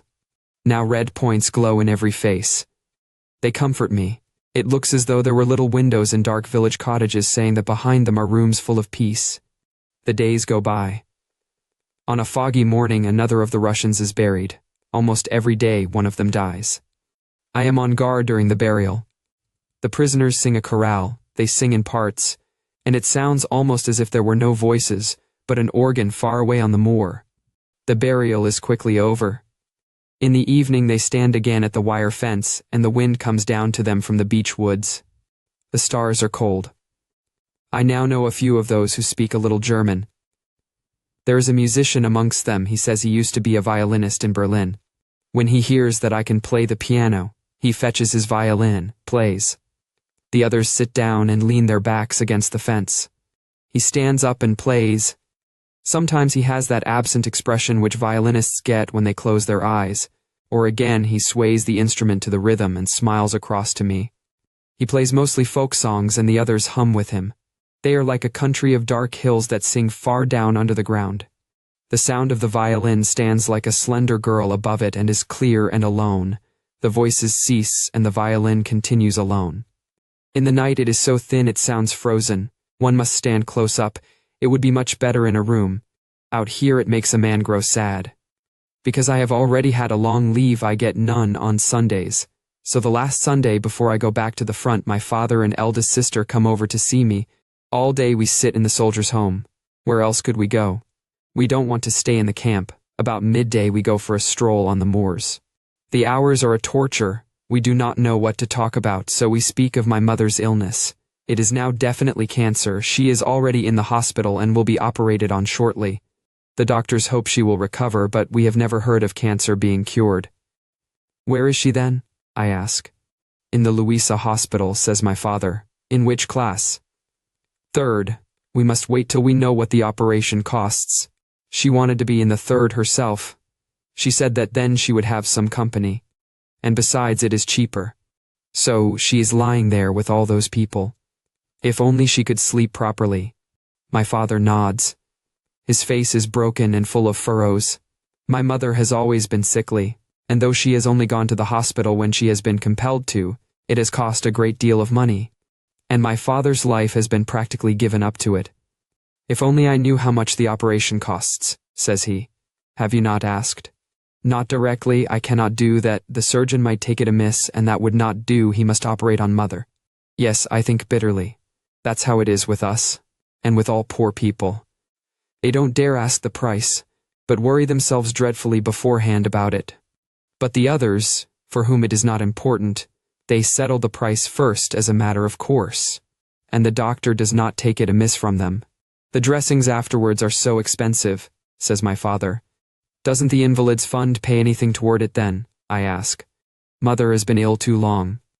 Have you any money at all? He shakes his head. No, but I can do some overtime. I know. He will stand at his desk folding and pasting and cutting until 12 o'clock at night. At 8 o'clock in the evening he will eat some miserable rubbish they get in exchange for their food tickets.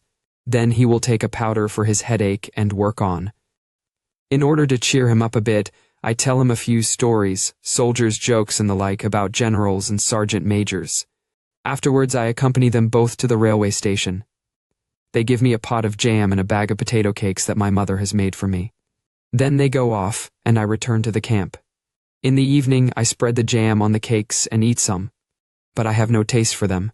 So I go out to give them to the Russians. Then it occurs to me that my mother cooked them herself, and that she was probably in pain as she stood before the hot stove. I put the bag back in my pack and take only 2 cakes to the Russians. We travel for several days. The first aeroplanes appear in the sky. We roll on past transport lines. Guns, guns. The light railway picks us up. I search for my regiment. No one knows exactly where it lies. Somewhere or other I put up for the night. Somewhere or other I receive provisions and a few vague instructions. And so, with my pack and my rifle, I set out again on the way. By the time I come up, they are no longer in the devastated place. I hear we have become one of the flying divisions that are pushed in wherever it is hottest. That does not sound cheerful to me. They tell me of heavy losses that we have been having. I inquire after Kat and Albert. No one knows anything of them. I search farther and wander about here and there. It is a strange feeling. One night more, and then another I camp out like a red Indian. Then at last I get some definite information, and by the afternoon I am able to report to the orderly room. The sergeant major detains me there. The company comes back in 2 days' time. There is no object in sending me up now. What was it like on leave? He asks. Pretty good, eh? In parts, I say. Yes, he sighs. Yes, if a man didn't have to come away again. The second half is always rather messed up by that. I loaf around until the company comes back in the early morning. Grey, dirty, soured, and gloomy.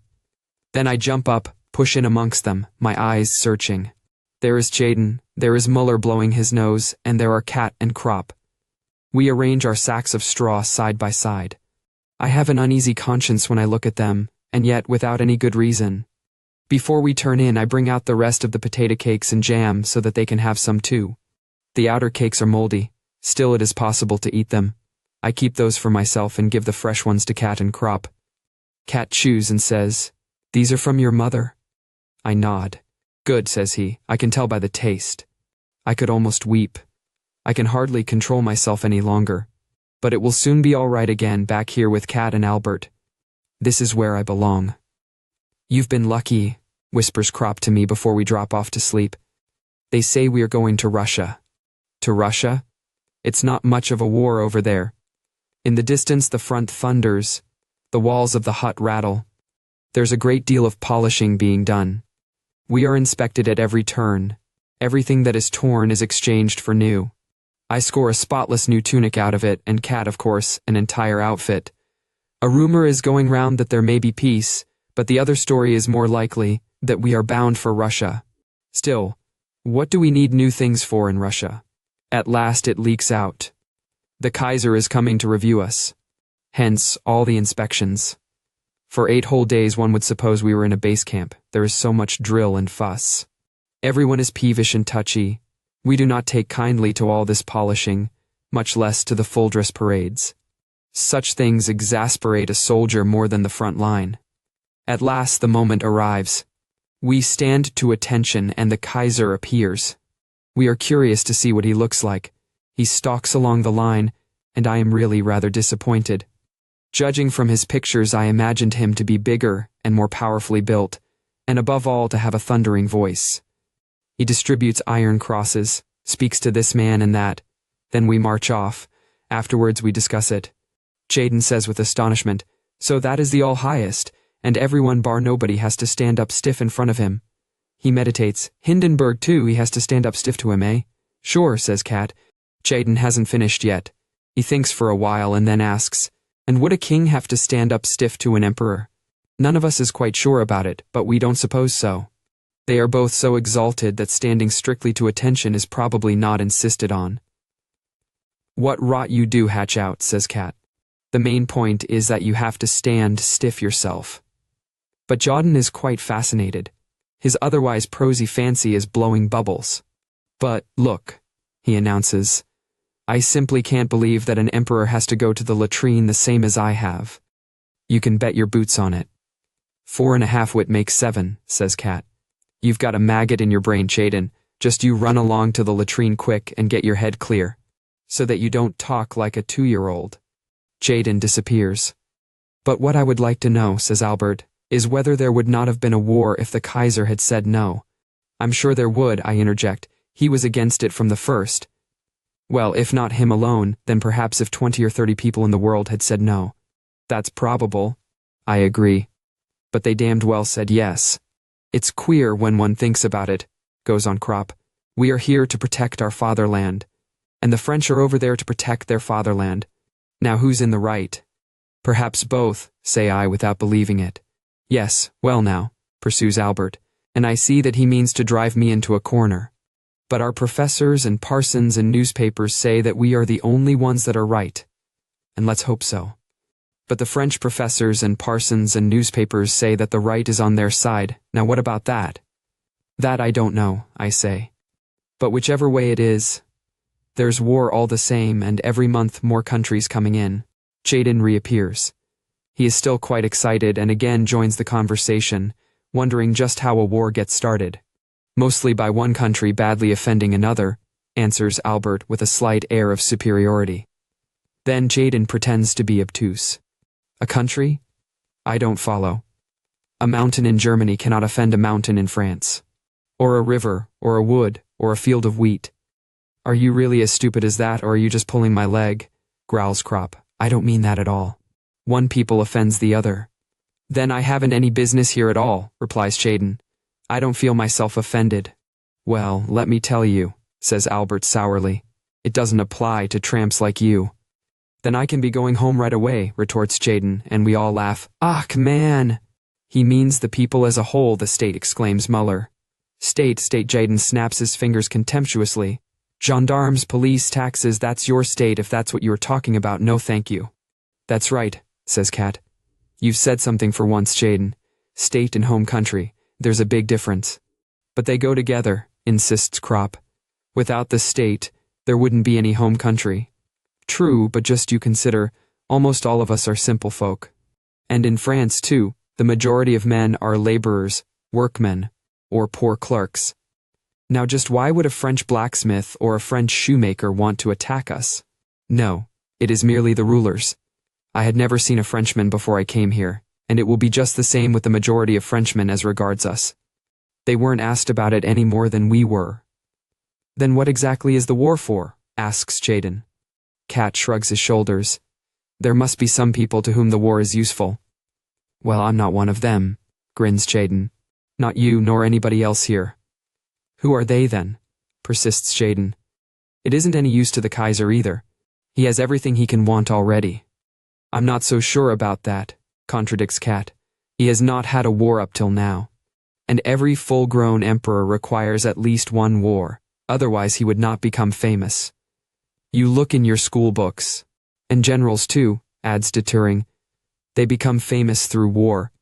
Even more famous than emperors," adds Kat. "There are other people back behind there who profit by the war, that's certain," growls de Turing. "I think it is more of a kind of fever," says Albert. No one in particular wants it, and then all at once there it is. We didn't want the war, the others say the same thing, and yet half the world is in it all the same. But there are more lies told by the other side than by us, say I. Just think of those pamphlets the prisoners have on them, where it says that we eat Belgian children. The fellows who write those lies ought to go and hang themselves. They are the real culprits. Muller gets up. Anyway, it is better that the war is here instead of in Germany. Just you look at the shell holes. True, assents Chaden, but no war at all would be better still. He is quite proud of himself because he has scored for once over us volunteers. And his opinion is quite typical. Here one meets it time and again, and there is nothing with which one can properly counter it, because that is the limit of their comprehension of the factors involved. The national feeling of the Tommy resolves itself into this, here he is. But that is the end of it. Everything else he criticizes from his own practical point of view. Albert lies down on the grass and growls angrily. The best thing is not to talk about the rotten business. It won't make any difference, that's sure, agrees Cat. To make matters worse, we have to return almost all the new things and take back our old rags again. The good ones were merely for the inspection. Instead of going to Russia, we go up the line again. On the way we pass through a devastated wood with the tree trunks shattered and the ground plowed up. At several places there are tremendous craters. Great guns, something's hit that, I say to Cat. Trench mortars, he replies, and then points up at one of the trees. In the branches, dead men are hanging. A naked soldier is squatting in the fork of a tree. He still has his helmet on, otherwise he is entirely unclad. There's only half of him sitting up there, the top half, the legs are missing. What can that mean, I ask. He's been blown out of his clothes, mutters Chaden. It's funny, says Cat. We have seen that several times now. If a mortar gets you, it blows you clean out of your clothes. It's the concussion that does it. I search around. And so it is. Here hang bits of uniform, and somewhere else is plastered a bloody mess that was once a human limb. Over there lies a body with nothing but a piece of the underpants on one leg and the collar of the tunic around its neck. Otherwise it is naked and the clothes are hanging up in the tree. Both arms are missing as though they had been pulled out.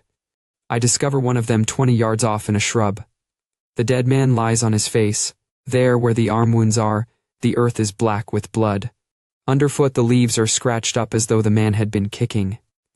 That's no joke, Cat, say I. No more is a shell splinter in the belly, he replies, shrugging his shoulders. But don't get tender-hearted, says Chaden. All this can only have happened a little while ago. The blood is still fresh.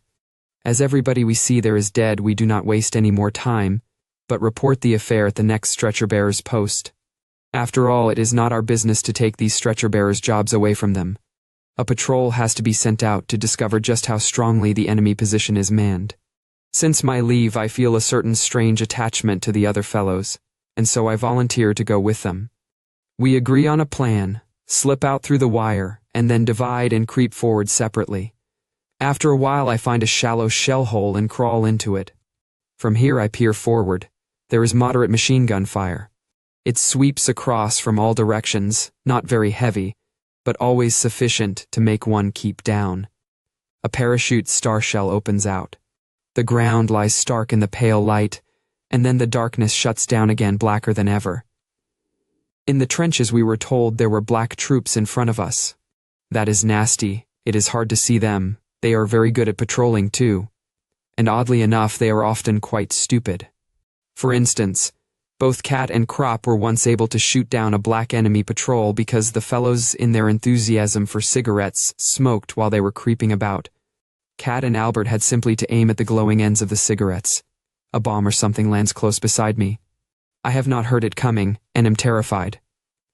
At the same moment, a senseless fear takes hold of me. Here I am alone and almost helpless in the dark. Perhaps two other eyes have been watching me for a long while from another. Shell hole in front of me, and a bomb lies ready to blow me to pieces. I try to pull myself together. It is not my first patrol and not a particularly risky one. But it is the first since my leave, and besides, the lie of the land is still rather strange to me.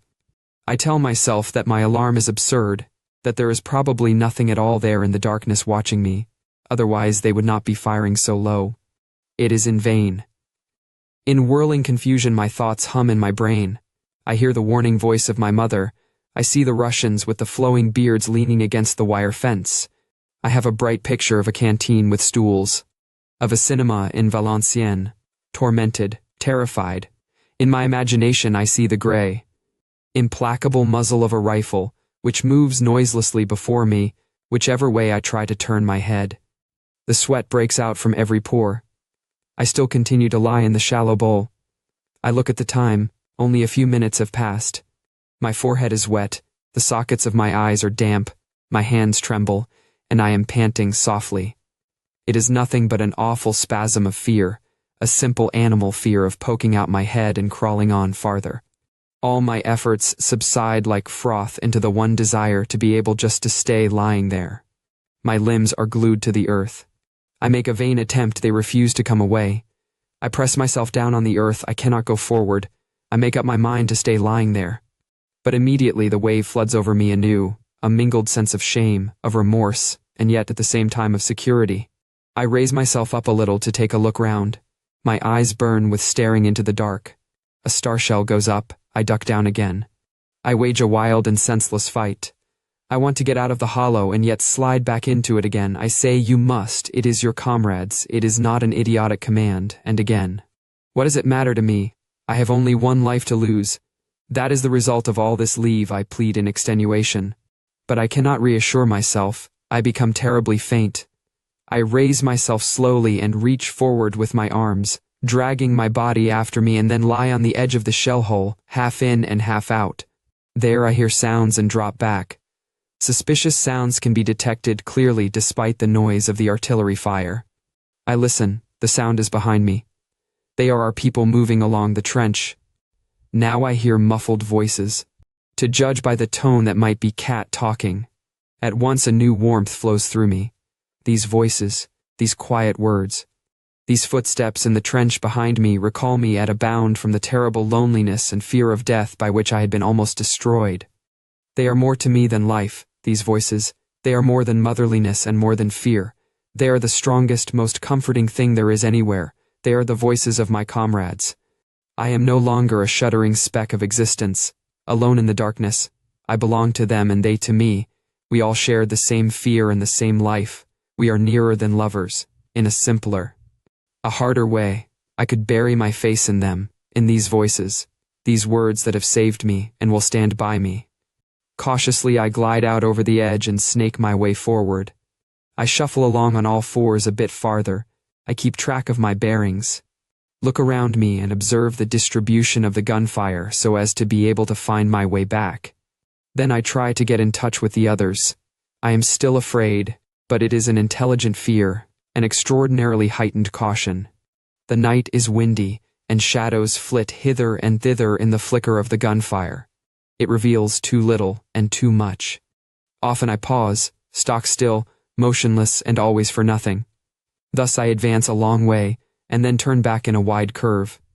I have not established touch with the others. Every yard nearer our trench fills me with confidence, and with haste, too. It would be bad to get hit now. Then a new fear lays hold of me. I can no longer remember the direction. Quiet. I squat in a shell hole and try to locate myself. More than once it has happened that some fellow has jumped joyfully into a trench, only then to discover that it was the wrong one. After a little time I listen again, but still I am not sure. The confusion of shell holes now seems so bewildering that I can no longer tell in my agitation which way I should go. Perhaps I am crawling parallel to the lines, and that might go on forever. So I crawl round once again in a wide curve. These damned rockets, they seem to burn for an hour, and a man cannot make the least movement without bringing the bullets whistling round. But there is nothing for it, I must get out. Falteringly I work my way farther. I move off over the ground like a crab and rip my hands sorely on the jagged splinters, as sharp as razor blades.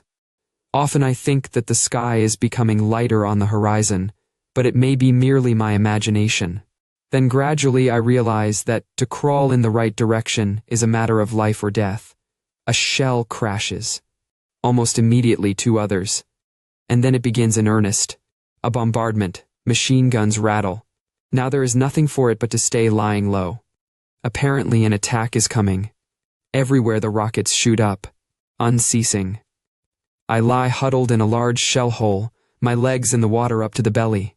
When the attack starts, I will let myself fall into the water, with my face as deep in the mud as I can keep it without suffocating. I must pretend to be dead. Suddenly I hear the barrage lift. At once I slip down into the water, my helmet on the nape of my neck and my mouth just clear so that I can get a breath of air. I lie motionless, somewhere something clanks, it stamps and stumbles nearer. All my nerves become taut and icy. It clatters over me and away. The first wave has passed. I have but this one shattering thought. What will you do if someone jumps into your shell hole? Swiftly I pull out my little dagger, grasp it fast and bury it in my hand once again under the mud. If anyone jumps in here, I will go for him. It hammers in my forehead at once, stab him clean through the throat. So that he cannot call out, that's the only way. He will be just as frightened as I am. When in terror we fall upon one another, then I must be first. Now our batteries are firing. A shell lands near me. That makes me savage with fury. All it needs now is to be killed by our own shells. I curse and grind my teeth in the mud. It is a raving frenzy. In the end, all I can do is groan and pray. The crash of the shells bursts in my ears. If our fellows make a counter-raid, I will be saved. I press my head against the earth and listen to the muffled thunder, like the explosions of quarrying, and raise it again to listen for the sounds on top. The machine guns rattle. I know our barbed wire entanglements are strong and almost undamaged. Parts of them are charged with a powerful electric current. The rifle fire increases. They have not broken through, they have to retreat. I sink down again, huddled, strained to the uttermost. The banging, the creeping, the clanging becomes audible. One single cry yelling amongst it all. They are raked with fire, the attack is repulsed. Already it has become somewhat lighter. Steps hasten over me. The first, gone. Again, another. The rattle of machine guns becomes an unbroken chain. Just as I am about to turn round a little, something heavy stumbles, and with a crash, a body falls over me into the shell hole, slips down, and lies across me. I do not think at all. I make no decision. I strike madly home, and feel only how the body suddenly convulses, then becomes limp and collapses. When I recover myself, my hand is sticky and wet. The man gurgles. It sounds to me as though he bellows. Every gasping breath is like a cry, a thunder, but it is only my heart pounding. I want to stop his mouth, stuff it with earth, stab him again. He must be quiet. He is betraying me. Now at last I regain control of myself, but have suddenly become so feeble that I cannot any more lift my hand against him. So I crawl away to the farthest corner and stay there, my eyes glued on him, my hand grasping the knife ready, if he stirs, to spring at him again. But he won't do so anymore. I can hear that already in his gurgling. I can see him indistinctly. I have but one desire, to get away. If it is not soon, it will be too light. It will be difficult enough now. Then as I try to raise up my head, I see it is impossible already. The machine gun fire so sweeps the ground that I should be shot through and through before I could make one jump. I test it once with my helmet, which I take off and hold up to find out the level of the shots. The next moment it is knocked out of my hand by a bullet. The fire is sweeping very low to the ground. I am not far enough from the enemy line to escape being picked off by one of the snipers if I attempt to get away. The light increases. Burning, I wait for our attack. My hands are white at the knuckles. I clench them so tightly in my longing for the fire to cease so that my comrades may come. Minute after minute trickles away. I dare not look again at the dark figure in the shell hole. With an effort I look past it and wait. The bullets hiss. They make a steel net, never ceasing. Then I notice my bloody hand and suddenly feel nauseated. I take some earth and rub the skin with it. Now my hand is muddy and the blood cannot be seen anymore. The fire does not diminish. It is equally heavy from both sides. Our fellows have probably given me up for lost long ago. It is early morning, clear and gray. The gurgling continues. I stop my ears, but soon take my fingers away again, because then I cannot hear the other sound. The figure opposite me moves. I shrink together and involuntarily look at it. Then my eyes remain glued to it. A man with a small pointed beard lies there. His head is fallen to one side, one arm is half bent, his head rests helplessly upon it. The other hand lies on his chest, it is bloody. He is dead, I say to myself. He must be dead. He doesn't feel anything anymore. It is only the body that is gurgling there. Then the head tries to raise itself. For a moment the groaning becomes louder. His forehead sinks back upon his arm. The man is not dead, he is dying, but he is not dead. I drag myself toward him, hesitate, support myself on my hands, creep a bit farther. Wait. Again a terrible journey of 3 yards. A terrible journey. At last I am beside him. Then he opens his eyes. He must have heard me, for he gazes at me with a look of utter terror. The body lies still, but in the eyes there is such an extraordinary expression of fright, that for a moment I think they have power enough to carry the body off with them. Hundreds of miles away with one bound. The body is still perfectly still, without a sound, the gurgle has ceased, but the eyes cry out, yell. All the life is gathered together in them for one tremendous effort to flee. Gathered together there in a dreadful terror of death. Of me. My legs give way and I drop on my elbows. No, no, I whisper. The eyes follow me. I am powerless to move so long as they are there. Then his hand slips slowly from his breast, only a little bit.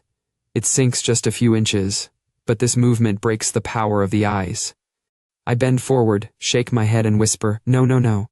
I raise one hand, I must show him that I want to help him. I stroke his forehead. The eyes shrink back as the hand comes. Then they lose their stare. The eyelids droop lower. The tension is past.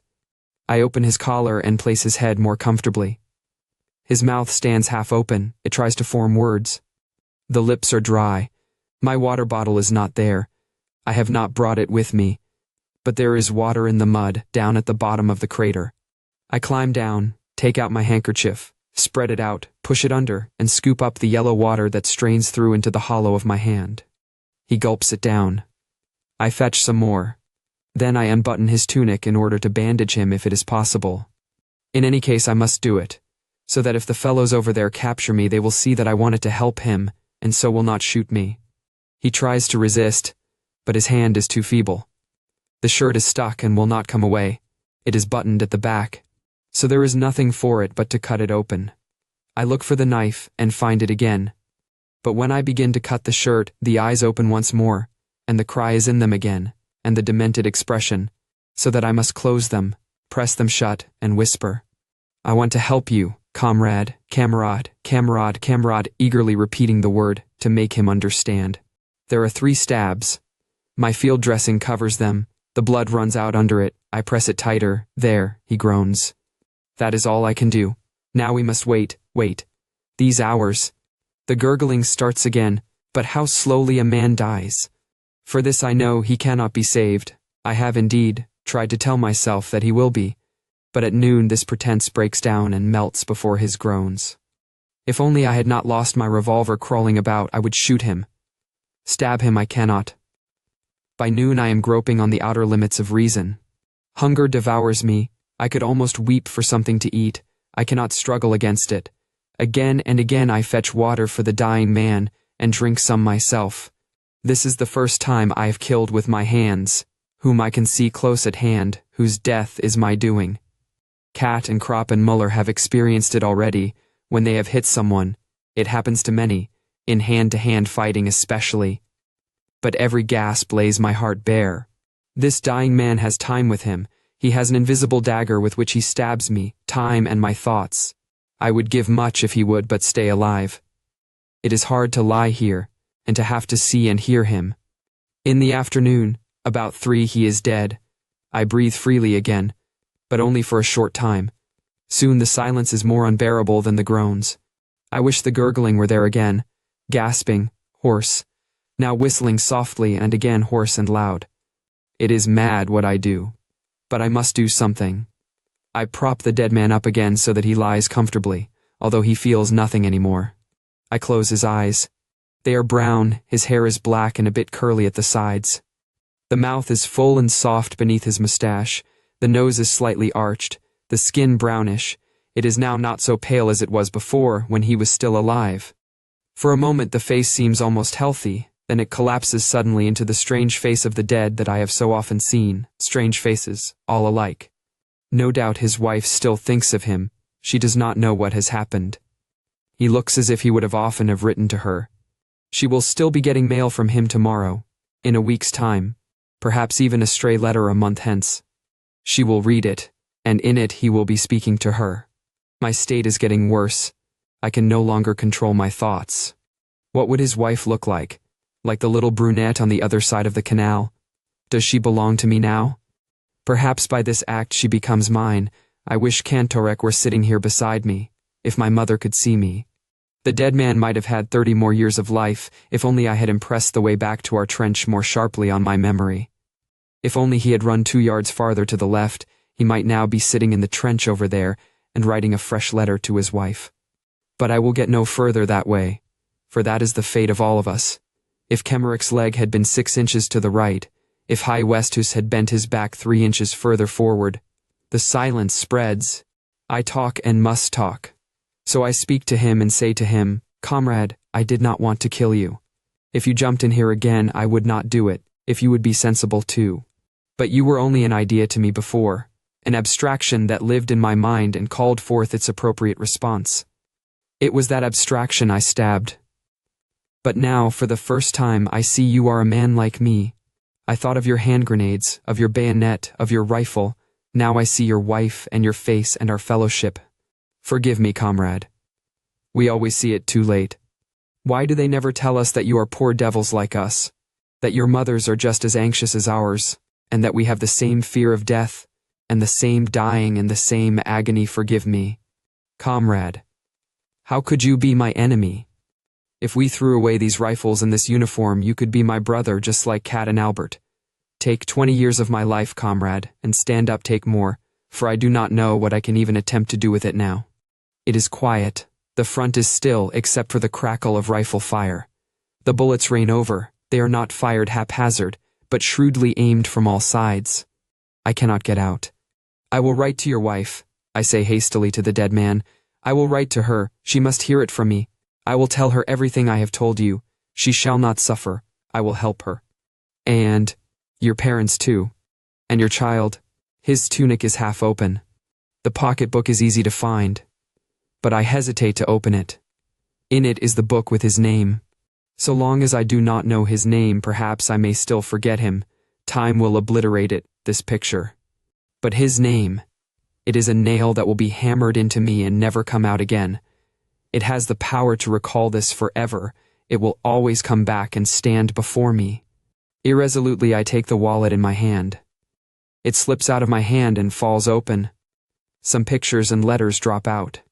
I gather them up and want to put them back again, but the strain I am under, the uncertainty, the hunger, the danger, these hours with the dead man have made me desperate. I want to hasten the relief, to intensify and to end the torture, as one strikes an unendurably painful hand against the trunk of a tree, regardless of everything. There are portraits of a woman and a little girl, small amateur photographs taken against an ivy-clad wall. Along with them are letters. I take them out and try to read them. Most of it I do not understand. It is so hard to decipher and I scarcely know any French. But each word I translate pierces me like a shot in the chest, like a stab in the chest. My brain is taxed beyond endurance. But I realize this much, that I will never dare to write to these people as I intended. Impossible. I look at the portraits once more. They are clearly not rich people. I might send them money anonymously if I earn anything later on. I seize upon that. It is at least something to hold on to. This dead man is bound up with my life, therefore I must do everything. Promise everything in order to save myself. I swear blindly that I mean to live only for his sake and his family. With wet lips I try to placate him, and deep down in me lies the hope that I may buy myself off in this way, and perhaps even get out of this. It is a little stratagem, if only I am allowed to escape. Then I will see to it. So I open the book and read slowly, Gerard Duval, compositor. With the dead man's pencil, I write the address on an envelope, then swiftly thrust everything back into his tunic. I have killed the printer, Gerard Duval. I must be a printer, I think confusedly, be a printer. By afternoon I am calmer. My fear was groundless. The name troubles me no more. The madness passes. Comrade, I say to the dead man, but I say it calmly. Today you, tomorrow me. But if I come out of it, comrade, I will fight against this, that has struck us both down, from you, taken life, and, from me. Life also. I promise you, comrade, it shall never happen again. The sun strikes low, I am stupefied with exhaustion and hunger.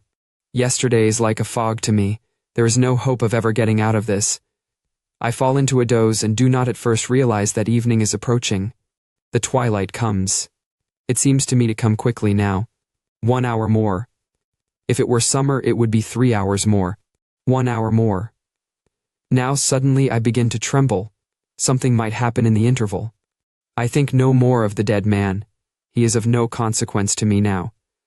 With one bound the lust to live flares up again, and everything that has filled my thoughts goes down before it. Now, merely to avert any ill luck, I babble mechanically. I will fulfill everything I have promised you, but already I know that I shall not do so. Suddenly, it occurs to me that my own comrades may fire on me as I creep up.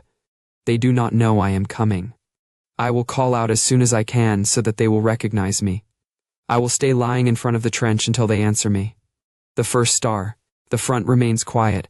I breathe deeply and talk to myself in my excitement. No foolishness now, Paul, quiet, then you will be saved, Paul. When I use my Christian name, it works as though someone else spoke to me. It has more power. The darkness grows. My excitement subsides. I wait cautiously until the first rocket goes up. Then I crawl out of the shell hole. I have forgotten the dead man. Before me lies the oncoming night and the pale gleaming field. I fix my eyes on a shell hole. The moment the light dies, I scurry over into it, grope farther, spring into the next, duck down, scramble onward. I come nearer. There, by the light of a rocket, I see something move in the wire. Then it stiffens and I lie still. Next time I see it again, yes, they are men from our trench. But I am suspicious until I recognize our helmets. Then I call. And immediately an answer rings out, my name. Paul, I call again in answer. It is Kat and Albert who have come out with a stretcher to look for me. Are you wounded? No, we drop into the trench. I ask for something to eat and wolf it down. Muller gives me a cigarette. In a few words I tell what happened. There is nothing new about it, it happens quite often. The night attack is the only unusual feature of the business. In Russia, Kat once lay for 2 days behind the enemy lines before he could make his way back. I do not mention the dead printer. But by next morning, I can keep it to myself no longer. I must tell Kat and Albert. They both try to calm me. You can't do anything about it. What else could you have done? That is what you are here for. I listen to them and feel comforted, reassured by their presence. It was mere driveling nonsense that I talked out there in the shell hole. Look there, for instance, points Kat. On the fire step stand some snipers. They rest their rifles with telescopic sights on the parapet and watch the enemy front. Once and again a shot cracks out. Then we hear the cry, "That's found a billet." Did you see how he leapt in the air? Sergeant Ulrich turns round proudly and scores his point. He heads the shooting list for today with 3 unquestionable hits. What do you say to that? Asks Kat. I nod. If he keeps that up, he will get a little colored bird for his buttonhole by this evening, says Albert. Or rather, he will soon be made acting sergeant major, says Kat. We look at one another. I would not do it, I say. All the same, says Kat. It's very good for you to see it just now. Sergeant Ulrich returns to the fire step. The muzzle of his rifle searches to and fro. You don't need to lose any sleep over your affair, nods Albert. And now I hardly understand it myself anymore. It was only because I had to lie there with him so long, I say. After all, war is war. Ulrich's rifle cracks out sharply and dry. 10 we have dropped in for a good job. 8 of us have to guard a village that has been abandoned because it is being shelled too heavily. In particular, we have to watch the supply dump as that is not empty yet. We are supposed to provision ourselves from the same store. We are just the right people for that. Kat, Albert, Muller, Jaden, Detiering. Our whole gang is there. Haye is dead though. But we are mighty lucky all the same. All the other squads have had more casualties than we have. We select as a dugout a reinforced concrete cellar into which steps lead down from above. The entrance is protected by a separate concrete wall. Now we develop an immense industry. This is an opportunity not only to stretch one's legs, but to stretch one's soul also. We make the best use of such opportunities. The war is too desperate to allow us to be sentimental for long. That is only possible so long as things are not going too badly. After all, we cannot afford to be anything but matter-of-fact. So matter-of-fact, indeed, that I often shudder when a thought from the days before the war comes momentarily into my head. But it does not stay long. We have to take things as lightly as we can, so we make the most of every opportunity, and nonsense stands stark and immediate beside horror. It cannot be otherwise. That is how we hearten ourselves. So we zealously set to work to create an idol of eating and sleeping, of course. The floor is first covered with mattresses which we haul in from the houses. Even a soldier's behind likes to sit soft. Only in the middle of the floor is there any clear space. Then we furnish ourselves with blankets and eiderdowns, luxurious soft affairs. There is plenty of everything to be had in the village. Albert and I find a mahogany bed which can be taken to pieces with a sky of blue silk and a lace coverlet. We sweat like monkeys moving it in, but a man cannot let a thing like that slip, and it would certainly be shot to pieces in a day or two. Kat and I do a little patrolling through the houses. In very short time we have collected a dozen eggs and 2 pounds of fairly fresh butter. Suddenly there is a crash in the drawing room, and an iron stove hurtles through the wall past us and on, a yard from us out through the wall behind. 2 holes. It comes from the house opposite where a shell has just landed. "The swine," grimaces Kat, and we continue our search. All at once we prick up our ears, hurry across, and suddenly stand petrified there. Running up and down in a little sty are 2 live sucking pigs. We rub our eyes and look once again to make certain. Yes, they are still there. We seize hold of them, no doubt about it, 2 real young pigs. This will make a grand feed. About 20 yards from our dugout there is a small house that was used as an officer's billet. In the kitchen is an immense fireplace with 2 ranges, pots, pans, and kettles. Everything, even to a stack of small chopped wood in an outhouse, a regular cook's paradise. 2 of our fellows have been out in the fields all the morning, hunting for potatoes, carrots, and green peas. We are quite uppish and sniff at the tinned stuff in the supply dump. We want fresh vegetables. In the dining room there are already 2 heads of cauliflower. The sucking pigs are slaughtered. Kat sees to them. We want to make potato cakes to go with the roast. But we cannot find a grater for the potatoes. However, that difficulty is soon got over. With a nail we punch a lot of holes in a pot lid, and there we have a grater. 3 fellows put on thick gloves to protect their fingers against the grater. 2 others peel the potatoes, and the business gets going. Kat takes charge of the sucking pigs, the carrots, the peas, and the cauliflower. He even mixes a white sauce for the cauliflower. I fry the pancakes, 4 at a time. After 10 minutes I get the knack of tossing the pan so that the pancakes which are done on one side sail up, turn in the air, and are caught again as they come down. The sucking pigs are roasted whole. We all stand round them as before an altar. In the meantime we receive visitors, a couple of wireless men, who are generously invited to the feed. They sit in the living room where there is a piano. One of them plays, the other sings, "En der Weser." He sings feelingly, but with a rather Saxon accent. All the same it moves us as we stand at the fireplace preparing the good things. Then we begin to realize we are in for trouble. The observation balloons have spotted the smoke from our chimney, and the shells start to drop on us. They are those damned spraying little daisy cutters that make only a small hole, and scatter widely close to the ground. They keep dropping closer and closer all round us. Still we cannot leave the grub in the lurch. A couple of splinters whiz through the top of the kitchen window. The roast is ready. But frying the pancakes is getting difficult. The explosions come so fast that the splinters strike again and again against the wall of the house and sweep in through the window. Whenever I hear a shell coming, I drop down on one knee with the pan and the pancakes, and duck behind the wall of the window. Immediately afterwards, I am up again and going on with the frying. The Saxon stops singing. A fragment has smashed the piano. At last everything is ready, and we organize the transport of it back to the dugout. After the next explosion, 2 men dash across the 50 yards to the dugout with the pots of vegetables. We see them disappear. The next shot. Everyone ducks and then 2 more trot off, each with a big can of finest grade coffee, and reach the dugout before the next explosion.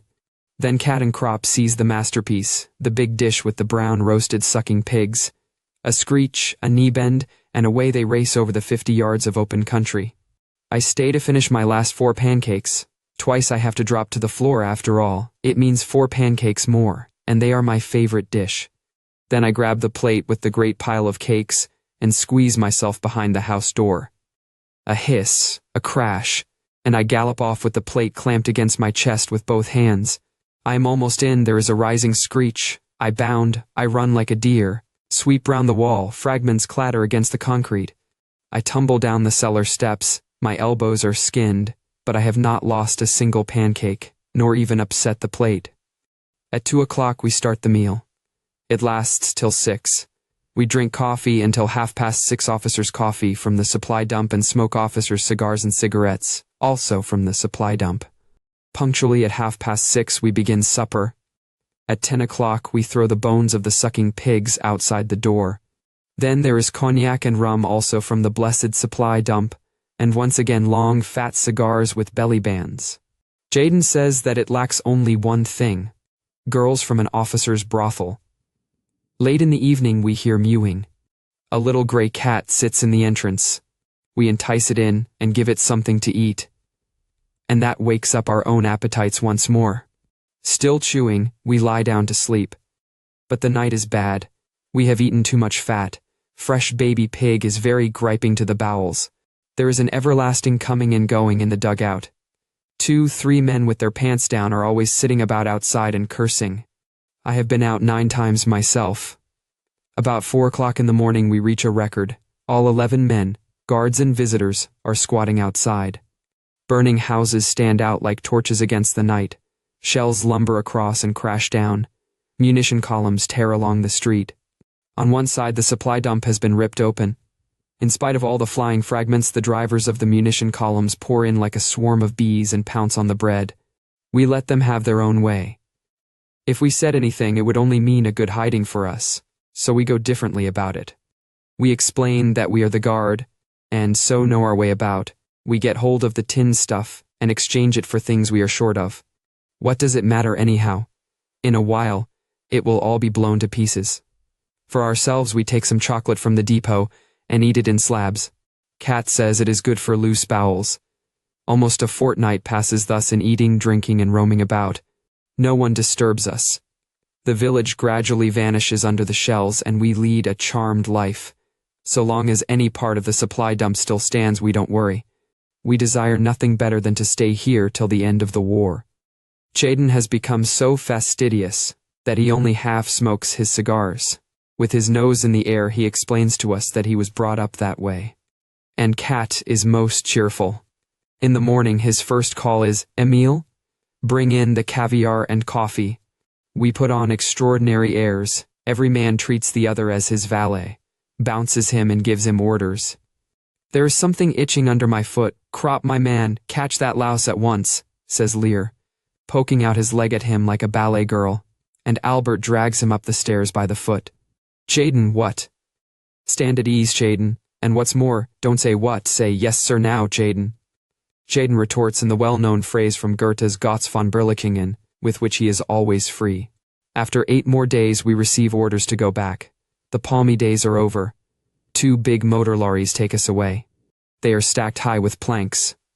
Nevertheless, Albert and I erect on top our 4-poster bed complete with blue silk canopy, mattress, and 2 lace coverlets.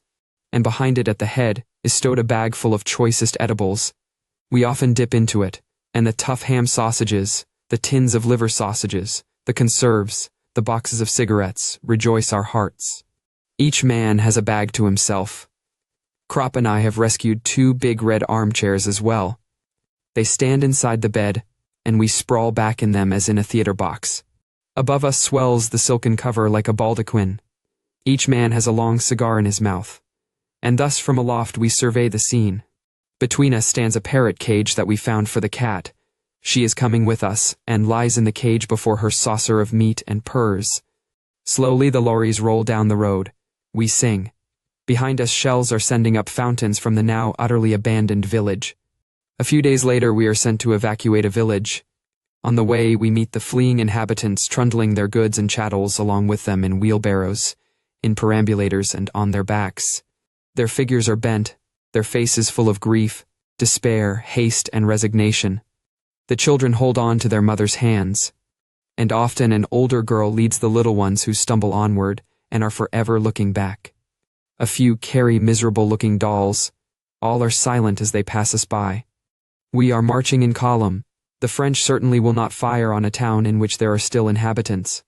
But a few minutes later the air screams, the earth heaves, cries ring out. A shell has landed among our rear squad. We scatter and fling ourselves down on the ground, but at that moment I feel the instinctive alertness leave me, which hitherto has always made me do unconsciously the right thing under fire. The thought leaps up with a terrible throttling fear. You are lost, and the next moment a blow sweeps like a whip over my left leg. I hear Albert cry out. He is beside me. "Quick up, Albert," I yell, for we are lying unsheltered in the open field. He staggers up and runs. I keep beside him. We have to get over a hedge. It is higher than we are. Crop seizes a branch. One heave him up by the leg. He cries out. I give him a swing and he flies over. With one bound one follow him, and fall into a ditch that lies behind the hedge. Our faces are smothered with duckweed and mud, but the cover is good. So we wade in up to our necks. Whenever a shell whistles, we duck our heads under the water. After we have done this a dozen times, I am exhausted. "Let's get away, or I'll fall in and drown," groans Albert. "Where has it got you?" I ask him. "In the knee, I think." "Can you run?" "I think." "Then out." We make for the ditch beside the road and stooping run along it. The shelling follows us. The road leads towards the munition dump. If that goes up, there won't be so much as a bootlace left of us. So we change our plan and run diagonally across country. Albert begins to drag. "You go. I'll come on after," he says and throws himself down. I seize him by the arm and shake him. "Up, Albert. If once you lie down, you'll never get any farther. Quick, I'll hold you up." At last we reach a small dugout. Crop pitches in, and I bandage him up. The shot is just a little above his knee. Then I take a look at myself. My trousers are bloody and my arm, too. Albert binds up my wounds with his field dressing. Already he is no longer able to move his leg, and we both wonder how we managed to get this far. Fear alone made it possible. We should have run. Even if our feet had been shot off, we would have run on the stumps. I can still crawl a little. I call out to a passing ambulance wagon which picks us up. It is full of wounded. There is an army medical lance corporal with it, who sticks an anti-tetanus needle into our chests.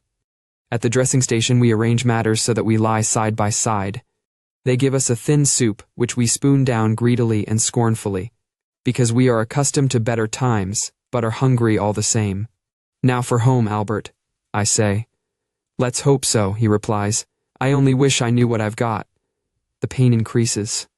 The bandages burn like fire. We drink and drink, one glass of water after another. "How far above the knee am I hit?"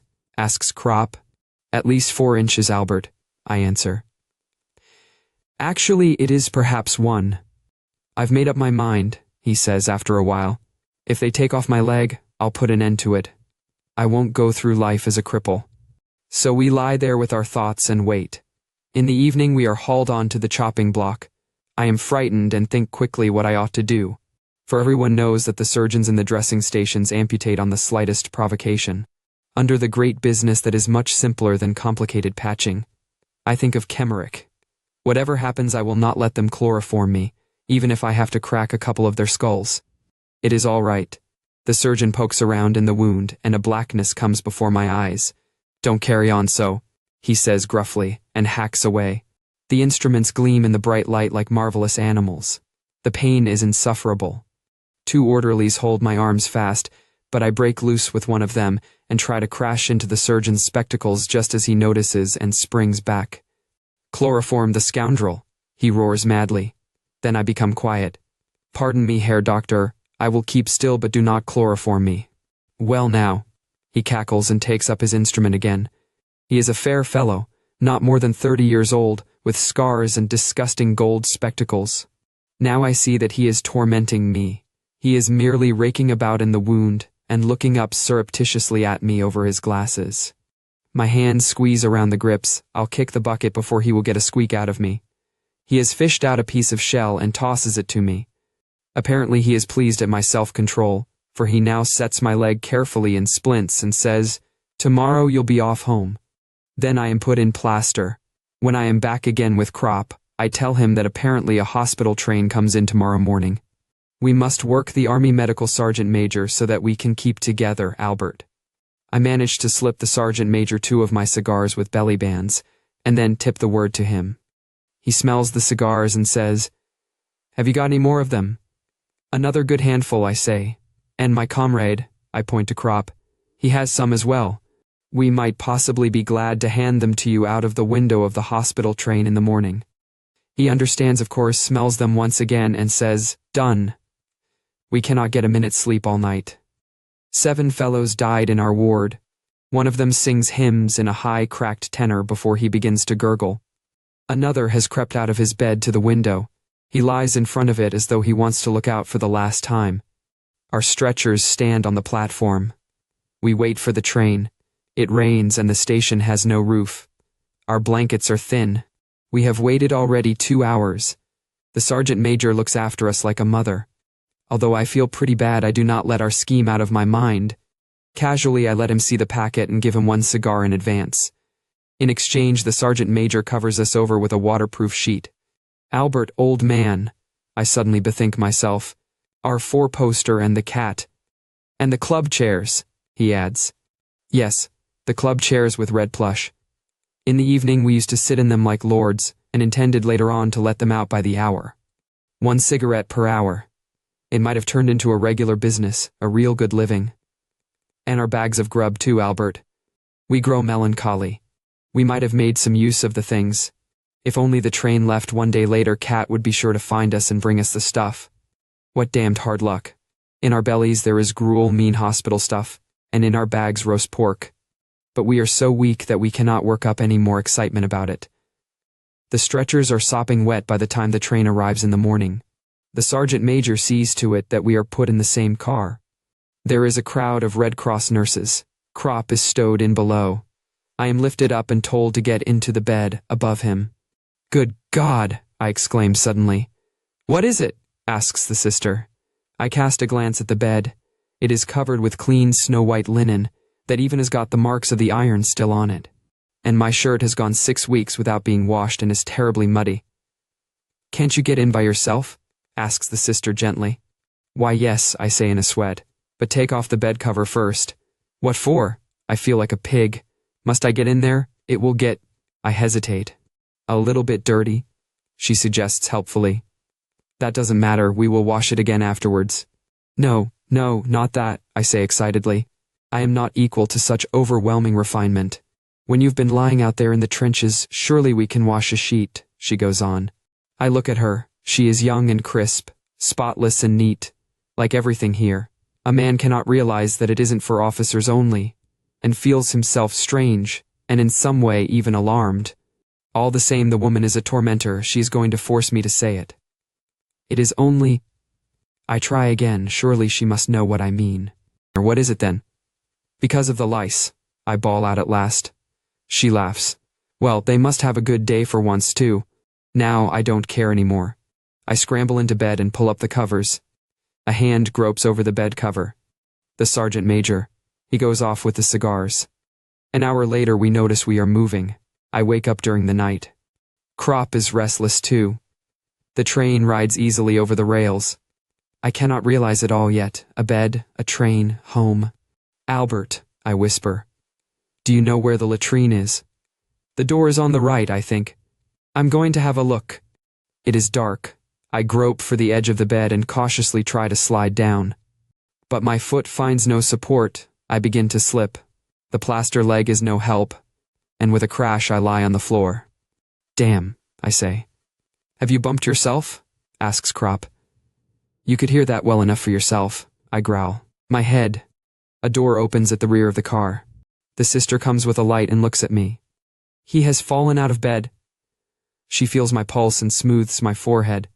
You haven't any fever, though. No, I agree. Have you been dreaming then? She asks. Perhaps, I evade. The interrogation starts again. She looks at me with her clear eyes, and the more wonderful and sweet she is, the less am I able to tell her what I want. I am lifted up into bed again. That will be all right. As soon as she goes, I must try to climb down again. If she were an old woman, it might be easier to say what a man wants. But she is so very young, at the most 25, it can't be done. I cannot possibly tell her. Then Albert comes to my rescue. He is not bashful. It makes no difference to him who is upset. He calls to the sister. She turns round. Sister.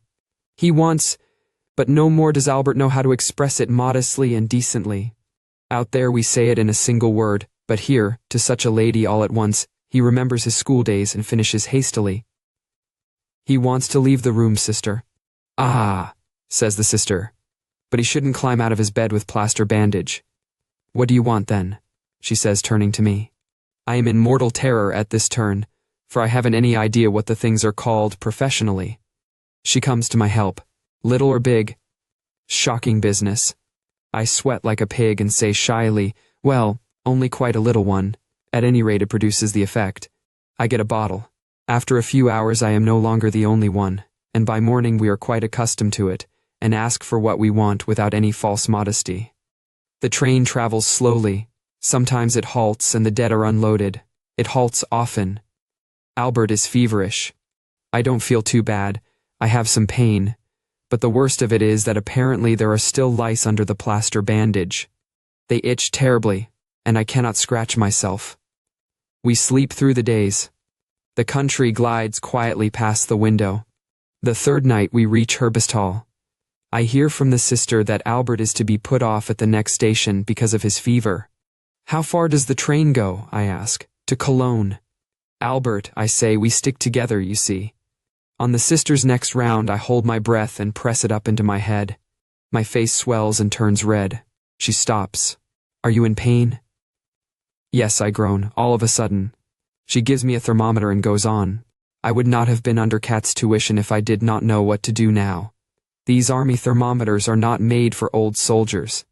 All one has to do is to drive the quicksilver up, and then it stays without falling again.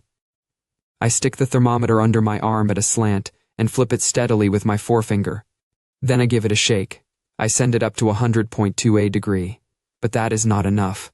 A match held cautiously near to it brings it up to 101.6 degree. As the sister comes back, I blow myself out, breathe in short gasps, goggle at her with vacant eyes, toss about restlessly, and mutter in a whisper, I can't bear it any longer. She notes me down on a slip of paper. I know perfectly well my plaster bandage will not be reopened if it can be avoided. Albert and I are put off together. We are in the same room in a Catholic hospital. That is a piece of luck. The Catholic infirmaries are noted for their good treatment and good food. The hospital has been filled up from our train. There are a great many bed cases amongst them. We do not get examined today because there are too few surgeons. The flat trolleys with the rubber wheels pass continually along the corridor, and always with someone stretched at full length upon them. A damnable position, stretched out full length like that. The only time it is good is when one is asleep. The night is very disturbed, no one can sleep. Toward morning we doze a little. I wake up just as it grows light. The doors stand open, and one hears voices from the corridor. The others wake up too. One fellow who has been there a couple of days already explains it to us. Up here in the corridor every morning the sisters say prayers. They call it morning devotion. And so that you can get your share, they leave the door open. No doubt it is well meant, but it gives us aches in our heads and bones. Such an absurdity, I say, just when a man dropped off to sleep. All the light cases are up here, that's why they do it here, he replies. Albert groans. I get furious and call out, be quiet out there. A minute later a sister appears. In her black and white dress she looks like a beautiful tea cozy. Shut the door, will you, sister? Says someone. We are saying prayers. That is why the door is open, she responds. But we want to go on sleeping. Prayer is better than sleeping. She stands there and smiles innocently. And it is 7 o'clock already. Albert groans again. Shut the door, I snort. She is quite disconcerted. Apparently she cannot understand. But we are saying prayers for you too. Shut the door anyway. She disappears, leaving the door open. The intoning of the litany proceeds. I feel savage and say, I'm going to count up to 3. If it doesn't stop before then, I'll let something fly. Me too, says another. I count up to 5. Then I take hold of a bottle, aim, and heave it through the door into the corridor. It smashes into 1,000 pieces. The praying stops. A swarm of sisters appear and reproach us in concert. Shut the door, we yell. They withdraw. The little one who came first is the last to go. Heathen, she chirps, but shuts the door all the same. We have won. At noon, the hospital inspector arrives and abuses us. He threatens us with clink and all the rest of it. But a hospital inspector is just the same as a commissariat inspector or anyone else who wears a long sword and shoulder straps, but is really a clerk, and is never considered even by a recruit as a real officer. So we let him talk. What can they do to us anyway? Who threw the bottle, he asks. Before I can think whether I should report myself, someone says, I did. A man with a bristling beard sits up. Everyone is excited. Why should he report himself? You? Yes. I was annoyed because we were waked up unnecessarily and lost my senses so that I did not know what I was doing. He talks like a book. What is your name? Reinforcement Reservist Josef Hamacher. The inspector departs. We are all curious. But why did you say you did it? It wasn't you at all, he grins. That doesn't matter. I have a shooting license. Then of course we all understand. Whoever has a shooting license can do just whatever he pleases. Yes, he explains. I got a crack in the head, and they presented me with a certificate to say that I was periodically not responsible for my actions. Ever since then, I've had a grand time. No one dares to annoy me, and nobody does anything to me. I reported myself because the shot amused me. If they open the door again tomorrow, we will pitch another. We are overjoyed. With Joseph Hamacher in our midst, we can now risk anything. Then come the soundless, flat trolleys to take us away. The bandages are stuck fast. We bellow like steers. There are 8 men in our room. Peter, a curly black-haired fellow, has the worst injury, a severe lung wound. Franz Wachter, alongside him, has a shot in the arm which didn't look too bad at first. But the third night he calls out to us, telling us to ring. He thinks he has a hemorrhage. I ring loudly. The night sister does not come. We have been making rather heavy demands on her during the night, because we have all been freshly bandaged, and so have a good deal of pain. One wants his leg placed so, another so. A third wants water, a fourth wants her to shake his pillow. In the end, the buxom old body grumbled bad-temperedly and slammed the doors. Now no doubt she thinks it is something of the same sort, and so she is not coming. We wait. Then Franz says, ring again. I do so. Still she does not put in an appearance. In our wing there is only one night sister. Perhaps she has something to do in one of the other rooms. Franz, are you quite sure you are bleeding? I ask. Otherwise we shall be getting cursed again. The bandage is wet. Can't anybody make a light? That cannot be done either. The switch is by the door and none of us can stand up. I hold my thumb against the button of the bell till it becomes numb.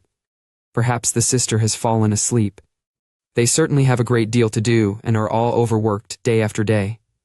And added to that is the everlasting praying. Should we smash a bottle? Asks Josef Hamacher of the shooting license. She wouldn't hear that any more than the bell. At last the door opens. The old lady appears mumbling. When she perceives Franz's trouble, she begins to bustle and says, Why did not someone say I was wanted? We did ring. And none of us here can walk. He has been bleeding badly and she binds him up. In the morning we look at his face, it has become sharp and yellow, whereas the evening before he looked almost healthy. Now a sister comes oftener. Sometimes there are Red Cross voluntary aid sisters. They are pleasant, but often rather unskilled. They frequently give us pain when remaking our beds, and then are so frightened that they hurt us still more. The nuns are more reliable. They know how they must take hold of us, but we would be better pleased if they were somewhat more cheerful. A few of them have real spirit, they are superb. There is no one but would do anything for Sister Libertine, this marvelous sister. who spreads good cheer through the whole wing even when she can only be seen in the distance. And there are others like her. We would go through fire for her. A man cannot really complain. Here he is treated by the nuns exactly like a civilian. And just to think of a garrison hospital gives one the creeps. Franz Wachter does not regain his strength. One day he is taken away and does not come back. Josef Hammacher knows all about it. We shan't see him again. They have put him in the dead room. What do you mean dead room? Asks Kropp. Well, dying room. What is that then? A little room at the corner of the building. Whoever is about to kick the bucket is put in there. There are 2 beds in it. It is generally called the dying room. But what do they do that for? They don't have so much work to do afterwards. It is more convenient too because it lies right beside the lift to the mortuary. Perhaps they do it for the sake of the others also, so that no one in the ward dies in sympathy. And they can look after him better too if he is by himself. But what about him? Joseph shrugs his shoulders. Usually he doesn't take much notice anymore. Does everybody know about it then? Anyone who has been here long enough knows, of course. In the afternoon, Franz Wachter's bed has a fresh occupant. A couple of days later they take the new man away too. Joseph makes a significant glance. We see many come and go. Often relatives sit by the beds and weep, or talk softly and awkwardly. One old woman will not go away, but she cannot stay there the whole night through. The next morning she comes very early, but not early enough, for when she goes up to the bed, someone else is in it already. She has to go to the mortuary. The apples that she has brought with her she gives to us. And then little Peter begins to get worse. His temperature chart looks bad, and one day the flat trolley stands beside his bed. Where to? He asks. To the bandaging ward. He is lifted out. But the sister makes the mistake of removing his tunic from the hook and putting it on the trolley too, so that she should not have to make 2 journeys. Peter understands immediately and tries to roll off the trolley. I'm stopping here. They push him back. He cries out feebly with his shattered lung, I won't go to the dying room. But we are going to the bandaging ward. Then what do you want my tunic for? He can speak no more. Hoarse, agitated, he whispers, stopping here. They do not answer but wheel him out. At the door he tries to raise himself up. His black curly head sways, his eyes are full of tears. I will come back again. I will come back again, he cries. The door shuts. We are all excited but we say nothing. At last Joseph says, Many a man has said that. Once a man is in there he never comes through. I am operated on and vomit for 2 days. My bones will not grow together, so the surgeon's secretary says. Another fellows have grown crooked, his are broken again. It is damnable. Among our new arrivals there are 2 young soldiers with flat feet. The chief surgeon discovers them on his rounds and is overjoyed. We'll soon put that right, he tells them. We will just do a small operation and then you will have perfectly sound feet. Enter them down, sister. As soon as he is gone, Joseph, who knows everything, warns them, Don't you let him operate on you. That is a special scientific stunt of the old boys. He goes absolutely crazy whenever he can get hold of anyone to do it on. He operates on you for flat feet, and there's no mistake, you don't have them anymore, you have club feet instead, and have to walk all the rest of your life on sticks. What should a man do then? Asks one of them. Say no. You are here to be cured of your wound, not your flat feet. Did you have any trouble with them in the field? No, well, there you are. At present you can still walk, but if once the old boy gets you under the knife you'll be cripples. What he wants is little dogs to experiment with, so the war is a glorious time for him, as it is for all the surgeons. You take a look down below at the staff, there are a dozen fellows hobbling around that he has operated on.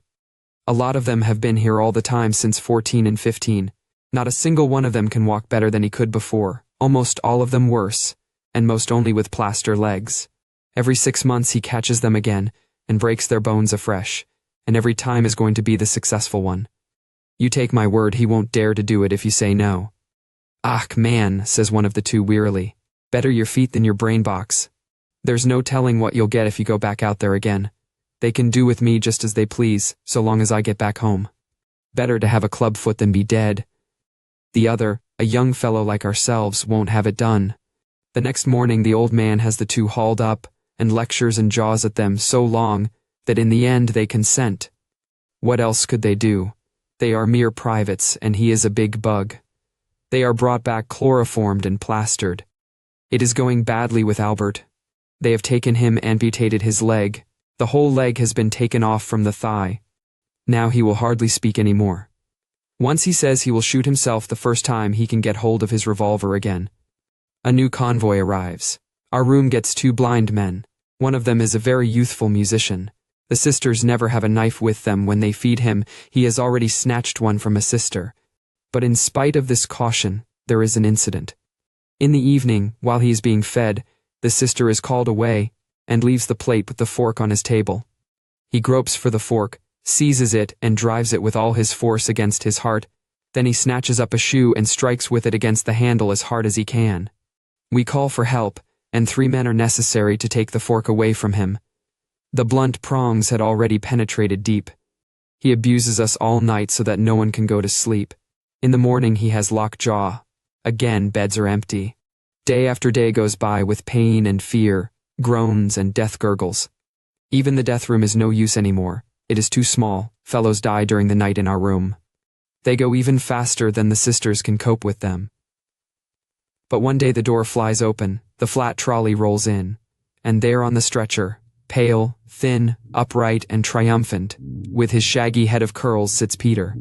Sister Libertine with beaming looks pushes him over to his former bed. He is back from the dying room. We have long supposed him dead. He looks round. What do you say now? And Joseph has to admit that it is the first time he has ever known of such a thing. Gradually a few of us are allowed to get up, and I am given crutches to hobble around on. But I do not make much use of them. I cannot bear Albert's gaze as I move about the room. His eyes always follow me with such a strange look. So I sometimes escape to the corridor. There I can move about more freely. On the next floor below are the abdominal and spine cases, head wounds and double amputations. On the right side of the wing are the jaw wounds, gas cases, nose, ear, and neck wounds. On the left the blind and the lung wounds, pelvis wounds, wounds in the joints, wounds in the kidneys, wounds in the testicles, wounds in the intestines. Here a man realizes for the first time in how many places a man can get hit. 2 fellows die of tetanus. Their skin turns pale, their limbs stiffen. At last only their eyes live, stubbornly. Many of the wounded have their shattered limbs hanging free in the air from a gallows. Underneath the wound, a basin is placed into which drips the pus. Every 2 or 3 hours the vessel is emptied. Other men lie in stretching bandages with heavy weights hanging from the end of the bed. I see intestine wounds that are constantly full of excreta. The surgeon's clerk shows me X-ray photographs of completely smashed hip bones, knees, and shoulders. A man cannot realize that above such shattered bodies, there are still human faces in which life goes its daily round. And this is only one hospital, one single station. There are hundreds of thousands in Germany, hundreds of thousands in France, hundreds of thousands in Russia. How senseless is everything that can ever be written, done, or thought when such things are possible.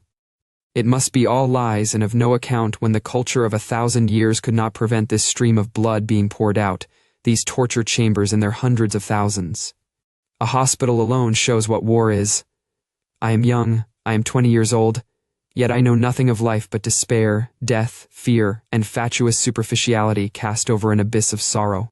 I see how peoples are set against one another, and in silence, unknowingly, foolishly, obediently, innocently slay one another.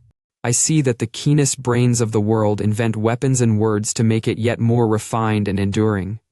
And all men of my age, here and over there, throughout the whole world see these things. All my generation is experiencing these things with me. What would our fathers do if we suddenly stood up and came before them and proffered our account? What do they expect of us if a time ever comes when the war is over?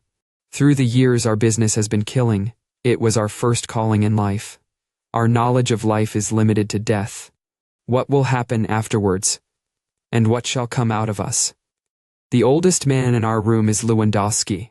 He is 40, and has already lain 10 months in the hospital with a severe abdominal wound. Just in the last few weeks he has improved sufficiently to be able to hobble about doubled up. For some days past he has been in great excitement. His wife has written to him from the little home in Poland where she lives, telling him that she has saved up enough money to pay for the fare, and is coming to see him. She is already on the way and may arrive any day. Lewandowski has lost his appetite. He even gives away red cabbage and sausage after he has had a couple of mouthfuls. He goes round the room perpetually with the letter. Everyone has already read it a dozen times. The postmarks have been examined, heaven knows how often. The address is hardly legible any longer for spots of grease and thumb marks. And in the end, what is sure to happen, happens. Lewandowski develops a fever and has to go back to bed. He has not seen his wife for 2 years. In the meantime, she has given birth to a child whom she is bringing with her. But something else occupies Lewandowski's thoughts. He had hoped to get permission to go out when his old woman came. For obviously seeing is all very well, but when a man gets his wife again after such a long time, if at all possible, a man wants something else besides. Lewandowski has discussed it all with us at great length. In the army there are no secrets about such things. And what's more, nobody finds anything objectionable in it. Those of us who are already able to go out have told him of a couple of very good spots in the town, parks and squares, where he would not be disturbed. One of us even knows of a little room. But what is the use? There Lewandowski lies in bed with his troubles. Life holds no more joy for him if he has to forego this affair. We console him and promise to get over the difficulty somehow or other. The next afternoon his wife appears, a tousled little woman with anxious, quick eyes like a bird, in a sort of black, crinkly mantilla with ribbons. Heaven knows where she inherited the thing.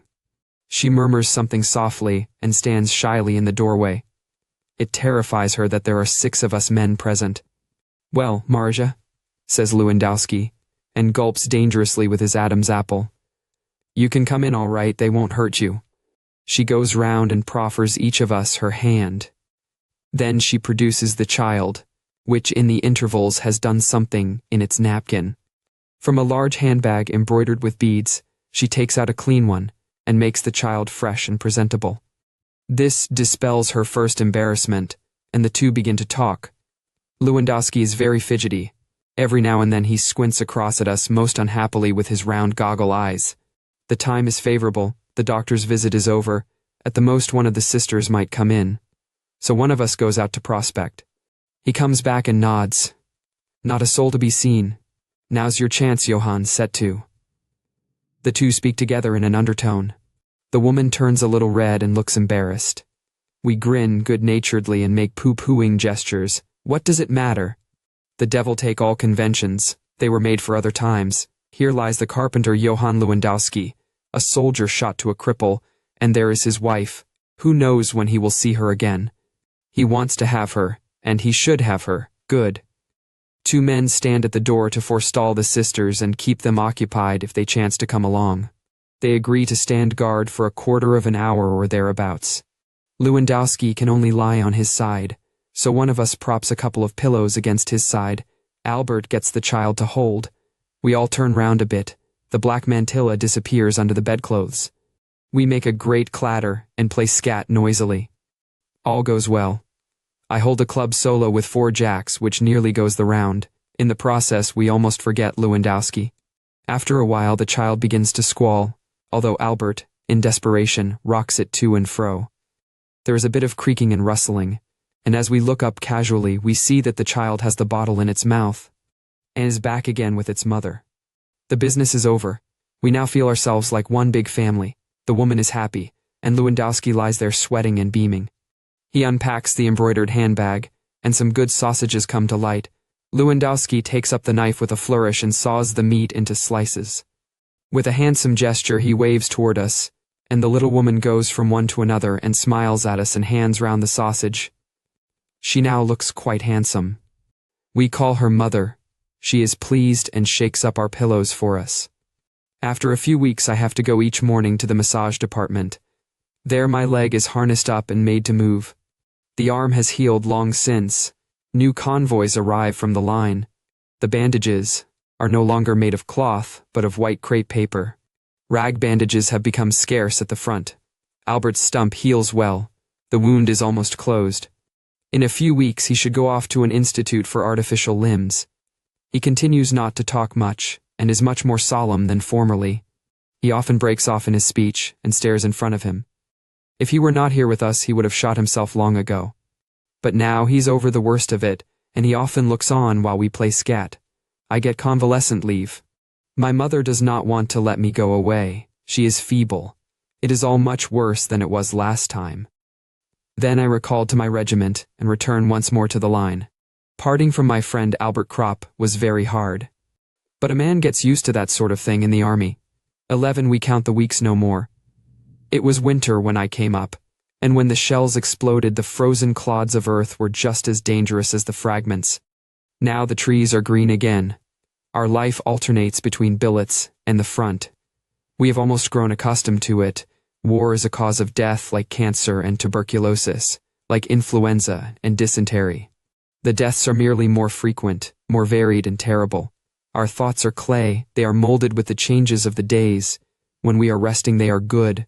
Under fire, they are dead. Fields of craters within and without. Everyone is so, not only ourselves here. The things that existed before are no longer valid, and one practically knows them no more. Distinctions, breeding, education are changed, are almost blotted out and hardly recognizable any longer. Sometimes they give an advantage for profiting by a situation, but they also bring consequences along with them, in that they arouse prejudices which have to be overcome. It is as though formerly we were coins of different provinces, and now we are melted down, and all bear the same stamp. To rediscover the old distinctions, the metal itself must be tested. First we are soldiers, and afterwards, in a strange and shamefaced fashion, individual men as well. It is a great brotherhood, which adds something of the good fellowship of the folk song, of the feeling of solidarity of convicts, and of the desperate loyalty to one another of men condemned to death. To a condition of life arising out of the midst of danger, out of the tension and forlornness of death-seeking, in a wholly unpathetic way, a fleeting enjoyment of the hours as they come. If one wants to appraise it, it is at once heroic and banal, but who wants to do that? It is this, for example, that makes Chawdin spoon down his ham and pea soup in such tearing haste when an enemy attack is reported, simply because he cannot be sure that in an hour's time he will be alive. We have discussed it at length, whether it is right or not to do so. Cat condemns it, because, he says, a man has to reckon with the possibility of an abdominal wound. And that is more dangerous on a full stomach than on an empty one. Such things are real problems. They are serious matters to us. They cannot be otherwise. Here, on the borders of death, life follows an amazingly simple course. It is limited to what is most necessary. All else lies buried in gloomy sleep, in that besides our primitiveness and our survival. Were we more subtly differentiated, we must long since have gone mad, have deserted, or have fallen. As in a polar expedition, every expression of life must serve only the preservation of existence, and is absolutely focused on that. All else is banished, because it would consume energies unnecessarily. That is the only way to save ourselves. In the quiet hours when the puzzling reflection of former days like a blurred mirror projects beyond me the figure of my present existence, I often sit over against myself, as before a stranger, and wonder how the unnameable active principle that calls itself to life has adapted itself even to this form. All other expressions lie in a winter sleep. Life is simply one continual watch against the menace of death. It has transformed us into unthinking animals in order to give us the weapon of instinct. It has reinforced us with dullness, so that we do not go to pieces before the horror, which would overwhelm us if we had clear, conscious thought. It has awakened in us the sense of comradeship, so that we escape the abyss of solitude. It has lent us the indifference of wild creatures, so that in spite of all, we perceive the positive in every moment, and store it up as a reserve against the onslaught of nothingness. Thus we live a closed, hard existence of the utmost superficiality, and rarely does an incident strike out a spark. But then, unexpectedly, a flame of grievous and terrible yearning flares up. Those are the dangerous moments. They show us that the adjustment is only artificial, that it is not simple rest, but sharpest struggle for rest. In the outward form of our life we are hardly distinguishable from bushmen, but whereas the latter can be so always, because they are so truly, and, at best, may develop further by exertion of their spiritual forces. With us it is the reverse. Our inner forces are not exerted toward regeneration, but toward degeneration. The Bushmen are primitive and naturally so, but we are primitive in an artificial sense, and by virtue of the utmost effort.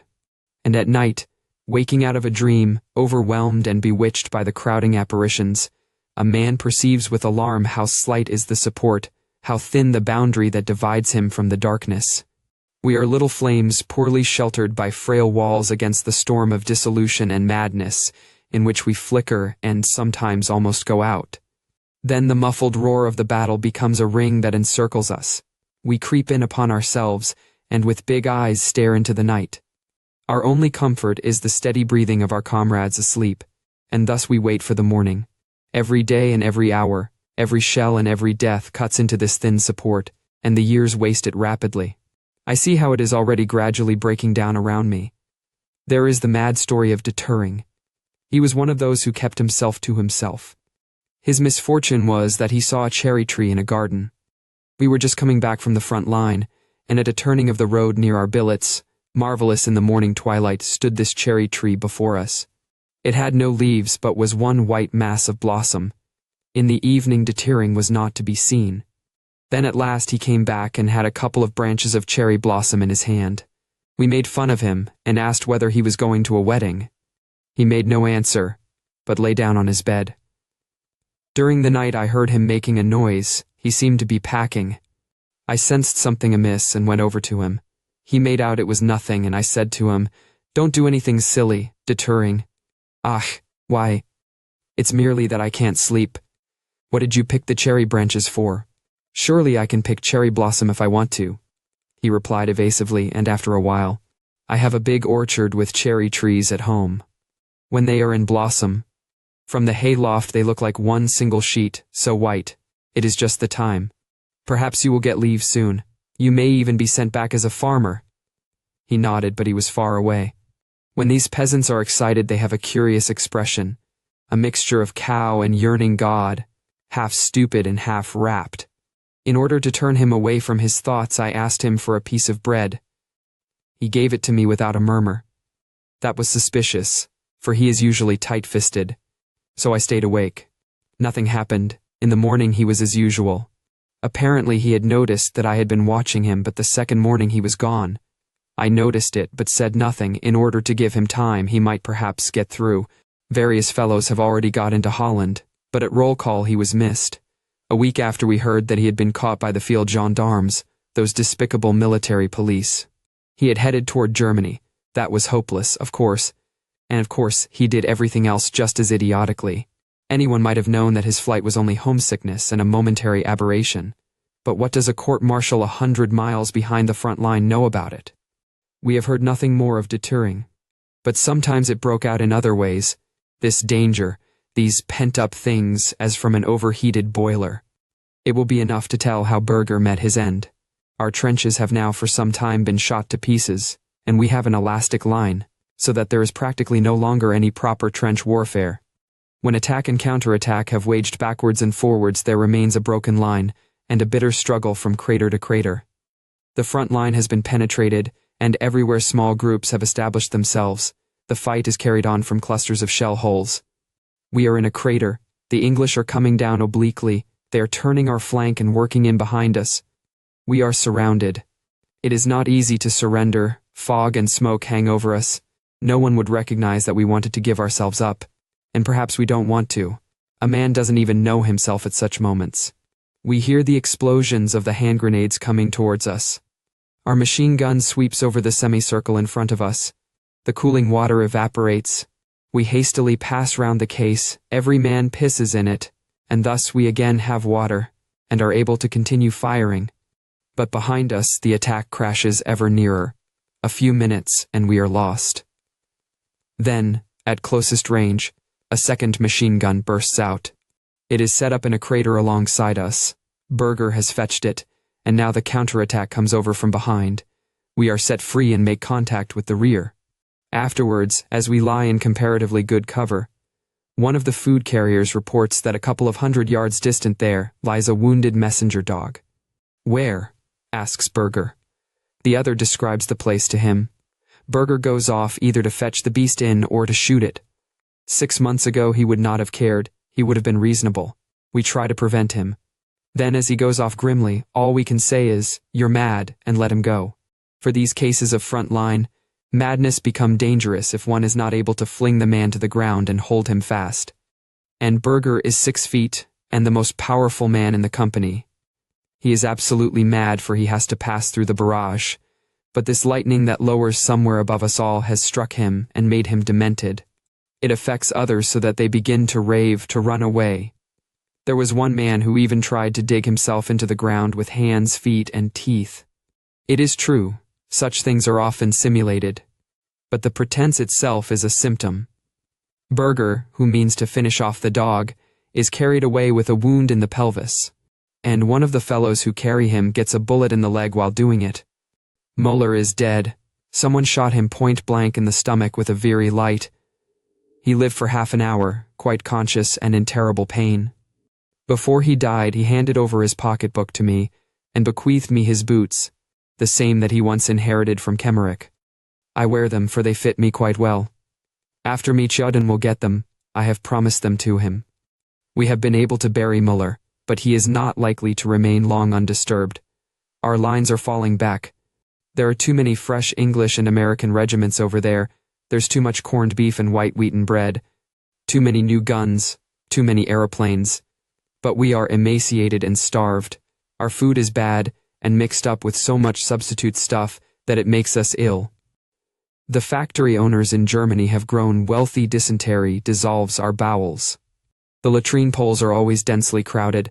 The people at home ought to be shown these gray, yellow, miserable, wasted faces here, these bent figures from whose bodies the colic wrings out the blood, and who with lips trembling and distorted with pain, grin at one another and say, "It is not much sense pulling up one's trousers again.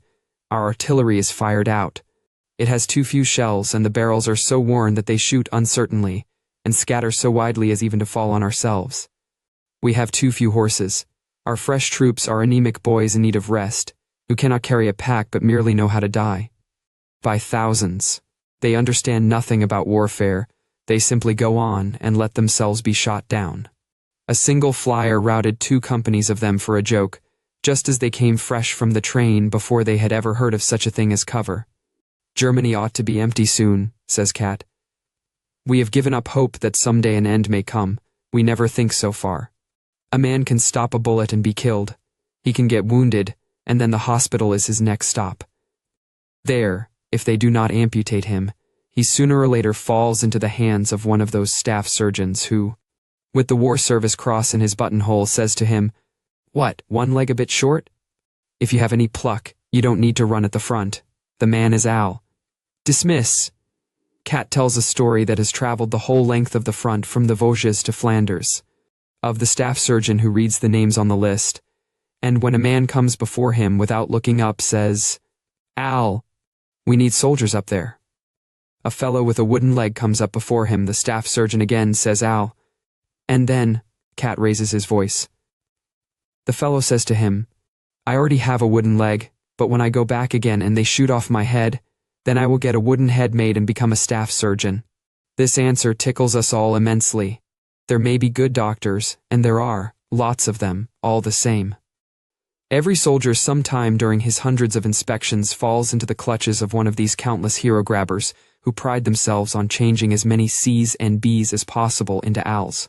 There are many such stories. They are mostly far more bitter. All the same, they have nothing to do with mutiny or lead swinging. They are merely honest and call a thing by its name, for there is a very great deal of fraud, injustice, and baseness in the army. It is nothing that regiment after regiment returns again and again to the ever more hopeless struggle, that attack follows attack along the weakening, retreating, crumbling line. From a mockery, the tanks have become a terrible weapon. Armored, they come rolling on in long lines. More than anything else embody for us the horror of war. We do not see the guns that bombard us. The attacking lines of the enemy infantry are men like ourselves. But these tanks are machines. Their caterpillars run on as endless as the war. They are annihilation. They roll without feeling into the craters, and climb up again without stopping, a fleet of roaring, smoke-belching armor-clads, invulnerable steel beasts squashing the dead, and the wounded we shrivel up in our thin skin before them, against their colossal weight. our arms are sticks of straw, and our hand grenades matches. Shells, gas clouds, and flotillas of tanks, shattering, corroding, death, dysentery, influenza, typhus, scalding, choking, death, trenches, hospitals, the common grave. There are no other possibilities. In one attack, our company commander Bertink falls. He was one of those superb frontline officers who are foremost in every hot place. He was with us for 2 years without being wounded, so that something had to happen in the end. We occupy a crater and get surrounded. The stink of petroleum or oil blows across with the fumes of powder. 2 fellows with a flamethrower are seen. One carries the tin on his back. The other has the hose in his hands from which the fire spouts. If they get so near that they can reach us, we are done for. We cannot retreat yet. We open fire on them. But they work nearer, and things begin to look bad. Bertink is lying in the hole with us. When he sees that we cannot hit them because under the sharp fire we have to think too much about keeping under cover, he takes a rifle, crawls out of the hole, and lying down propped on his elbows, he takes aim. He fires. The same moment a bullet smacks into him, they have got him. Still he lies and aims again. Once he shifts and again takes aim. At last the rifle cracks.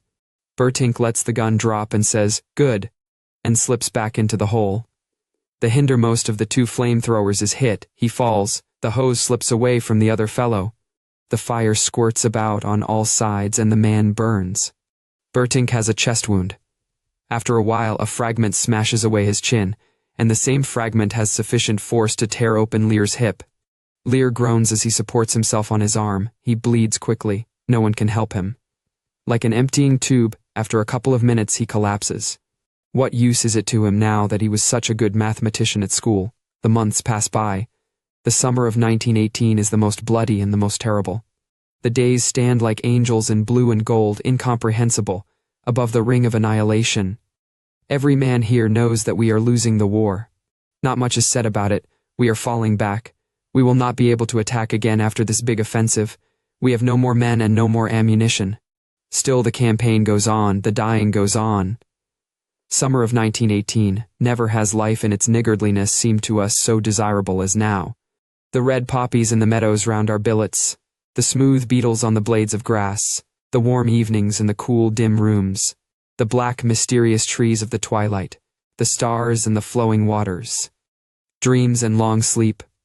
Oh, life, life, life. Summer of 1918, never was so much silently suffered as in the moment when we depart once again for the front line. Wild, tormenting rumors of an armistice and peace are in the air. They lay hold on our hearts and make the return to the front harder than ever. Summer of 1918, never was life in the line more bitter and more full of horror than in the hours of the bombardment, when the blanched faces lie in the dirt and the hands clutch at the one thought, no, no, not now, not now at the last moment. Summer of 1918, breath of hope that sweeps over the scorched fields, raging fever of impatience, of disappointment, of the most agonizing terror of death, insensate question, why? Why do they make an end? And why do these rumors of an end fly about? There are so many airmen here, and they are so sure of themselves that they give chase to single individuals, just as though they were hares. For every one German plane there come at least 5 English and American. For one hungry, wretched German soldier come 5 of the enemy, fresh and fit. For one German army loaf, there are 50 tins of canned beef over there. We are not beaten. For as soldiers we are better and more experienced. We are simply crushed and driven back by overwhelming superior forces. Behind us lay rainy weeks, gray sky, gray fluid earth, gray dying. If we go out, the rain at once soaks through our overcoat and clothing, and we remain wet all the time we are in the line. We never get dry. Those who will wear high boots tie sandbags round the tops so that the mud does not pour in so fast. The rifles are caked, the uniforms caked, everything is fluid and dissolved. The earth one dripping, soaked, oily mass in which lie yellow pools with red spiral streams of blood, and into which the dead, wounded, and survivors slowly sink down. The storm lashes us. Out of the confusion of gray and yellow the hail of splinters whips forth the childlike cries of the wounded, and in the night shattered life groans painfully into silence. Our hands are earth, our bodies clay, and our eyes pools of rain. We do not know whether we still live. Then the heat sinks heavily into our shell holes like a jellyfish, moist and oppressive, and on one of these late summer days, while bringing food, Cat falls. We two are alone. I bind up his wound, his shin seems to be smashed. It has got the bone, and Cat groans desperately. At last, just at the last, I comfort him. Who knows how long this mess will go on yet? Now you are saved. The wound begins to bleed fast. Cat cannot be left by himself while I try to find a stretcher. Anyway, I don't know of a stretcher-bearer's post in the neighborhood. Cat is not very heavy, so I take him up on my back and start off to the dressing station with him. Twice we rest. He suffers acutely on the way. We do not speak much. I have opened the collar of my tunic and breathe heavily. I sweat and my face is swollen with the strain of carrying. All the same, I urge him to let us go on, for the place is dangerous. Shall we go on again, Cat? Must, Paul. Then come. I raise him up. He stands on the uninjured leg and supports himself against a tree. I take up the wounded leg carefully. Then he gives a jump and I take the knee of the sound leg also under my arm. The going is more difficult. Often a shell whistles across. I go as quickly as I can, for the blood from Cat's wound drips to the ground. We cannot shelter ourselves properly from the explosions. Before we can take cover, the danger is all over. We lie down in a small hole to wait till the shelling is over. I give Cat some tea from my water bottle. We smoke a cigarette. Well, Cat, I say gloomily, we are going to be separated at last. He is silent and looks at me. Do you remember, Cat, how we commandeered the goose? And how you brought me out of the barrage when I was still a young recruit, and was wounded for the first time? I cried then.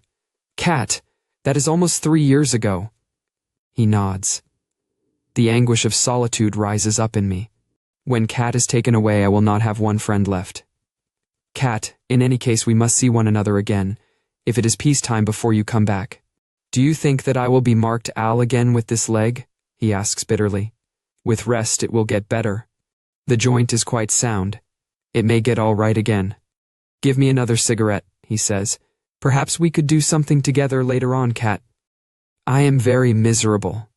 It is impossible that Cat, my friend, Cat with the drooping shoulders and the poor thin mustache, Cat, whom I know as I know no other man. Cat with whom I have shared these years. It is impossible that perhaps I shall not see Cat again. In any case, give me your address at home, Cat, and here is mine. I will write it down for you. I write his address in my pocketbook. How forlorn I am already, though he still sits here beside me. Couldn't I shoot myself quickly in the foot so as to be able to go with him? Suddenly Cat gurgles and turns green and yellow. Let us go on, he stammers. I jump up, eager to help him. I take him up and start off at a run, a slow, steady pace, so as not to jolt his leg too much. My throat is parched. Everything dances red and black before my eyes. I stagger on doggedly and pitilessly, and at last reach the dressing station. There I drop down on my knees, but have still enough strength to fall onto the side where Cat's sound leg is. After a few minutes I straighten myself up again. My legs and my hands tremble. I have trouble in finding my water bottle to take a pull. My lips tremble as I try to think. But I smile. Cat is saved. After a while I begin to sort out the confusion of voices that falls on my ears. You might have spared yourself that, says an orderly. I look at him without comprehending. He points to Cat. He is stone dead. I do not understand him. He has been hit in the shin, I say. The orderly stands still. That, as well. I turn round. My eyes are still dulled. The sweat breaks out on me again. It runs over my eyelids. I wipe it away and peer at Cat. He lies still. Fainted, I say quickly. The orderly whistles softly. I know better than that. He is dead. I'll lay any money on that. I shake my head. Not possible. Only 10 minutes ago I was talking to him. He has fainted. Cat's hands are warm. I pass my hand under his shoulders in order to rub his temples with some tea. I feel my fingers become moist. As I draw them away from behind his head, they are bloody. You see, the orderly whistles once more through his teeth. On the way, without my having noticed it, Cat has caught a splinter in the head. There is just one little hole. It must have been a very tiny, stray splinter. But it has sufficed. Cat is dead. Slowly I get up. Would you like to take his paybook and his things? The lance corporal asks me. I nod, and he gives them to me. The orderly is mystified. You are not related, are you? No, we are not related. No, we are not related. Do I walk? Have I feet still? I raise my eyes, I let them move round, and turn myself with them, one circle, and I stand in the midst. All is as usual, only the militiaman Stanislaus Kaczynski has died. Then I know nothing more. 12. It is autumn. There are not many of the old hands left. I am the last of the 7 fellows from our class. Everyone talks of peace and armistice. All wait. If it again proves an illusion, then they will break up. Hope is high, it cannot be taken away again without an upheaval. If there is not peace, then there will be revolution. I have 14 days rest because I have swallowed a bit of gas. In the little garden I sit the whole day long in the sun. The armistice is coming soon, I believe it now too. Then we will go home. Here my thoughts stop and will not go any farther. All that meets me, all that floods over me are but feelings, greed of life, love of home, yearning for the blood, intoxication of deliverance, but no aims. Had we returned home in 1916, out of the suffering and the strength of our experiences we might have unleashed a storm. Now if we go back we will be weary, broken, burnt out, rootless, and without hope. We will not be able to find our way any more, and men will not understand us, for the generation that grew up before us, though it has passed these years with us, already had a home and a calling. Now it will return to its old occupations, and the war will be forgotten, and the generation that has grown up after us will be strange to us and push us aside. We will be superfluous even to ourselves. We will grow older, a few will adapt themselves, some others will merely submit, and most will be bewildered. The years will pass by, and in the end we shall fall into ruin. But perhaps all this that I think is mere melancholy and dismay, which will fly away as the dust, when I stand once again beneath the poplars, and listen to the rustling of their leaves. It cannot be that it has gone, the yearning that made our blood unquiet, the unknown, the perplexing, the oncoming things, the 1,000 faces of the future, the melodies from dreams and from books, the whispers and divinations of women. It cannot be that this has vanished in bombardment, in despair, in brothels. Here the trees show gay and golden, the berries of the rowan stand red among the leaves, country roads run white out to the skyline, and the canteens hum like beehives with rumors of peace. I stand up. I am very quiet. Let the months and years come, they can take nothing from me, they can take nothing more. I am so alone, and so without hope, that I can confront them without fear. The life that has borne me through these years is still in my hands and my eyes. Whether I have subdued it, I know not. But so long as it is there, it will seek its own way out, heedless of the will that is within me. He fell in October 1918, on a day that was so quiet and still on the whole front, that the army report confined itself to the single sentence, all quiet on the Western Front.